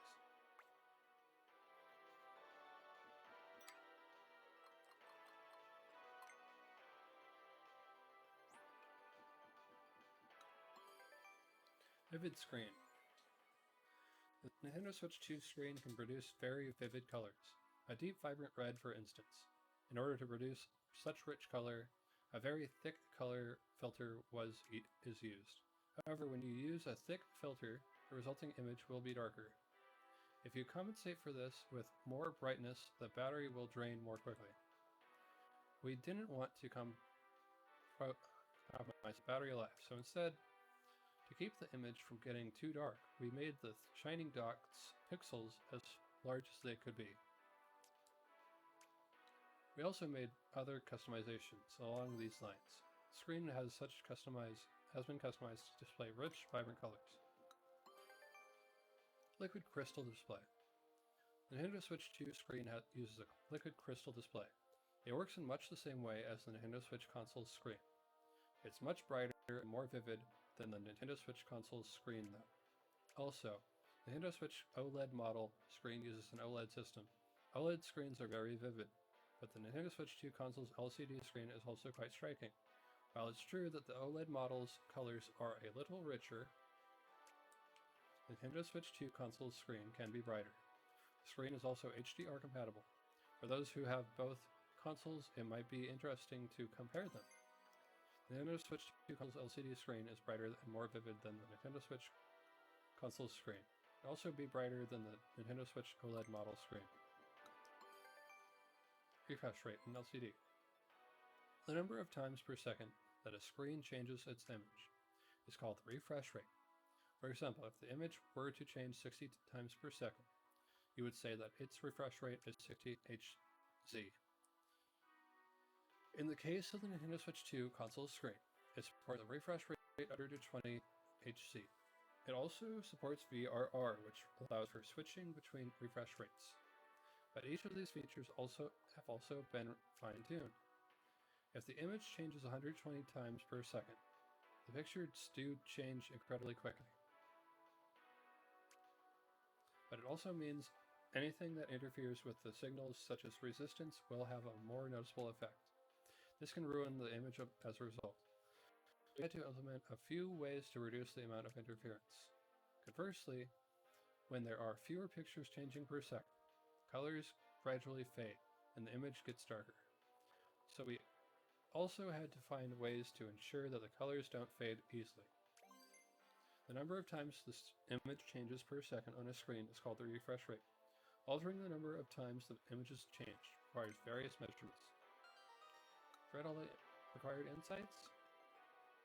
Perhaps having read the material, I present you with a quiz. Okay. Console screen, Volume 2. Which of the following is used to produce a bright red color on the Nintendo Switch screen? An apple peel, a thick red filter, a thin red filter, a red pencil.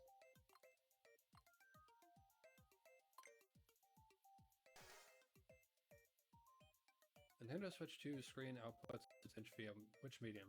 Shadow puppetry, plasma, liquid crystal, cathode ray tube.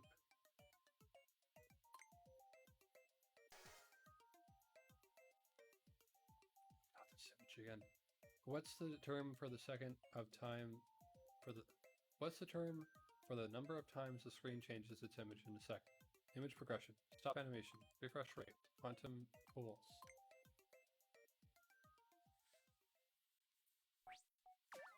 Yeah, I feel like the second one was it.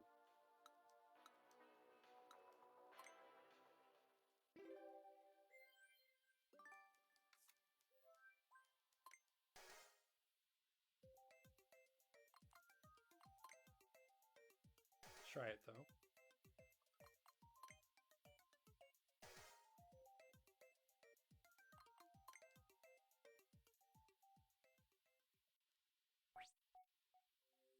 Oh, okay. It was liquid crystal.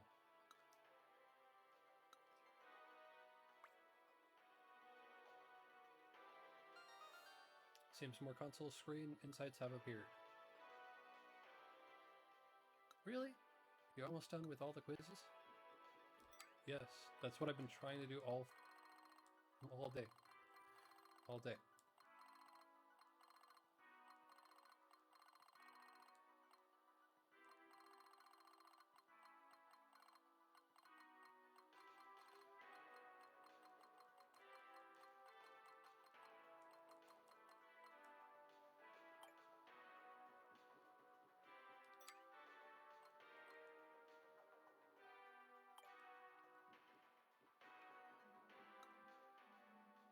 You can learn even more about the Nintendo Switch 2 console screen here. You'll find out more about the screen size, the process through which it lights up, and more.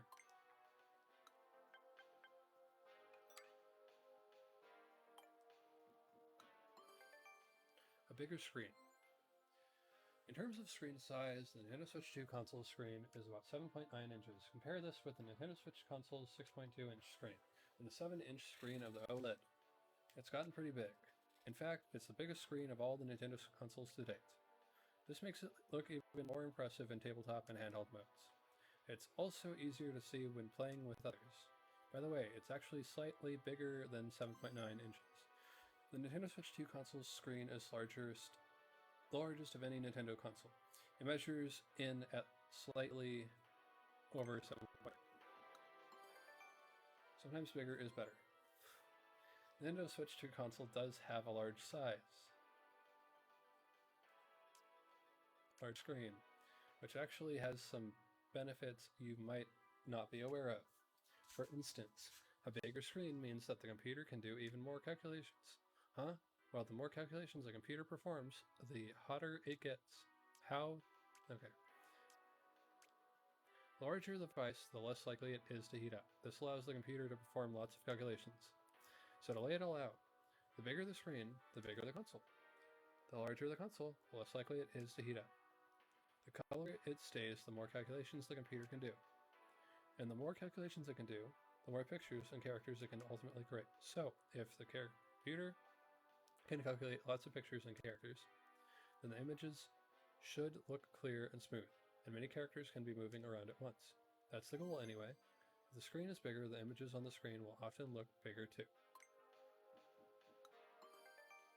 A little light goes a long way. Nintendo Switch 2 console screen lights up fully to display images. This light is produced by white LEDs. A single LED emits a tiny point of light. As they are, these little lights aren't enough to light up the whole screen, but with the use of a translucent plate called a light guiding plate, the light of an LED can be spread. There's a slight unevenness to the plate. This reflects the light in a complex, uneven way and spreads it out. In this way, by lighting up a bunch of LEDs next to the plate, the entire screen can light up. To ensure uniform brightness of the screen, we have experimented with different bumpy patterns, eventually settling on the current design. Small points of light illuminate the entire screen. You've read it all? Good, good. Avid readers like you probably love quizzes, right? Salamander. Insight Quiz, Console Screen Volume 3. In terms of size, roughly how many inches is this Nintendo Switch 2 screen? About larger than 7.9.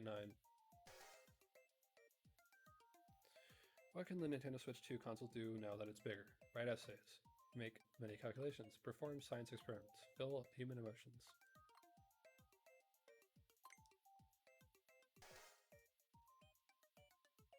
The light that lights up the entire Nintendo Switch 2 screen starts out as what kind of light?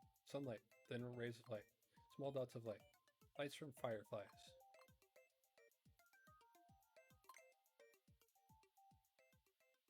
It's either that or small dots. Yeah, okay, it was small dots.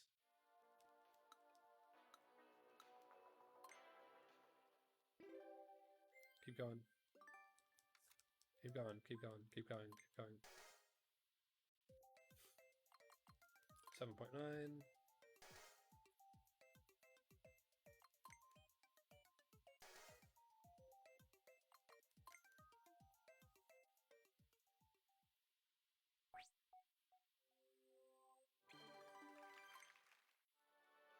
And there's one more, right over there. It would seem there are even more console screen insights to discover. The reason why they're breaking this down is because they want it to be more impressive.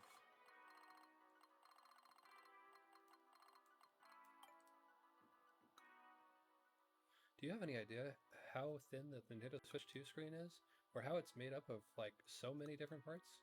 Just say you want to know more. No, say no more. Here's Console Screen Insights 4.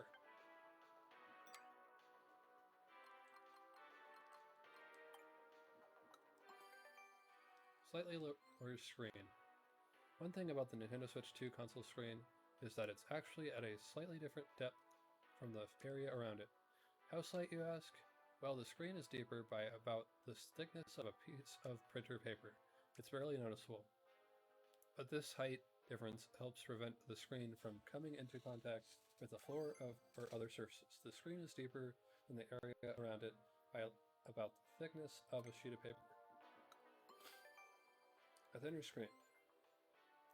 One thing about the Nintendo Switch 2 console screen is it's made up of many overlapping parts. There's the LCD, liquid crystal display, a shatter-resistant film, a screen cover, transparent plastic, two polarizing plates, two pieces of glass, a touch sensor, a light guiding plate, an LED film, 3 long tube, 2 blankets, and 4 boyfriends, and so on. With all these parts layered on top of each other, there was a risk of the screen becoming too thick. There wouldn't have been space left for the other parts. So we made the cover out of thin tempered glass. For other parts, we chose the thinnest possible ones that we could find. Basically, we designed the screen to be as thin as possible. Nintendo Switch 2 console screen is made up of many overlapping parts. The screen has been made as thin as possible. A long, thin 1C, or IC. Often on the inside of a computer, there's a component called an IC, integrated circuit. It's typically square-shaped. As for the IC that controls the Nintendo Switch 2 console's screen and touch input, it's pretty thin, measuring about 30mm to 1mm times 1mm. It has to control more than 2 million dots, called pixels, 1,920 horizontally and 1,080 vertically, as well as over 900 touch sensors. It uses over 3,000 wires to achieve this. In order to be able to attach all the terminals connected to so many wires, the IC had to be long and thin. The IC integrated circuit that governs the screen and touch input is long and thin. The IC requires many terminals. Get to the quiz. Console screen. Volume 4. What would you need to place on top of the Nintendo Switch 2 screen to have it match the height of the area around it? A notepad, a postcard, sheet of printer paper. I don't even... Oh. I don't know. Components shown are layered on top of each other to make what part of the Nintendo Switch 2 console?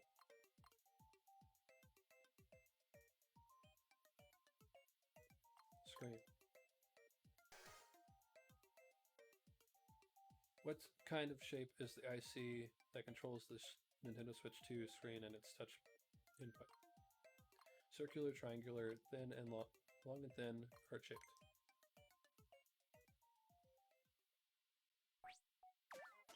Yeah, it was for, yeah.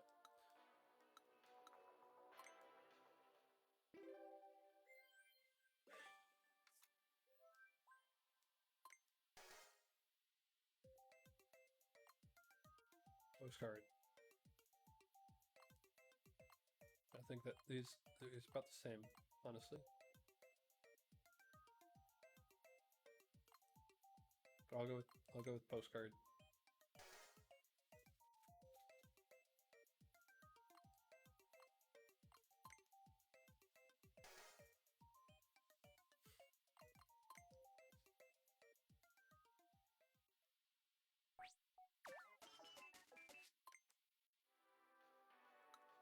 Just a piece of paper, huh?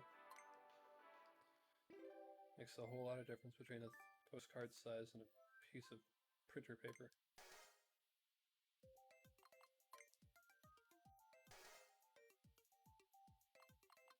Screen.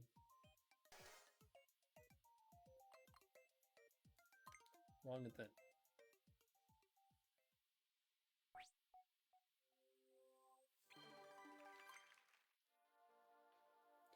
Major congratulations, your perfect score demands a standing ovation. You're a versatile beast when it comes to the Nintendo Switch 2 console screen.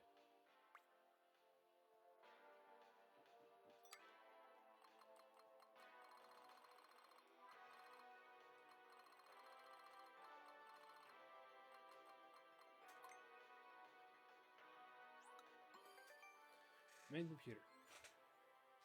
What have we here? Why, it's the Nintendo Switch 2 console's main computer. It's what's known as an SoC, System on a Chip.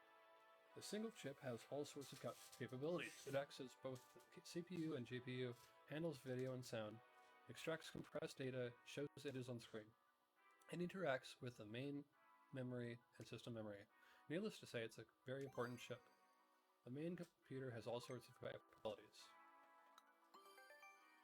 The CPU. Within this Nintendo Switch 2 console's main computer, there's a part called the CPU, Central Processing Unit.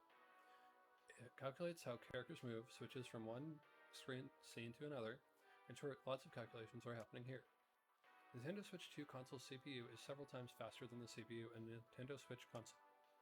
The faster the CPU is, the better it is at displaying lots of characters on screen, and the better it is at performing more complex motions. The CPU performs all kinds of calculations. The Nintendo Switch 2 console's CPU is several times faster than the CPU in the Nintendo Switch console. The GPU. Within the Nintendo Switch 2 console's main computer, you'll find the GPU, Graphics Processing Unit. Its main purpose is to perform calculations for drawing images on the screen. Nintendo Switch 2 console's GPU is several times faster than the GPU in the Nintendo Switch console. The faster the GPU is, the better it gets at generating more complex and detailed images. Note, This video is purely for reference. Also, the GPU is where machine learning and ray tracing calculations take place. The GPU performs calculations for drawing images. The Nintendo Switch 2 console's GPU is several times faster than the GPU in the Nintendo Switch console. Good luck. Good job. This is the point where I give you a quiz.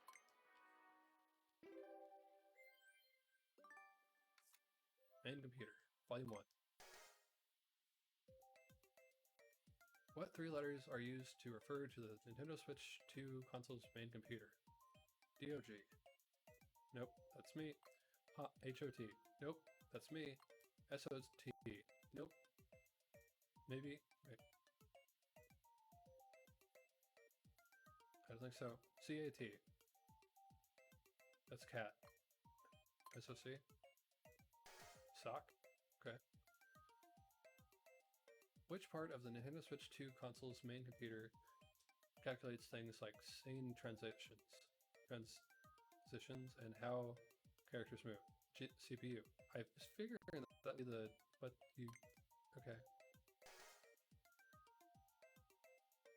Which part of the Nintendo Switch 2 console's main computer currently performs target-line calculations? GPU.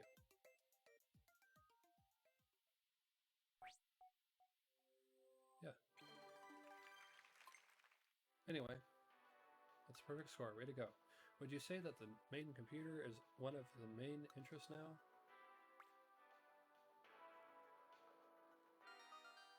Oh, huh? I guess that means you aren't done with these sites just yet.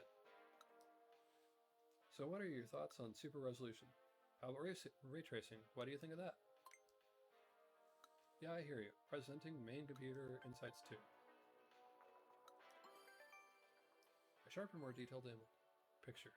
With the Nintendo Switch 2 console's main computer, sharper and more detailed images can be produced.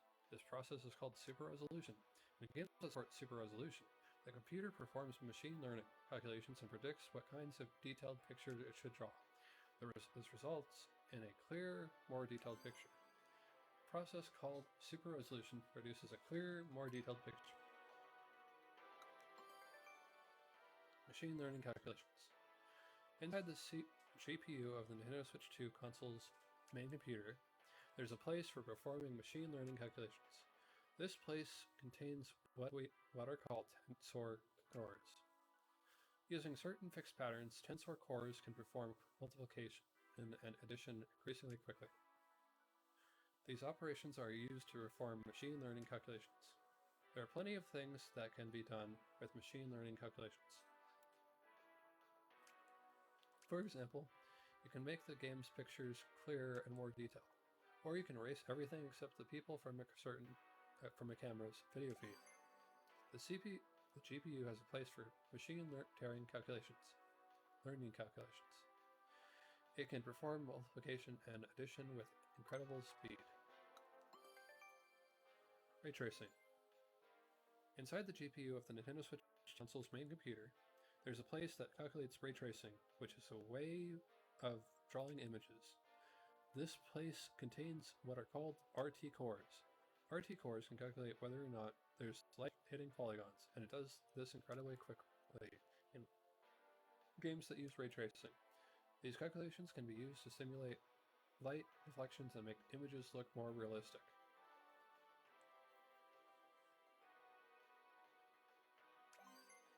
This GPU has a place for ray tracing calculations that can simulate light reflections.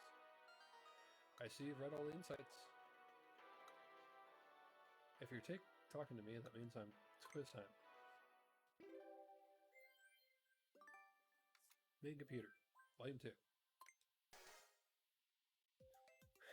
Through which process does the Nintendo Switch 2 console's main computer draw sharper, more detailed pictures? Transformation. Pulsation. Super resolution. Vacation.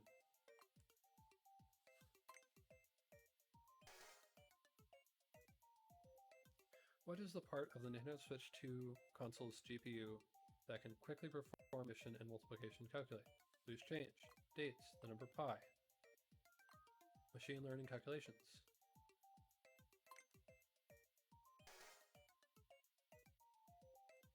What can be simulated with the Nintendo Switch 2 console's GPU ray tracing calculations? Car physics, light reflections, character feelings, company management.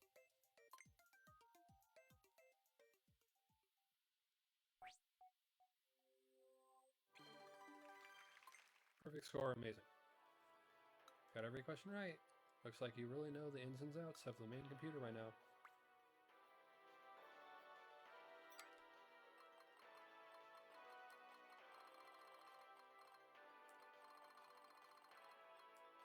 Alright, just these left.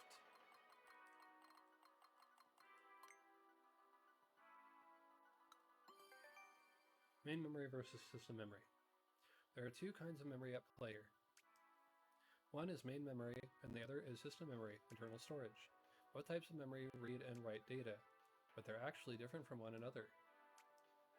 Main memory is read from and written to faster, but the data is lost when the Nintendo Switch 2 console is powered off. System memory, however, has slower read and write operations, but the data is retained when the console is powered off. Go. For that reason, the main computer uses main memory when it needs to read and write faster. However, it uses the console's system memory to store downloaded games. For example, the downloaded games on the console's system memory are loaded into the main memory before the main computer begins to read and write. Each memory type does the work it's best suited for. Main memory is fast, but the data is lost when the system is powered off. System memory is slow, but the data is retained when the system is powered off. Bigger main memory. The Nintendo Switch 2 console's main memory loads programs and data from the console's system memory. Main memory can also be used to store the results of the main computer's calculations. Nintendo Switch 2's system's main memory is 3 times larger than that of the Nintendo Switch systems.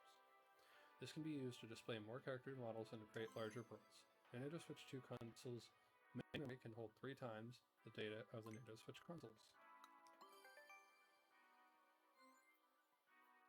Nintendo Switch 2 console's main memory has twice as much circuitry as the Nintendo Switch consoles. It also uses a method that lets it read and write data twice as fast. So compared to Nintendo Switch 2's console's memory is up to 4 times faster. It's faster in many areas and is able to perform more calculations in the same amount of time. Not only that, the Nintendo Switch 2 console's main memory is comparable to that of smart devices. That said, on many smart devices, the main memory is found on top of the main computer. When it comes to Nintendo Switch 2, the main memory is located away from the main computer. This makes it harder for the main memory to heat up and allows for additional circuitry. It's designed to perform a lot of calculations. The Nintendo Switch 2 console's main memory is faster than the Nintendo Switch consoles.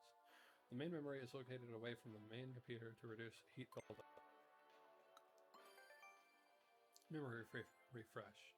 When it comes to the console's main memory, data written to the main memory will be lost once the power is shut off.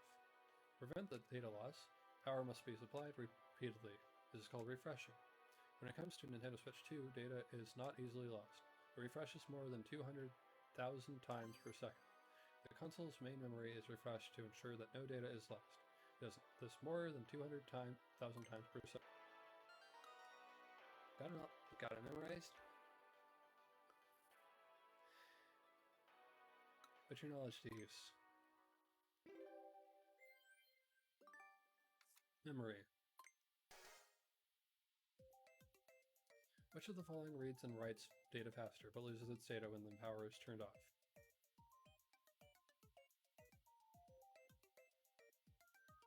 Main memory? Nintendo Switch 2 console's main memory can handle how much more data than the Nintendo Switch console's main memory? 1.5? Nintendo Switch 2 console's main memory does not get hot easily because it's located away from what? The fan, the microphone, the magnetic connectors, the main computer.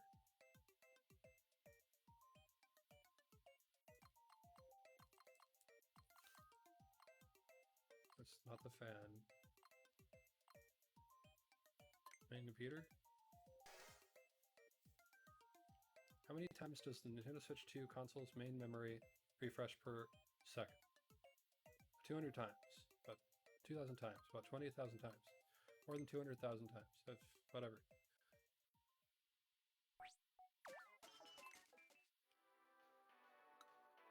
Just the second one.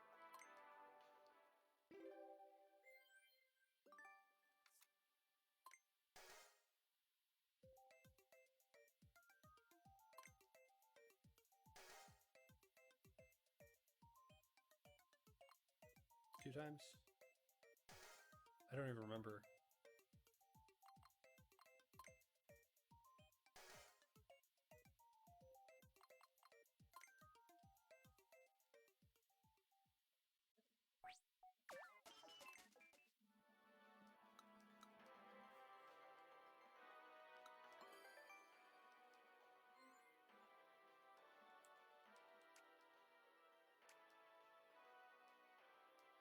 Keep going. 3 times.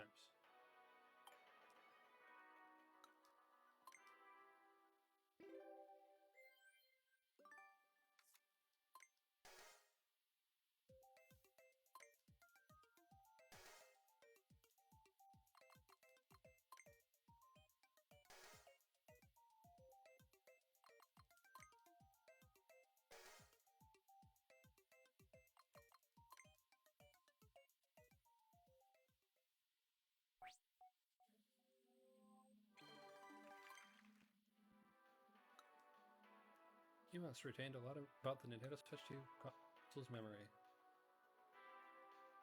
I'm trying to forget. I'm like gonna be forgetting as soon as I get out of here.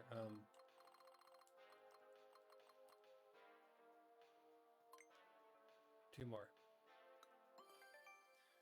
256 gigabytes. Plenty of things can be stored in the Nintendo Switch 2 system memory, from games, save data, and download games, to photos and videos taken with the capture button. It has its capacity of 256 gigabytes. That's 8 times more than the system memory of Nintendo Switch, 4 times more than OLED. It means that it's easier to add games that take up more space. The console's memory is 256. What's fastest? When it comes to reading from and writing to the system memory, Nintendo Switch 2 works differently from the Nintendo Switch. Assuming a buffer size 4 megabytes, the Nintendo Switch 2 can read and write roughly 8 times faster than its predecessor. However, some games may be doing more in the background than just loading, so the loading speed isn't guaranteed to be around 8 times faster. Also, out of all the storage mediums that hold game data, it's the system memory that can be read the fastest. It's even faster than a game card or a micro SD express memory card. System memory has the fastest read speed.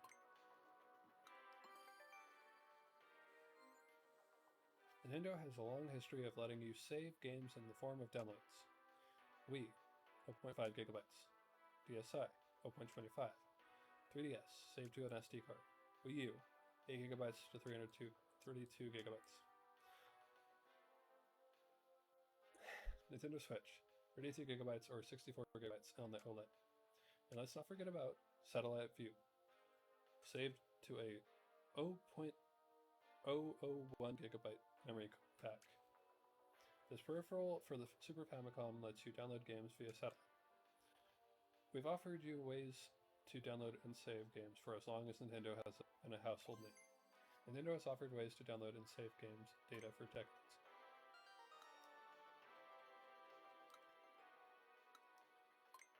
Give me that quiz.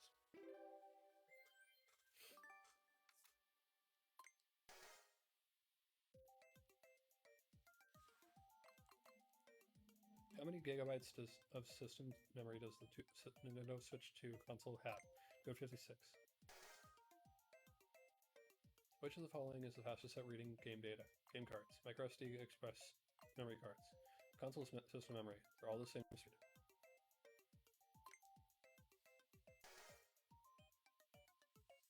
Which of the following Nintendo services was the first to let you save game data in the form of a form of a download? Virtual Console, Power Cartridge, Disk Writer, Satellite View. Not something that we actually owned.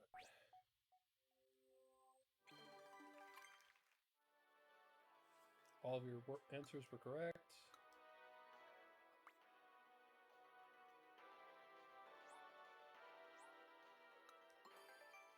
The operating system. Not every piece of Nintendo Switch 2 software is game. The console comes installed with software that's always running in the background. This is called the operating system, or OS for short.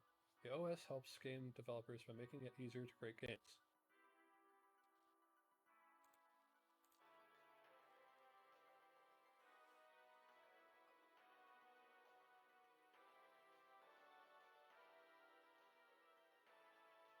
Alright. The OS helps game developers by making games. Testing. It can also download software and update data while you're playing games. Find out what your friends are up to, and send out notifications and more. The OS quietly supports games in the background. The operating system, or OS, is a piece of software that comes installed on the Nintendo Switch 2 console. The OS is always running in the background. Dedicated gaming operation. The Nintendo Switch 2 operating system is dedicated to gaming. In fact, that's specifically what it was made for. Operating systems found in smart devices and PCs are designed to do many things, but when an OS is dedicated to gaming, focuses solely on game-related tasks. That's why it was designed to be small. This allows for more of the console's processing power and memory to be used on games. The Nintendo Switch 2 console is designed for playing games, after all, so games are naturally prioritized. The Nintendo Switch 2 console has an operating system that's dedicated to gaming. Its small size allows games to use a lot of processing power and memory. Rewriting programs. Inside the Wii U, there's a Wii computer. A Wii computer, sure. This lets you play Wii games on the Wii U. However, the Nintendo Switch 2 console is different. You won't find a Nintendo Switch computer inside. The Nintendo Switch 2 computer works differently from the Nintendo Switch computer. This means that Nintendo Switch games won't work as they are. Despite this, you can still play Nintendo Switch games on Nintendo Switch 2. How is this possible? When you play a Nintendo Switch game, the OS adapts it to the way the Nintendo Switch 2 console works. It does so by rewriting Nintendo Switch programs such as shader binaries on the fly. When you play a Nintendo Switch game, the Nintendo Switch 2 OS is rewriting things in the background. By the way, because you're playing a Nintendo Switch game on the Nintendo Switch 2, which is not using the Nintendo Switch computer, you may notice some improved performance, such as faster loading times and smoother gameplay. There is no Nintendo Switch computer inside the Nintendo Switch 2 console. The Nintendo Switch 2 console OS rewrites Nintendo Switch programs. Firmware. This isn't strictly related to the operating system, but there are a number of different computers inside the Nintendo Switch 2 console and its accessories. The main computer is just one of them.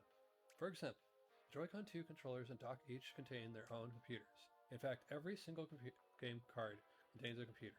Not only that, each computer has its own software that runs on it. This software is called firmware. Because the Nintendo Switch 2 console is designed for playing games, we customize each piece of firmware to make it easier to use with games. In other words, each Joy-Con 2 controller, dock, and game card runs its own custom firmware. The Nintendo Switch 2 console and its accessories contain various kinds of computers. Each piece of firmware is customized. Nintendo and operating systems. Nintendo game consoles have their own operating systems for some time, ever since Wii, in fact. Nintendo 64 and DS also have operating systems, but in these cases the OS is mainly included in the game software. Since the release of the Wii, the OS has been installed on the console instead, running in the background. It has performed all sorts of functions to improve your gameplay experience. For example, Wii Connect 24 for Wii, Street Pass or Spot Pass for Nintendo 3DS, Miiverse for Wii U, switching between TV mode, tabletop mode, and handheld mode on Nintendo Switch, and so on. Operating systems have been installed in Nintendo game consoles since the Wii. Looks like you've read it all. You got all the insights. It's time to give you a quiz.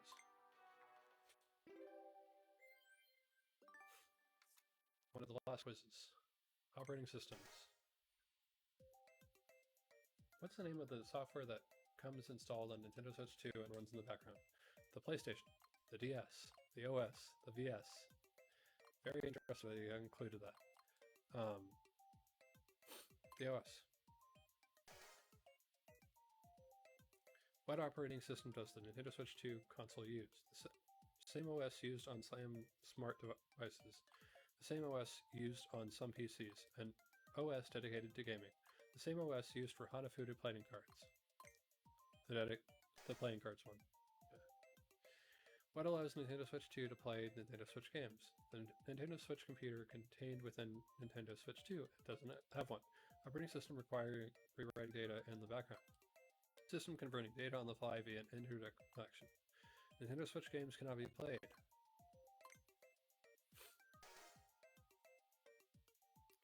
What type of software runs the Nintendo Switch 2 computer, the Joy-Con 2 controllers, and the other Nintendo devices? Firmware, homeware, T-ware, streetware.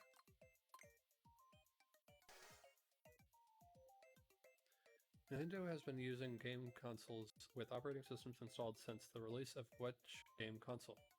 SNES, N64, DS, Wii. It gave a lot more about the Wii, but it mentioned 64 and DS, but it said just the Wii. Focus on the Wii. So it can't be. You completed all the quizzes. Yep. Almost all of them. Insights quiz is passed. Thanks for playing.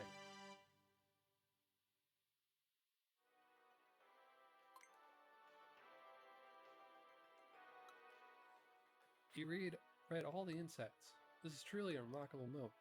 There's a lot of technology and especially special effort that you can't just see by looking at the surface. That's why we wanted to prove insight.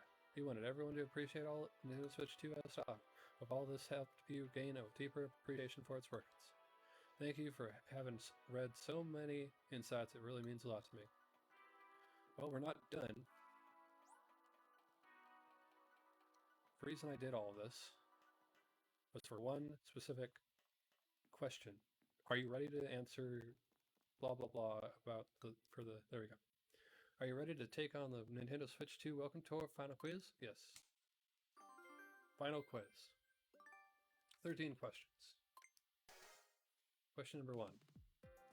What is the name of the mechanism that attaches the Joy-Con 2 controllers to the console? Controller part.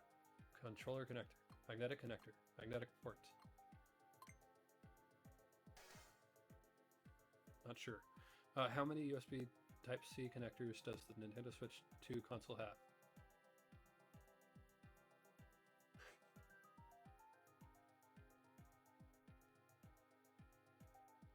Two. What is the name of the button on the Joy-Con 2R that opens game chat? The C button. Which of the following parts has a stamp that can be found in the Joy-Con 2R area? Rumble Pack, DS Rumble Pack, HD Rumble 2. There's only one. The first one is the Nintendo 64. The mouse feet on a Joy-Con 2 strap attached to a Joy-Con 2 controller affect the controller in what way? They stop it from slipping. They help it move around. They still its socks. They give it sentience.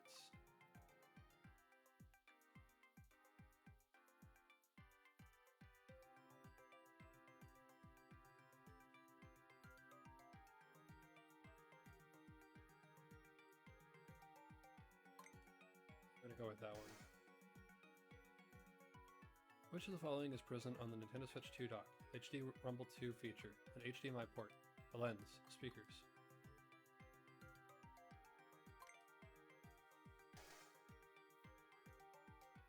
What happens when you turn the slider from the Nintendo Switch 2 camera's privacy shutter? The camera sprints away, the camera zooms in, the lens is covered up. Ball comes up. Which of the following parts has a stamp that can be found in the Joy-Con 2L inner area?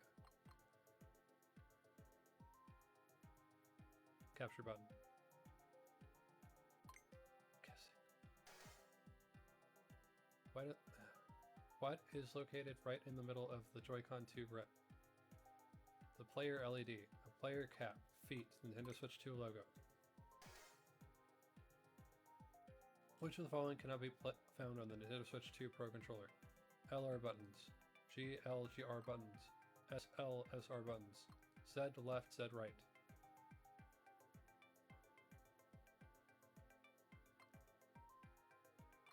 Rip left.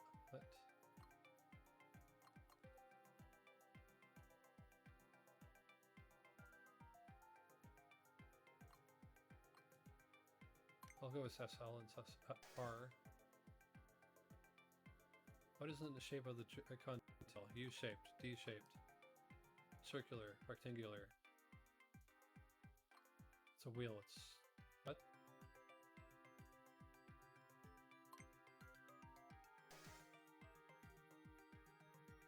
Which of the following is located at the very end of the Nintendo Switch 2 console inner area?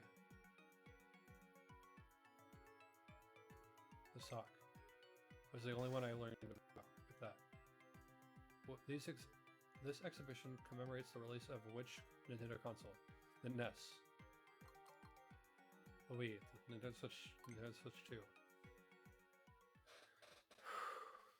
I messed up, I'm sure. I'll take it. I will take it. You passed the final quiz. What a success. The stamp rally is now complete.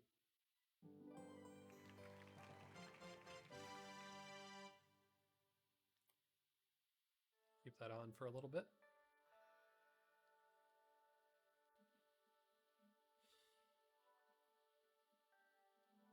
Okay. Oh, right, I haven't introduced myself yet, have I? My apologies, let's correct that. Not to brag, but I actually play a fairly important role at this exhibition. I'm its creator. Nice job making it this far. This is the deepest level of the Nintendo Switch 2 console inner area.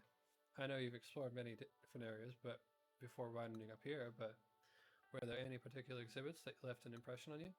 Needless to say, these sprawling grounds are an important part of the exhibition itself. So happy you've explored every corner so thoroughly. Mind if I take a look at your map?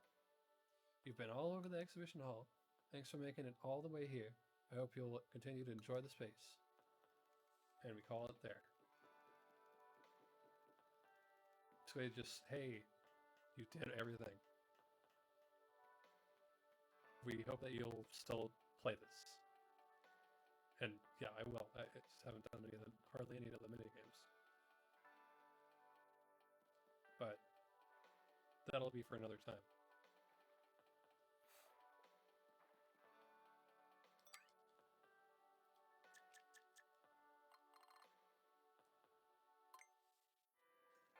For now, we're going to end things.